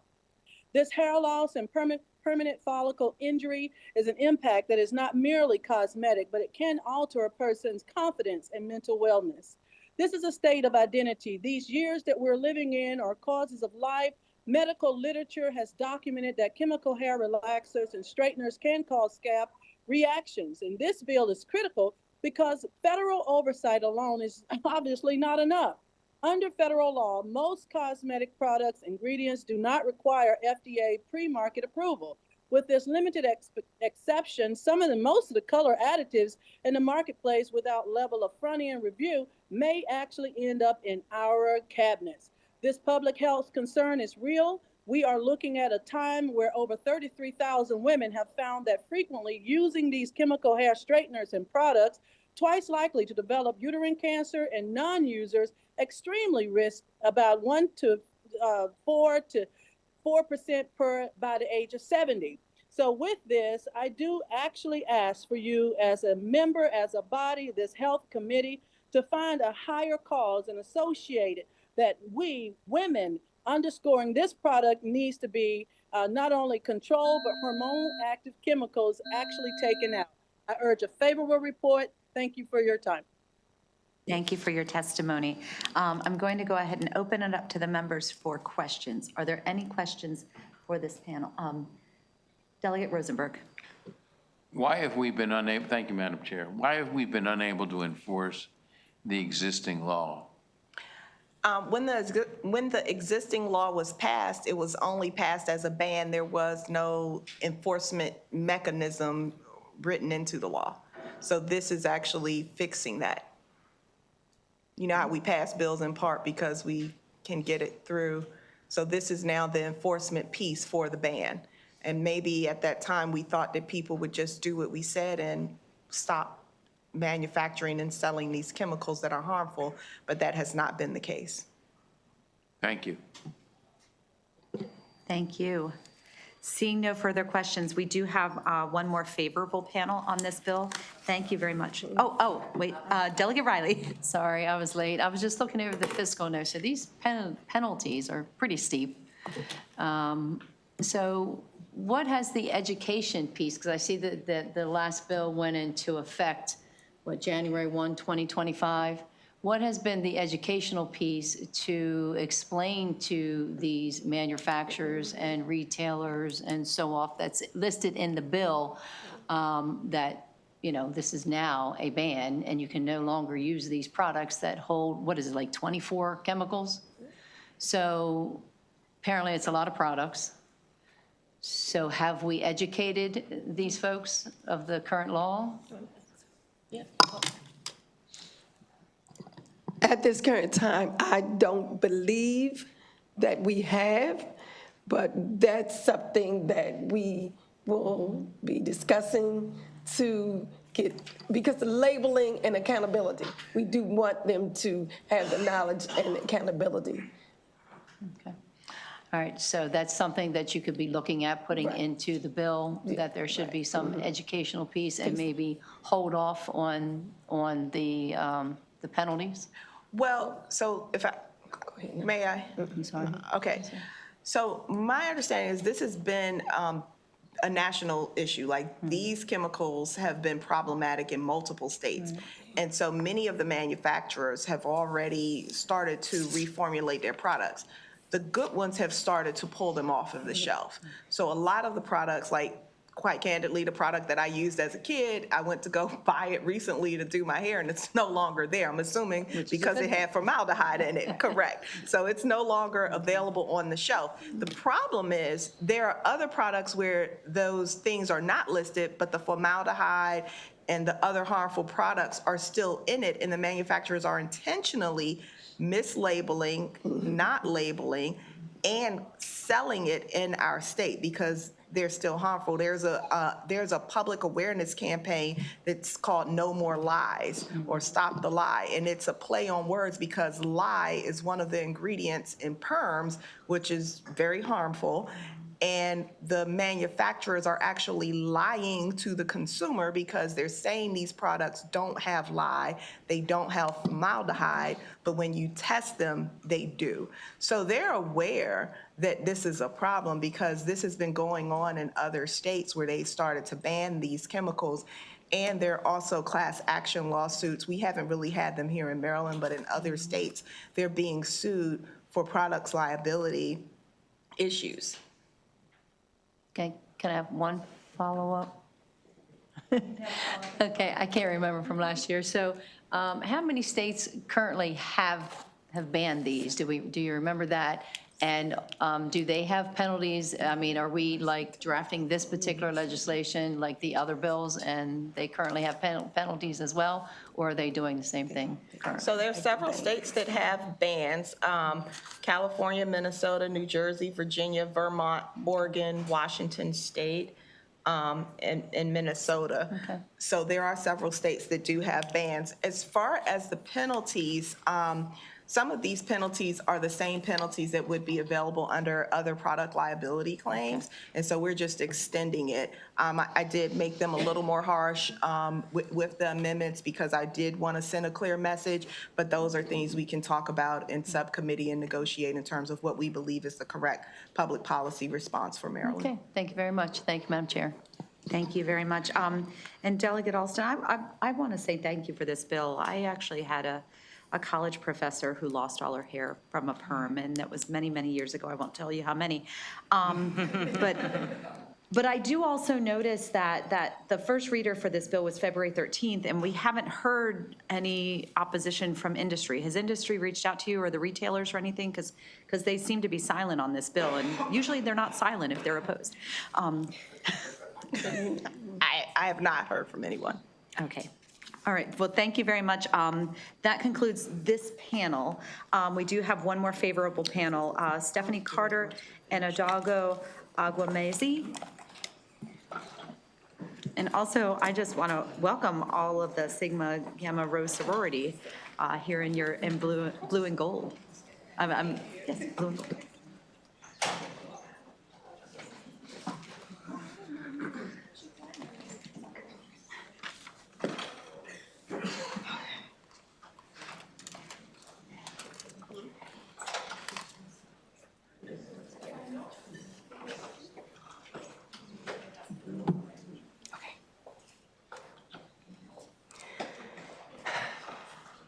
Greetings, Madam Chair, Vice Chair, and members of the Health Committee.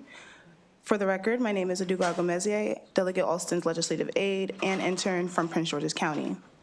I'm also a frequent consumer of hair care products. When I walk into a store looking for a product to strengthen, enhance, and maintain my hair, it becomes almost impossible to decipher the clean products from the harmful. These are products I use every morning when I go to work, when I wash my hair, and every evening when I decide to go out. My usage could easily cause irreparable damage to my health. These products choose the fate of my hair while I continue to instill trust in them. This bill addresses the lack of strong enforcement and accountability of a person who violates the prohibition on the manufacturing, sale, delivery, holding, or offering of harmful hair care. A cosmetic product that contains harmful ingredients is liable for certain civil damages, and that authorizes the Maryland Department of Health to investigate a complaint alleging that a person included certain prohibited ingredients in cosmetic products. House Bill 1533 would add that extra layer of consumer protection in Maryland, ensuring that harmful ingredients are not to be put on shelves for consumers to use unknowingly. In addition, there isn't anything in this bill that restrains state regulators from doing their job. However, this adds that extra layer. There has been a plethora of chemicals found in popular hair care products, from synthetic braiding hair, hair gel, synthetic wigs, shampoo, and keratin treatments, have all been directly linked to cancer or autism, containing chemicals such as formaldehyde, certain parabens, mercury, and certain PFAS, which typically are forever chemicals. Researchers with the National Institute of Environmental Health Sciences discovered that frequent use of hair straightening products more than twice as likely are to develop uterine cancer later in life compared to those who did not use the products. We need to hold companies accountable for causing these long-lasting traumatizing effects on consumers that trust these companies to create products to simply groom their hair. This bill would allow individuals harmed by prohibited ingredients to sue for civil damages. Wrap up your testimony, please. Authorize the Maryland Department of Health to investigate complaints, allow inspections of facilities, and manufacture or sell cosmetic products. With these reasons, I respectfully urge a favorable report on House Bill 1533. Thank you so much for your time and consideration. Thank you for your testimony. Let me make one final call for Stephanie Carter. All right. Do we have any questions for this witness? Delegate Martinez. Thank you, Madam Chair. I know you had to wrap up your testimony. Is there anything else that you wanted to add that you weren't able to? Well, my mother currently has alopecia from the use of perm products. So she couldn't be here today, but I did want to bring that to your attention because it is affecting people in real time. And then I have a follow-up. Is this your first time in front of our committee? Yes, well, I was in front of you guys before, but I think she asked, like, you know, if anybody had questions, and everybody brings their hand.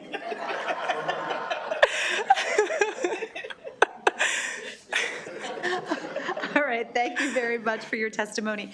This does conclude the hearing on House Bill 1533. We're going to turn to House Bill 1022. This is PFAS chemicals, product phase-outs, and registration requirements. And we welcome members of the Environment and Transportation Committee. And Delegate Ruth, if you'd like to come to the table and bring your panel, and you can begin your testimony. Thank you, Madam Chair. We'll have to rotate.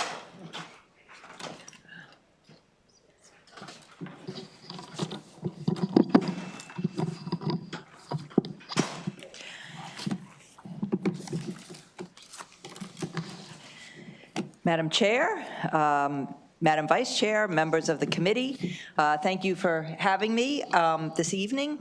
And I thought maybe I had wandered into the Judiciary Committee at the hour that you all are still here. I appreciate your staying so late to be here to hear my testimony. I am here, for the record, I'm Delegate Sheila Ruth. I'm here presenting House Bill 1022. I know that this committee is well familiar with PFAS. I'm not going to waste your time talking a lot about what it is. Certainly happy to answer questions about it, but you know that there are health impacts because of the bonds. And so I'm not going to delve into that, but we can certainly get into that if you want in the questions. In Maryland, we've already taken some important steps on dealing with PFAS. We have prohibited PFAS in firefighting foam, rugs and carpets, food contact packaging, and we have prohibited some, but not all, PFAS chemicals in cosmetics. And I know you just heard some discussion about that. And we also prohibited intentionally added PFAS in playground surfacing materials. We are not alone. A number of other states have enacted prohibitions for various categories of products. There is a chart uploaded with my testimony that shows which products have been prohibited to have PFAS in them in which states. It's quite extensive. HB 1022, and so some of these states have done comprehensive phase-outs. Maine, Minnesota, and New Mexico have enacted laws phasing out PFAS from broad categories of products. HB 1022 builds on lessons learned from these states to begin phasing out PFAS out of a broad array of products in Maryland. I'm not going to list the products that is in my written testimony, but as well as in the bill. But if you, it's quite an extensive list. The bill exempts used products and products preempted by federal law, and it allows the Maryland Department of the Environment to develop regulations to exempt products or product categories as currently unavoidable uses of PFAS. The products that it's phasing out are in 2 tiers in the bill as written, January 1st, 2028 and January 1st, 2029. However, through amendments, we are extending the time that MDE has to develop the regulations for currently unavoidable use into 2028. And so as a result, we're moving that first tier and we're moving everything to 2029. So January 1st, 2029 with the amendments will be the date that we're looking to have everything phased out.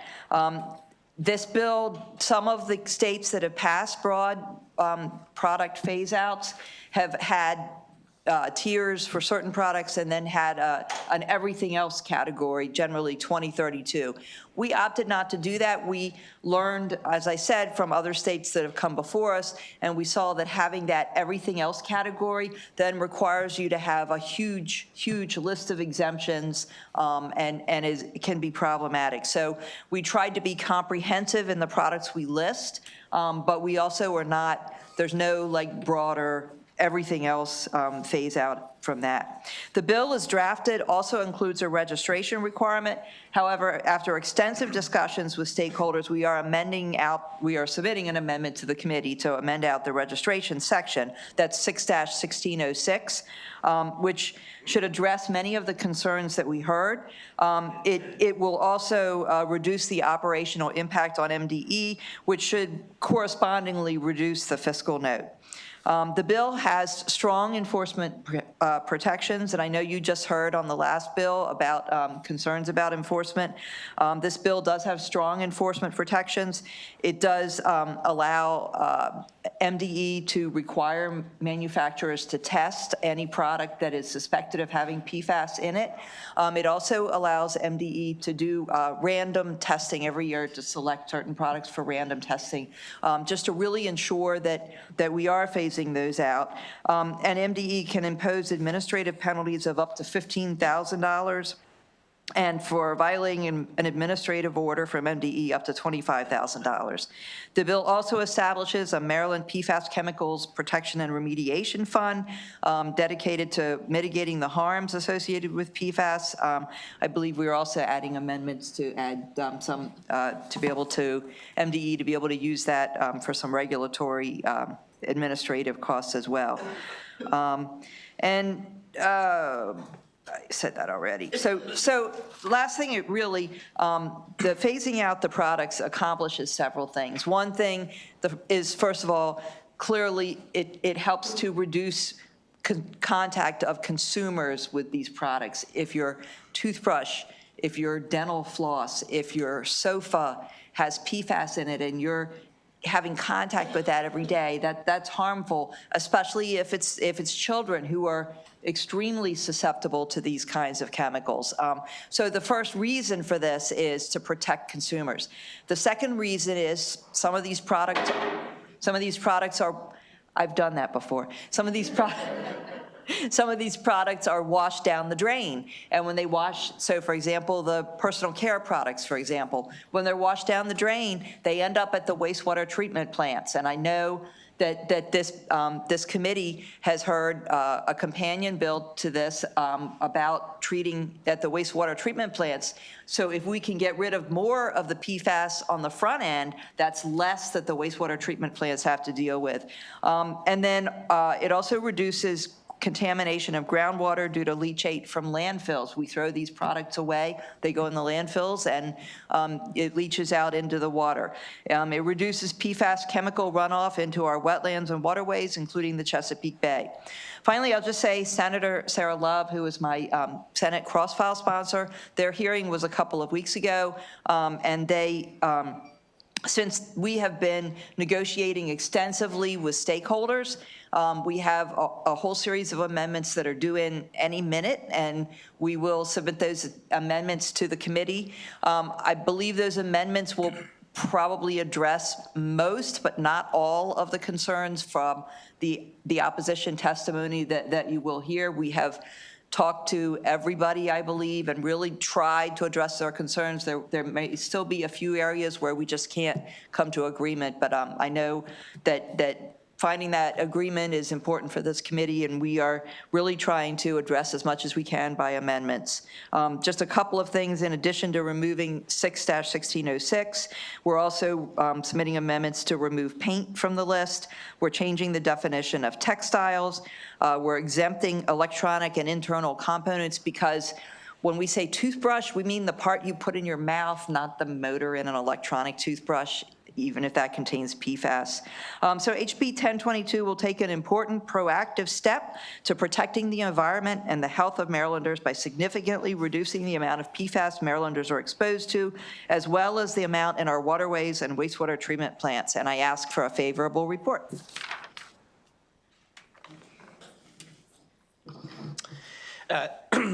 Thank you, Chair Bagnall, Vice Chair Cullison, members of the committee. Thank you for the opportunity to testify. For the record, I am Zachary Schaefer, Assistant Secretary of the Maryland Department of the Environment.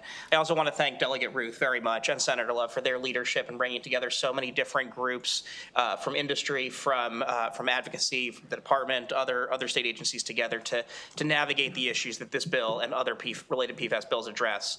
MDE supports the mission and approach of this bill. It builds on work begun by many members of this committee. It's informed by PFAS product phase-out laws in more than a dozen other states, and it would position Maryland as a pragmatic leader on this issue.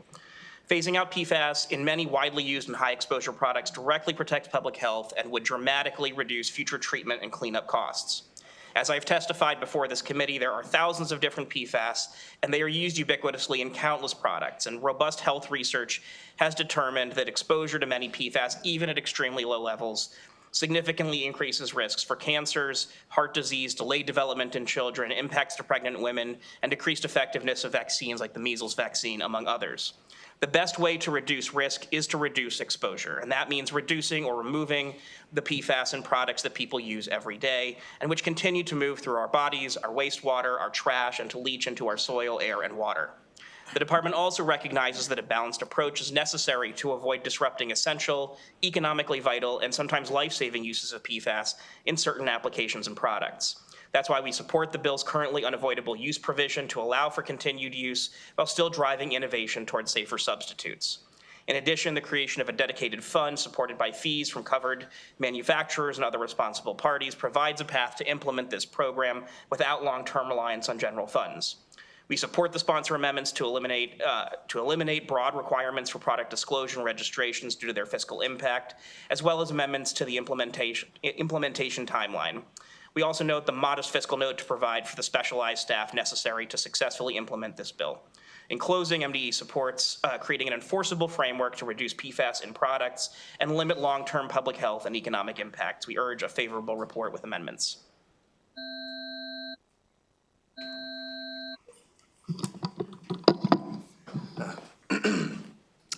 Thank you, Madam Chair and members of the committee.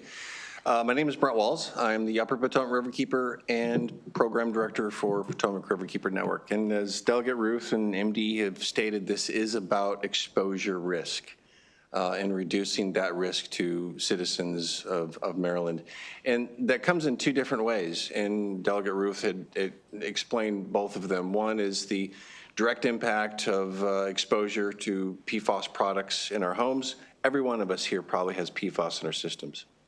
I have PFAS in my blood. I've been tested. I am just above the medium average of PFAS. How it got there, not sure. Probably something I drank, ate, whatever, or the products that I've used. The other route that this is going is all the products that we use that do have PFAS in it, that do go down the drain, are impacting other individuals throughout our state. For the past couple of years, Potomac Riverkeeper Network has embarked on stopping PFAS at the source. So we're looking at all these various different sources, and one of those sources is wastewater treatment plants. Wastewater treatment plants do not have the ability to filter out the PFAS. It's just too expensive. And so we're looking upstream. We're looking at the products, we're looking at industrial sources, and it's the products that we use every day that flush down the drain, that have PFAS in it, that are adding to some of the problems. And in fact, there's been a lot of monitoring by MDE, by our organization, showing that wastewater treatment plants have an impact. USGS has done some studies on fish and found 200,000 to 500,000 parts per trillion of PFAS in the blood plasma of smallmouth bass. So MD has found a number of other fish species and have at least fish consumption advisors in over 24 waterways across Maryland. And so this is a very big concern. We feel that we need to go upstream. We need to look at the products that have PFAS in it, and this bill starts to reduce those PFAS levels that impact all of us. I urge a favorable report from this committee. Thank you very much.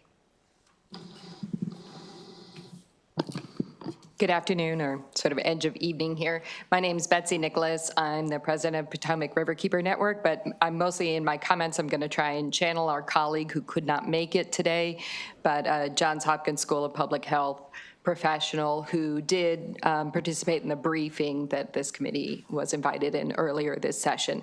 And just wanted to kind of bring attention to the fact of what we're talking about here in terms of human health impacts, that we could be talking about chronic disease resulting from PFAS, but also death, cancer. And we need to be thinking about how we're prioritizing things in our community.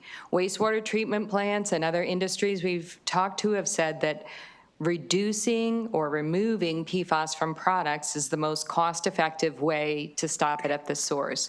And this bill is a response to that. We need to start with the products that we're directly putting on our bodies. And if we thought that these things said, here, give yourself cancer, and we put it all over ourselves, I think that we would have a different viewpoint on it. But these have been largely hidden from public understanding and comprehension for a long time, quite actively on the part of industry, as well as failure to regulate at the federal government level on this. So this is the chance for Maryland to help Marylanders and reduce our exposure to these toxic chemicals that cause a host of health problems, including one I suffer myself, and we need to change this. Beyond just what happens directly to us, as was referenced, we're harming others, whether it be fish, people who live downstream. This is all the more relevant in the young and the elderly, and we need to stop just kicking the can down the road and draw some lines. I don't really want to see the amendments to this bill, but I understand that they have practical importance and make it much more palatable for many of the industries. Thank you for your time, and I ask for a favorable report.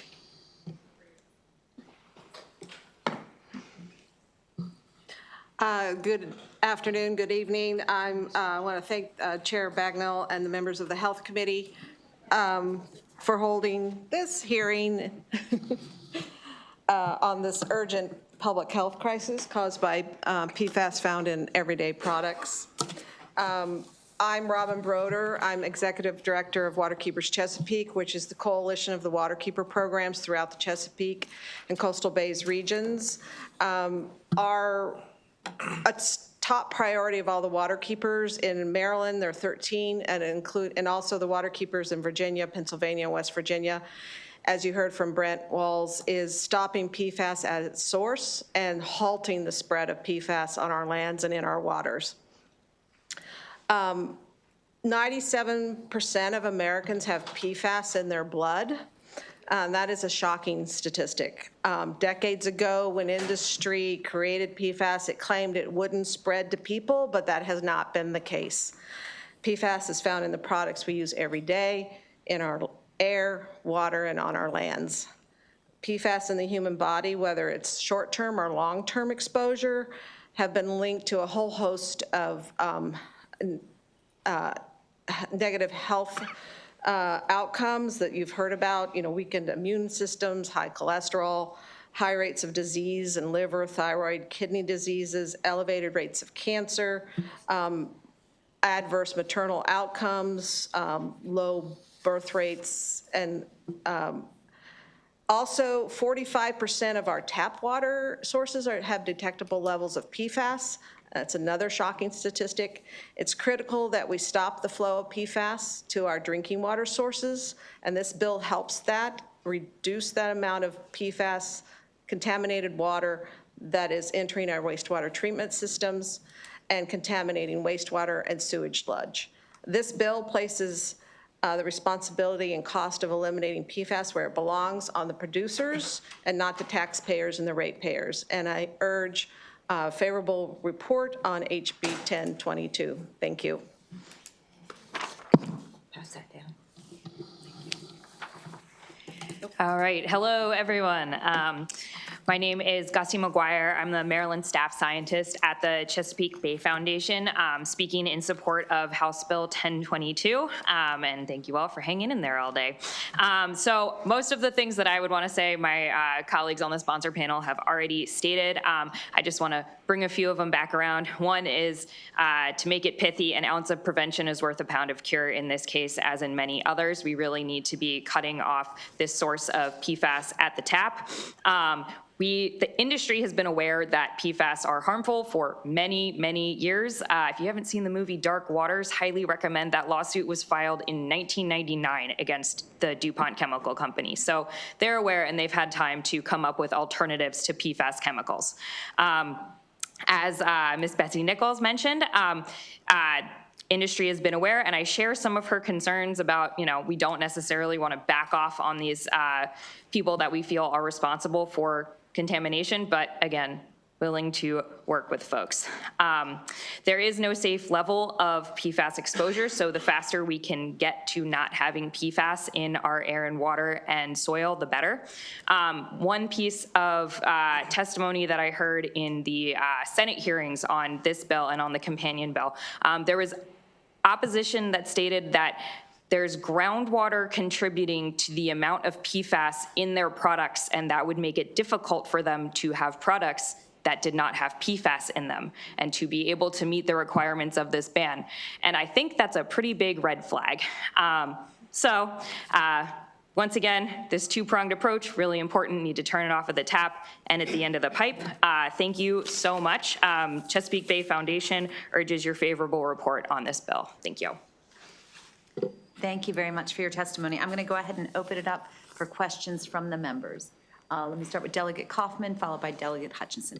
Yes. Delegate Ruth, this question is for you. Can you tell us why? I noticed one thing in your bill. You use a broader definition of PFAS. Can you tell us why?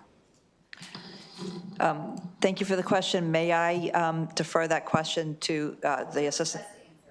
I'm sorry? Whoever is best to answer it. Thank you. Thank you, Delegate. It's a great question.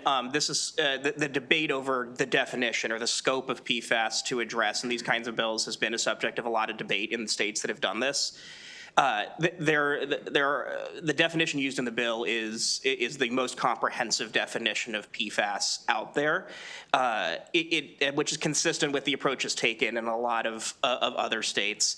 And it's important because for a couple reasons. First, a lot of PFAS, there are thousands of PFAS, which we've talked about in briefings on this committee, but many of them degrade into other PFAS like PFOA or PFOS, the ones that we know have extremely harmful adverse health effects at extremely low levels of exposure. So, so newer PFAS degrade into those other, or transform into those other PFAS.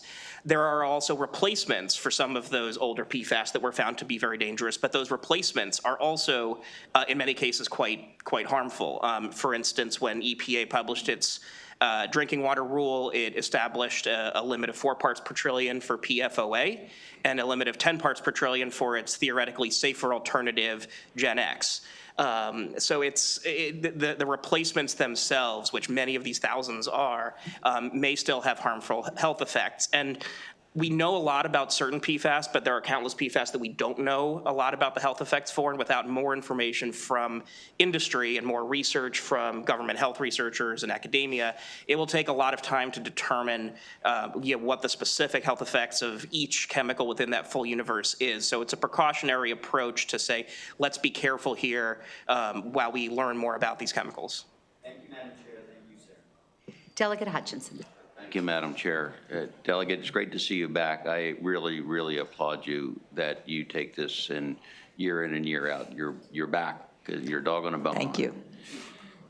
It's not really my question, but I got to ask you, this does not apply to any pesticides. Is that correct? That is correct. It does not apply to any pesticides. Okay, so here's my real question, but I had to ask that question.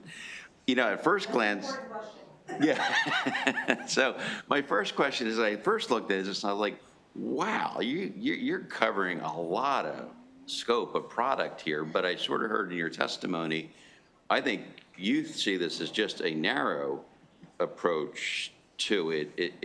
It seems broad. So why do you start so broad, if that's the case, versus just kind of coming and narrowing it down? And it seems like it's products that touch humans, or that comes in contact with humans. And I notice pet food containers, but not human food containers. So that's sort of one whole question that you can answer. Thank you. Thank you. I believe we have already prohibited food contact packaging for humans. Thank you. But in terms of the scope of this, so you see this as a broad scope or still a narrow scope in terms of all PFAS? That's, I understand your question. That's a difficult question. I think it's a broad scope of consumer products, but it's really focused on consumer products. We're not talking about tractors. We're not talking about some of the other things that may have been raised. And as I mentioned in my testimony, some of the other states have then had like everything, every product. And then when you do every product, then you have, well, what about this? Well, this is necessary. What about this? And although they have a currently unavoidable use provision, what's happened is there are so many, so many different products interested in currently unavoidable use exemption that it gets really complicated. And so we focused on specific products that there is reason to believe that there is PFAS in them, that there is contact with humans or, as you mentioned, pets, or that would wash down the drain to the wastewater treatment plants. Does that answer your question? Absolutely does. Thank you so much. Thank you. Delegate Gazzoni. Thank you, Madam Chair. I think my question is for Secretary Schaefer. And you just said it was pretty complicated. It strikes me as pretty complicated. So could you talk a little bit more about MDE's role, particularly like in implementation and just sort of what that looks like?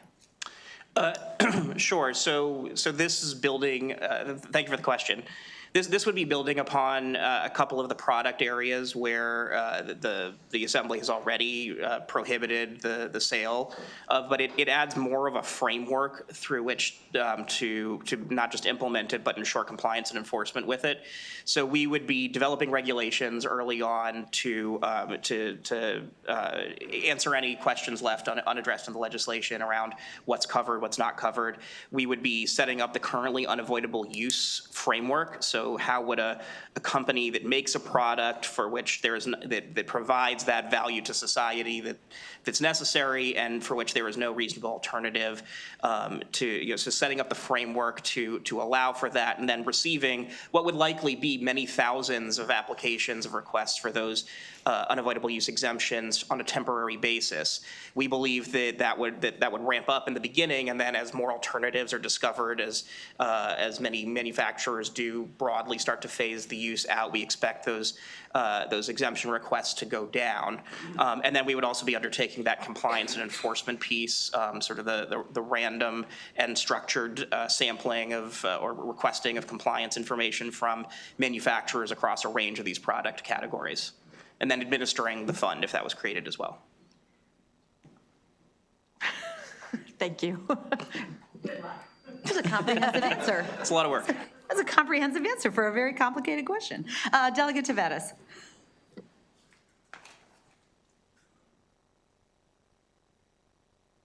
Thank you, Madam Chair. So I too am a dog on a bone, but I have a question on why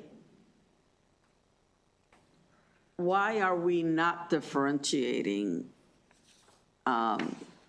between oxygen-rich and oxygen-poor incineration?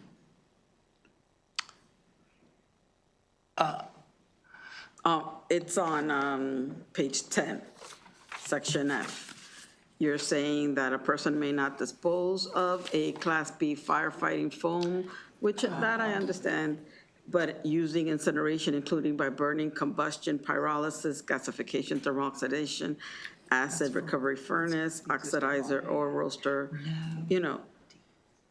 and in a landfill. But not all of these are the same. They're not all the same type of processing, because, maybe I'm just looking at it too closely. Yeah. But based on my notes from the last bill, pyrolysis could be a sustainable solution, because you could actually, you could destroy PFAS completely. That's right. Due to the volatilization. And then in gasification, that's a two-step process, but it also destroys and creates energy, which you could turn around and sell. Mm-hmm. So I'd have to double check on this. I think this looks like the language from the George Walter Taylor Act from 2022 that dealt with the use and disposal of the firefighting foam. I think maybe it is bold in here because it may be being moved slightly. As far as I'm aware, it wasn't the intent to change or alter that section of the bill. Yeah, because some of it is, they're not all the same type. Like I could understand, some of it is really bad, right? But if it's not the same type of burning, the mix of nitrogen to oxide is different. One has pure oxygen, the other one does not. I think that if you're looking at the bill, it's simply replacing the section underneath of it. I believe that the respondent was correct, that the witness correct, that this is just aligning it with the federal law. That's right. Okay. Well, and if I may- Delegate Taveras, did you have a follow-up on your follow-up? I do. Your follow-up? Are you sure? I could let it go. I could let it go. All right. Delegate Riley. Thank you, Madam Chair. Yeah, I think it's two-pronged, because you went through your amendments, but I just wanted to verify which amendment of the two that I was interested in at first glance, to whether, I heard you say that you're taking maybe the oppositions of the textiles. So is that going to line up to the California textile article for PFAS? Just to clarify if that's the... Yeah, hold on, I'm sorry. I have okay. notes here. I will point out, it's very clear that this committee is still listening at 6 o'clock at night. And we are grateful for you being here. Thank you. We will make sure that you have a good hearing. So you'll hear all Thank of it. you. That is correct, Delegate. The definition that we are having drafted is the California definition. Okay. And then the other one was in that same letter of opposition about, and I have no idea how you say this, fluoropolymers, something like PTFE. So they're saying that that is a low hazard polymers based on the weight and scientific evidence. So I heard the other gentleman next to you say that you're not separating some of these out. Are you going to look at that one to see if we can't separate it out due to, the information that we have scientifically? Yeah, thank you for that question. And we, at this time, are not planning to exempt any category of PFAS because we think that we need to take a, cautious approach until we know more. However, what we are doing with the amendments is we are amending out many of the things that are made from fluoropolymers. So many of the specific categories that have been expressed to us as being of concern, we are amending those out of the bill. So would you have a list that you could give the committee of items that you would be banning that would fall under that PTFE for us? If you plan on keeping I can get you some information on that. All right, thank you very much. Thank you, Madam Chair. Absolutely. Delegate Lopez, was your question answered? Oh, I thought I saw your light. I might have imagined it. I might have imagined it. Are there any further questions for this panel? Delegate Tavares, second bite at the apple. Go ahead. Thank you.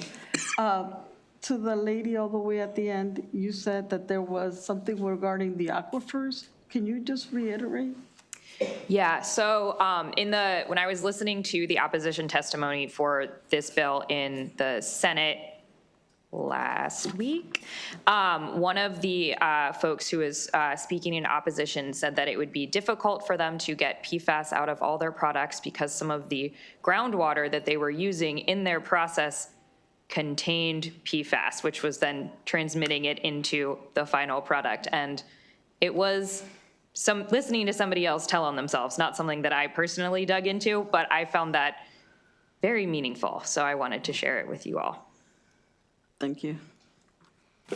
All right, seeing no further questions, I just want to make sure, no questions from, all right, Environment Transportation.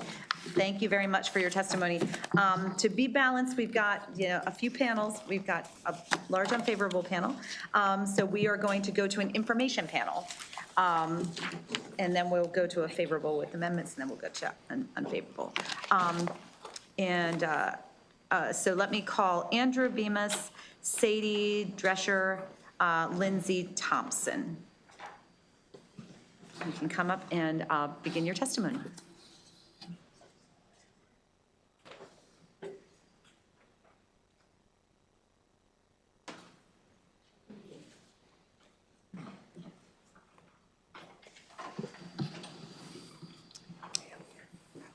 Go ahead and begin.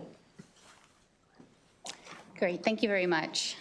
Madam Chair, members of the committee, I'm Sadie Drescher, the Vice President of Programs for Restoration at the Chesapeake Bay Trust, a nonprofit, non-advocacy, community-based grant-making organization established by the General Assembly in the mid-1980s. Through partnerships with more than 40 public and private entities, we leverage pooled funding to administer grant programs that support on-the-ground restoration and community engagement projects and research addressing pollutants of emerging concern. These investments measurably improve our environment through practices such as tree planting, stormwater management that reduce nutrient and sediment pollution. The Trust does not and cannot take positions on policy solutions, but we do and can present the best available science, and we base our programs and other work on that science. PFAS are persistent bioaccumulative compounds that resist degradation, accumulate in water, soils, fish, wildlife, and human tissue. These forever chemicals are increasingly detected in Maryland stormwaters, tributaries, and shoreline environments. Their presence impacts the long-term restoration investments that we make. The benefits of these investments can be compromised when toxic contaminants such as PFAS persist in the environment, and the inputs and the source affect restoration outcomes and their efficacy. Therefore, the Trust has an interest in better understanding and mitigating them. Because of our objective, science-based approach, the Trust is well-positioned to support the fund's implementation and to advance prevention and remediation strategies addressing PFAS contamination across Maryland's communities and watersheds. HB 1022 facilitates upstream prevention and education for manufacturers and consumers while complementing broader efforts to improve environmental and health outcomes. The Chesapeake Bay Trust stands ready to support the department on this issue, and thank you so much for staying so late and hearing my testimony.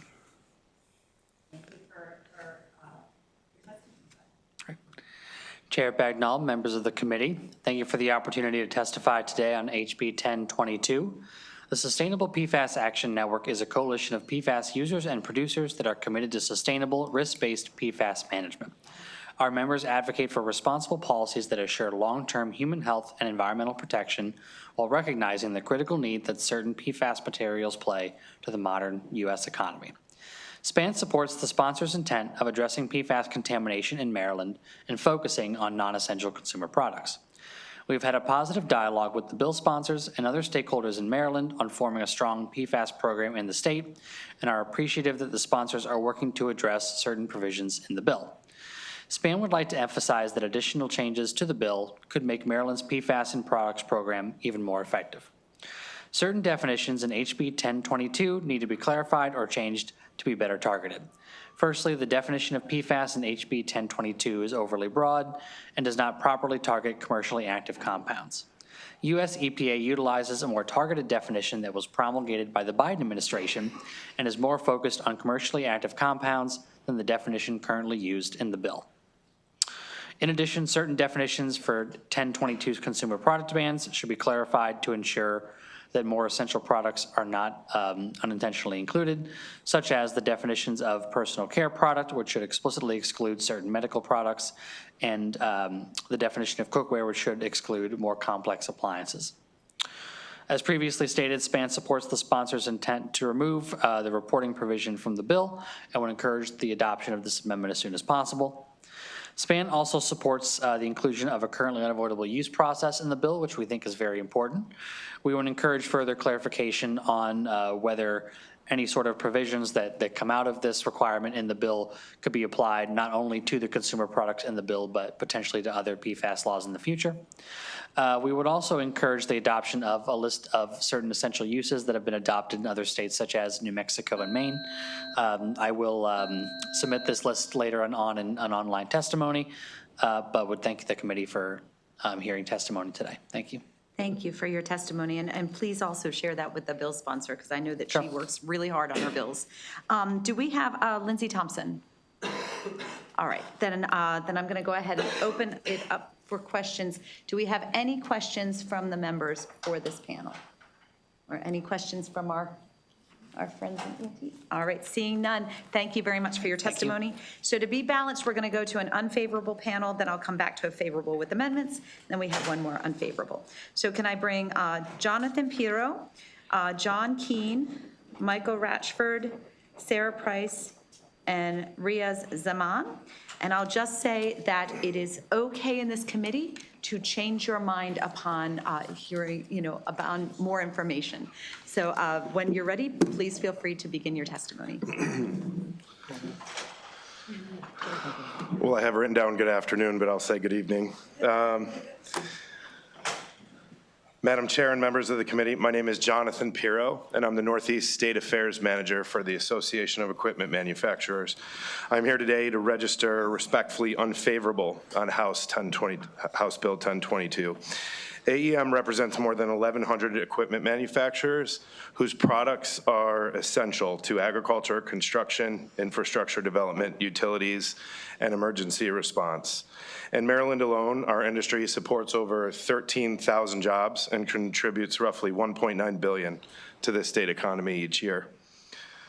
These manufacturers provide the equipment relied upon every day to grow food, build roads and buildings, deliver electricity and water, and respond to emergencies. We're encouraged that both the House sponsor and Senate sponsor of this bill indicated that PFAS registration provisions would be removed. However, as written today, the registration requirements remain, and AEM continues to oppose them. AEM also has serious concerns with the bill's unavoidable use provision. Both the registration and the unavoidable use provision are far too broad to be workable or enforceable and would have direct negative impacts across critical sectors without delivering meaningful outcomes. Manufacturers often do not have access to complete chemical composition data at the component level, and suppliers frequently do not collect or disclose that information. Further, unlike typical consumer goods, heavy equipment is not discarded in landfills at the end of its useful life. Most will be disassembled as part of a remanufacturing process, and the engines in particular are fully deconstructed into their component parts. Highly valuable materials such as hoses, seals, plastics, and related components are shredded, melted, and recycled to the greatest extent possible. Unless amended to exempt heavy equipment, HB 1022 unnecessarily risks undermining essential industries.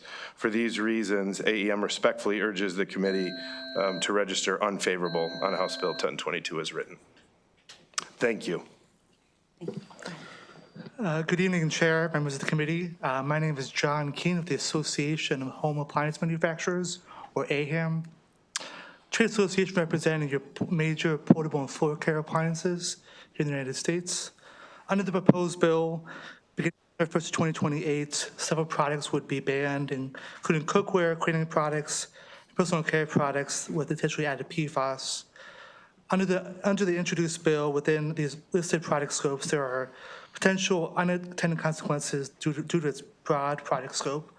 I do want to thank the sponsors for this bill, Delegate Ruth included, for ongoing conversations to deal with these product scope issues and the potential inclusion of internal components. For example, cookware is defined under the bill as durable houseware items used to prepare, dispense, or store food, foodstuffs, or beverages. The cookware includes language raises concern what products would be part of that ban, including coffee maker to your stove to your refrigerator, potential inclusion of all the internal components within those products. I believe there's ongoing work to fix those issues, including with that, and also with cleaning products and also with personal care products to deal with the toothbrush issue and any sort of portable appliances that would be included in that scope as well. The term PFAS encompasses up to 12,000 substances. Within those are fluoropolymers, as mentioned before, which are used across many industries due to their inert and thermally stable properties. In fact, the FDA, the Food and Drug Administration, has authorized fluoropolymers for use in food contact applications. AHAM follows closely the recommendations from the FDA regarding food contact surfaces.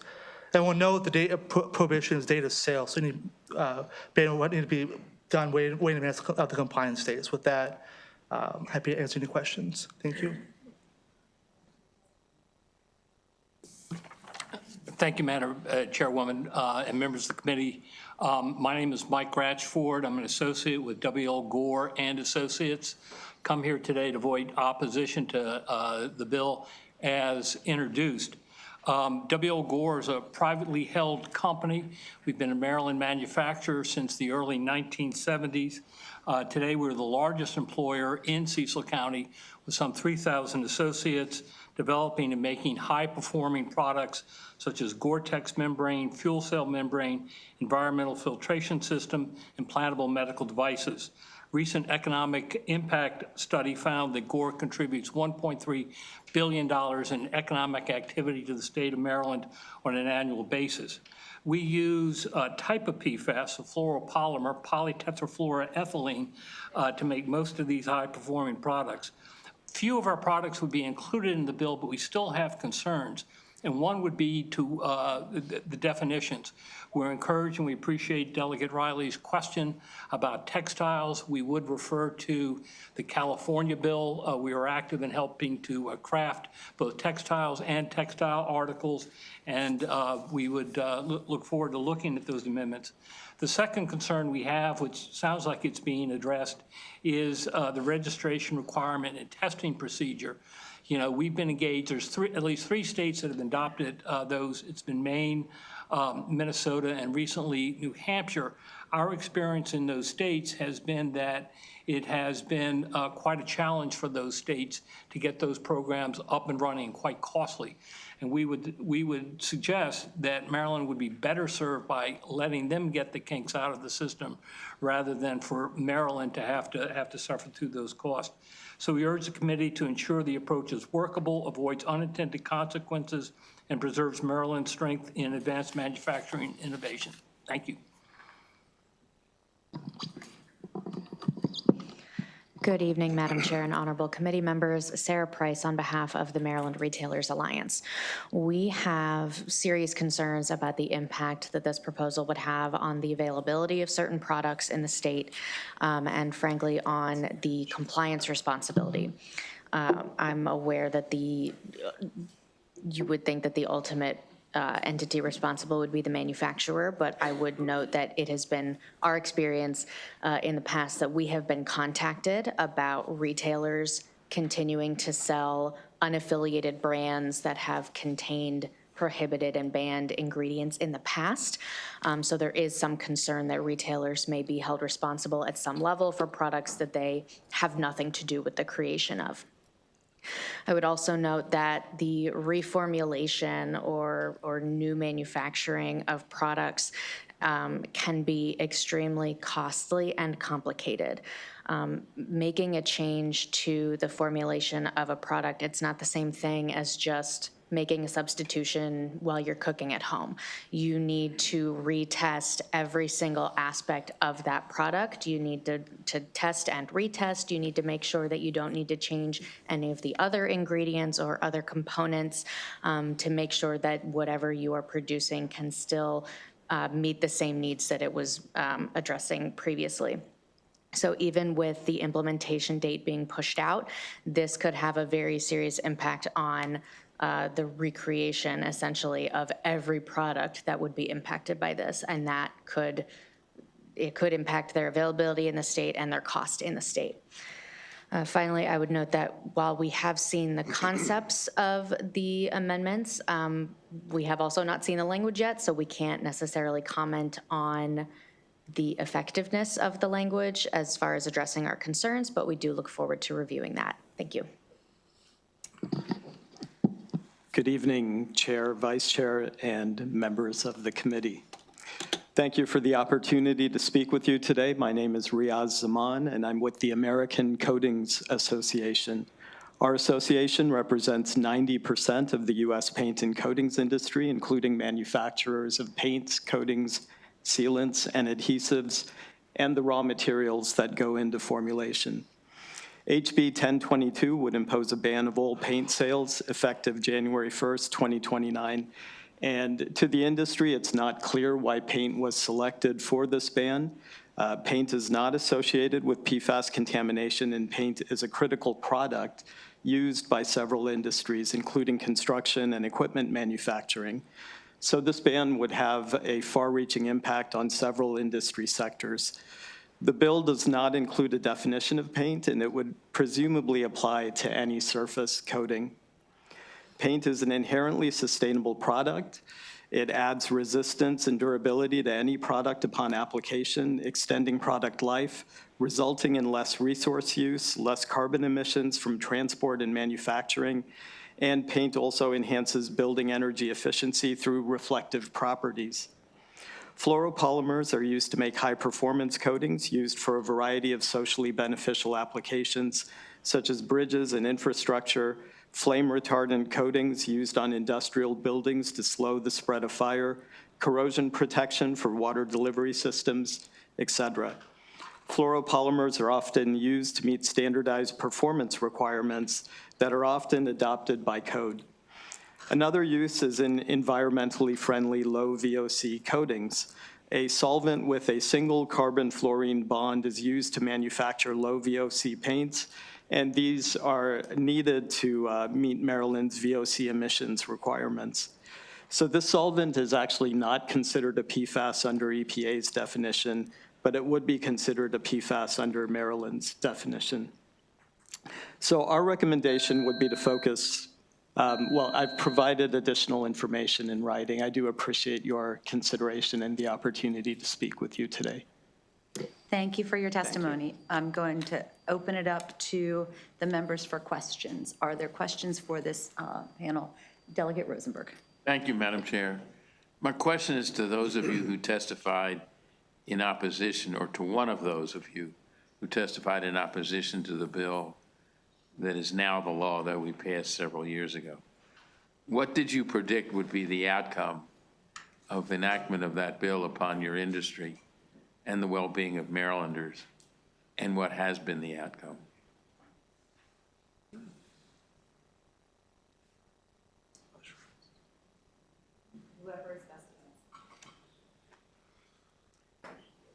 Do you have your written testimony from the last time?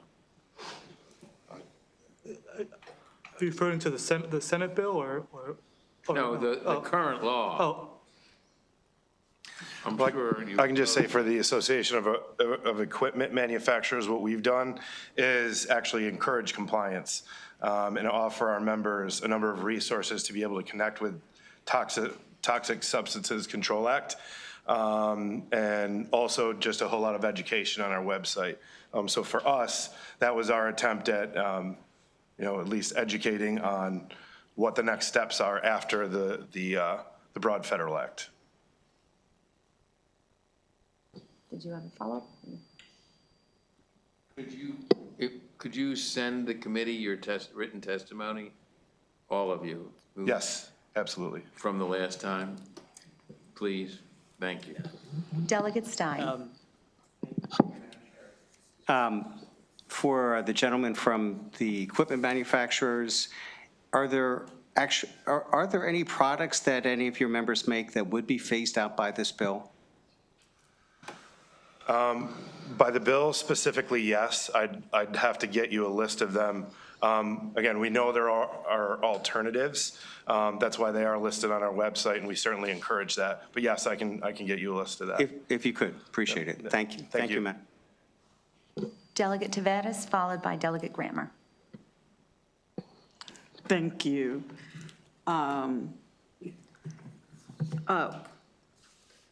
So to the gentleman, I think it's Mr. Zaman. Yes. Yes, thank you. Thank you so much for your testimony. As somebody who, as somebody who enforced the toxic release inventory rules, EPGRA Section 313, the mention of per and polyfluoroalkylides, that is PFAS. You highlight it. I mean, so I'm asking how it says here that they do not have PFAS, but according to what I'm reading, household paints do, at least 50%. Yeah. How is that different from what I'm reading? Not 50%, definitely not in household architectural paints. I did include testimony about the types of PFAS that we use, which are very different from the contaminants that are showing up in waterways based on water monitoring results. So we do use a single fluorinated compound, one carbon fluorine bond, in architectural paints to maintain low VOC coatings. And just to clarify, I believe the bill sponsor spoke to the fact that paints were being amended out of the bill.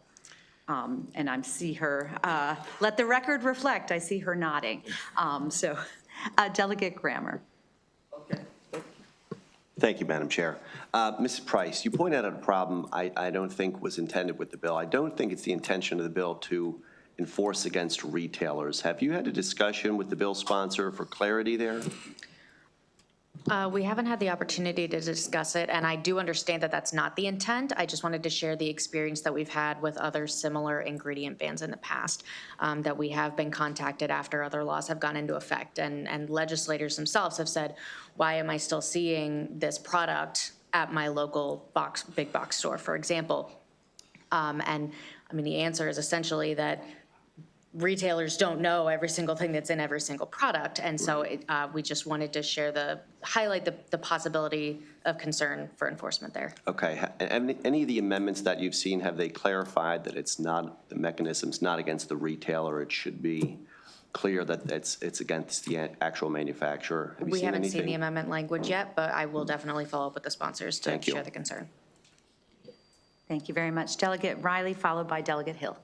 Thank you, Madam Chair. I think Delegate Stein kind of was going the same way I was going, so this question is for Mr. Pirro.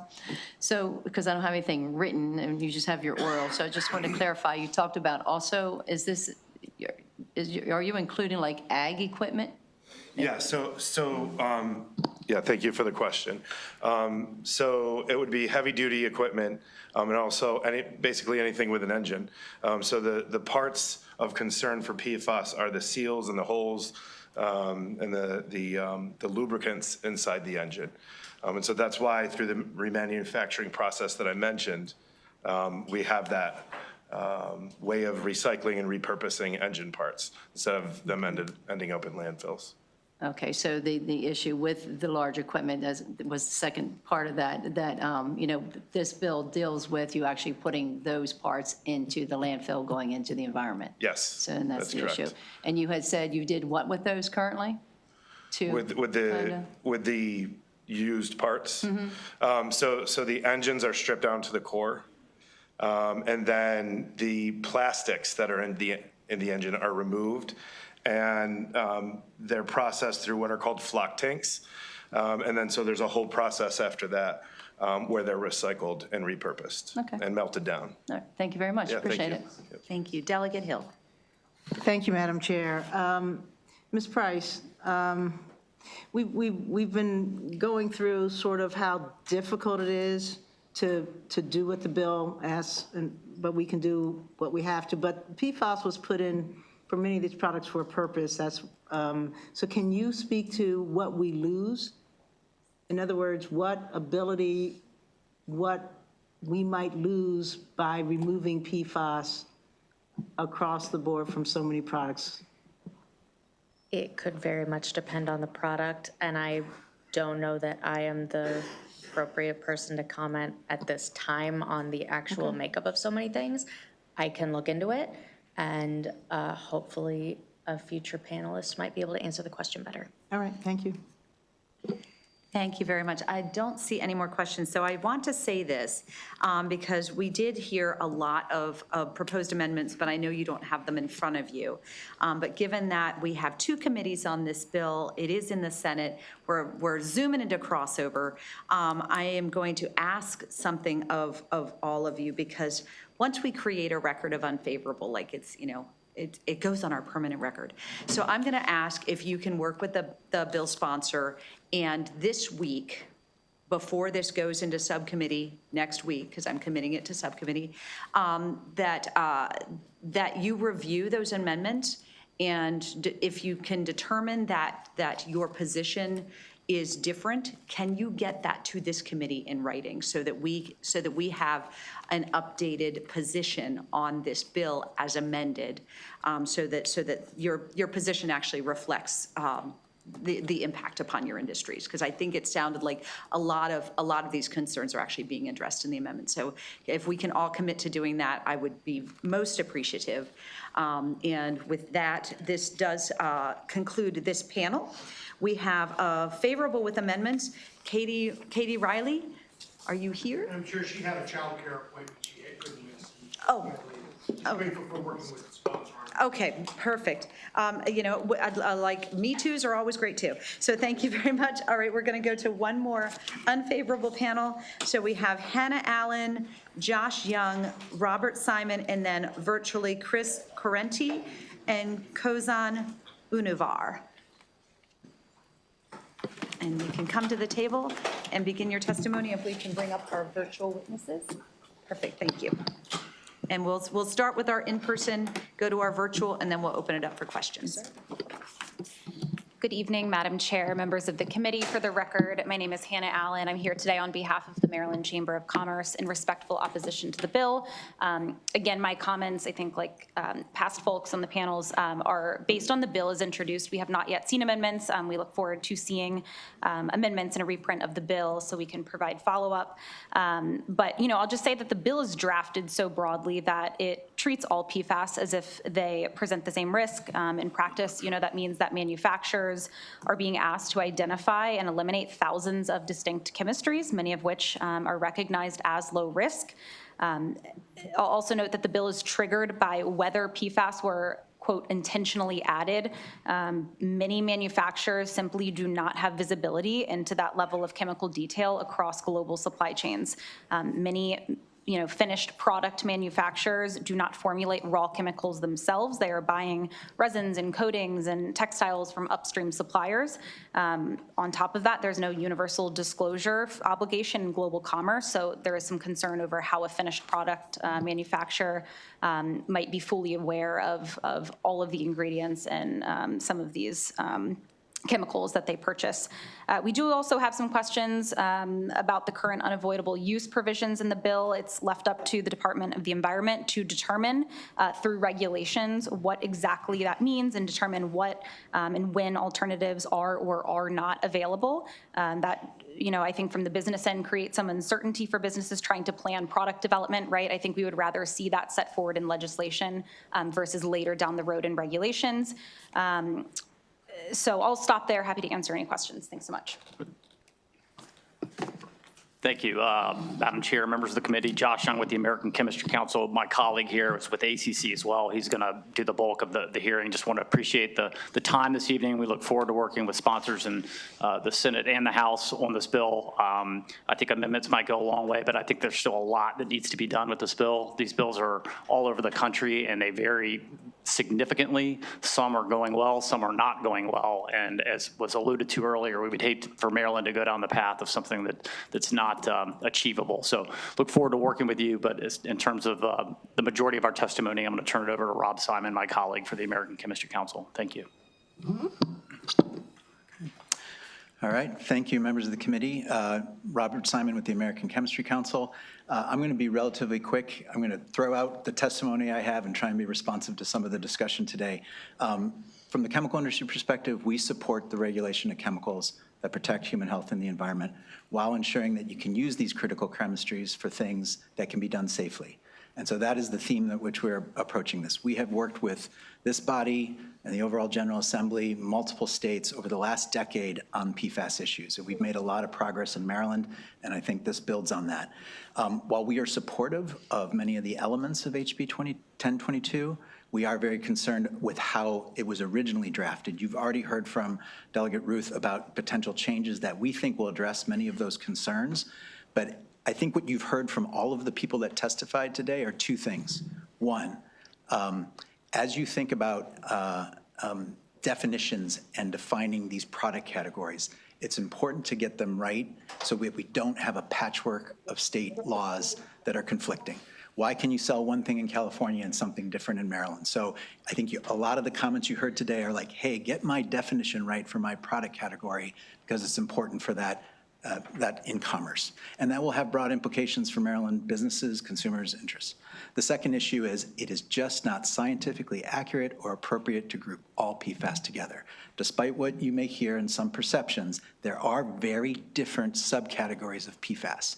A liquid substance used in a dispersive application like firefighting foam is very different than a solid fluoropolymer that does not degrade and is used in a heart stent or a pacemaker, and that's been approved by FDA for 30 years, and we've demonstrated that it's safe. So recognize those differences and be smart in terms of how we approach this regulation.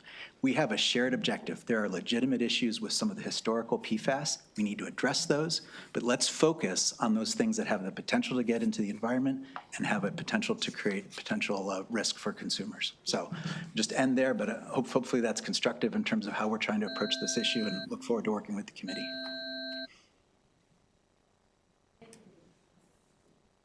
Thank you. We'll go to Mr. Carenti. Good evening, Madam Chair and members of the committee. I hope you can hear me pretty well. I had to tuck outside to find a good place to try to do this meeting because of the connectivity issues, so I apologize for some of the background noise. I'm President and CEO of HLT America. HLT is a global innovator with advanced manufacturing and R&D facilities in automotive glass, in chemicals, in life sciences, electronic materials, and in coating equipment. We have been around the country and we share the state's commitment to addressing PFAS contamination and supported legislation in other states restricting PFAS contamination or PFAS in consumer products. We hope to get to the same place with HB 1022. As drafted, we registered our opposition to the bill because of it being overly broad and needing amendments in certain areas. I won't go into those amendments. I think they've been covered today during the hearing on the types of things that are going to be proposed. I do want to really focus on a question that was asked a minute ago about fluoropolymers. So fluoropolymers are a small subset of PFAS chemicals, widely studied, unlike PFOA and PFOS. You don't find them in soil or water or in our bodies. That's why places like the European Union and Canada and states like New Mexico are not regulating them like other PFAS compounds. Even the Biden EPA did not make fluoropolymers a regulatory priority. What they did was conclude that fluoropolymers could be safely managed and controlled landfills. And that makes them great materials because of their durability and being able to withstand multiple different types of environmental and other conditions. They're great for things like wiring in vehicles, electric vehicles, airplanes, gaskets and O-rings, and all kinds of vehicles and manufacturing equipment. We talked about fluoropolymers in paint, but other things like medical devices, pacemakers, heart stents. Fluoropolymers are an essential material, and I think the question earlier was, what would we lose? You would lose your computers, you would lose the ability to have long-lasting materials and things that are needed for everyday life. So we look forward to working with the sponsor to amend the bill, and we appreciate the opportunity to testify. Happy to answer any questions. Thank you. Mr. Univar, you may give your testimony. Thank you, members of the committee. I'm Joshan Univar, and here today as the science officer of the Cookware Sustainability Alliance, a group of manufacturers that came together in 24, simply because cookware does not belong in a PFAS ban. State legislators across the US have listened to science and agreed that there are significant differences between harmful PFAS like PFOA and the safe materials like fluoropolymers such as PTFE, which is used as a coating on a nonstick pan. In the last 12 months, New York, Oregon, and Nevada have refused PFAS bans. Vermont paused their ban to consider excluding fluoropolymers. Illinois and New Mexico bans specifically exclude fluoropolymers. And California's governor vetoed a bill last fall specifically noting his concerns around banning nonstick cookware. States are recognizing that fluoropolymers like PTFE are not toxic, also non-soluble, so they cannot enter drinking water systems or sludges and things like that. Also non-bioaccumulative, non-bioavailable, because they are simply too large to penetrate a human cell. Even reputable organizations such as IARC does not identify PTFE as a cancer risk. Similarly, BFR suggests no health impairments. PTFE is used on nonstick cookware because it's safe, durable, and there is no other material that comes close to being comparable in nonstick performance and longevity. A nonstick alternative known as ceramic nonstick needs to be replaced between 3 to 7 times more often. This costs households significantly more money and leads to a steep increase in landfill waste and carbon footprint. As sustainable manufacturers, this does not sit right with us. So we respectfully ask you to follow the science and focus this ban only on those PFAS chemicals known to cause harm, or ask for an unfavorable report. Thank you. Thank you very much for your testimony. Thank you all for staying this evening. I'm going to open it up now for questions from the committee. Delegate Riley, go Thank for you, it. Madam Chair. So I think it's for Chris, because you had mentioned something. So I noticed in the bill that there are some things exempt for juvenile products, and it included computers and such.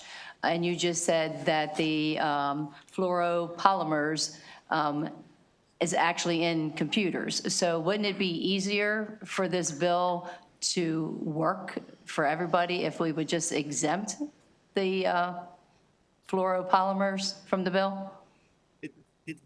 Delegate, it absolutely would. That's one of the things that we've recommended be done with the bill. It was done in New Mexico, and I think for very good reasons, because of the secretary there who has a chemical background, used to work for EPA, understood the science, and was very comfortable providing that exemption because of the nature of the material. So that would certainly be the best approach for this bill in the future. Great, thank you so much, I appreciate it. Thank you, Delegate. Any other questions? Seeing none, so my amazing chair has asked me to remind you that 2 committees are involved in the development of this bill, and she asks that you work together. It seems to me to be sort of in a transitional period where there are lots of discussions about amendments, and see if you can come to some agreement on these. And remember to check in with the Senate, see how that's going, and remember that crossover is next week, actually a week from yesterday. 2 weeks from yesterday. 2 weeks from yesterday. Thank you. So, we want to make sure that we can wrap it up before then. So just sort of make sure that there's a sense of urgency around this. So thank you all very much, and that concludes this hearing and the work before us today. Committee, please stay seated until we go offline.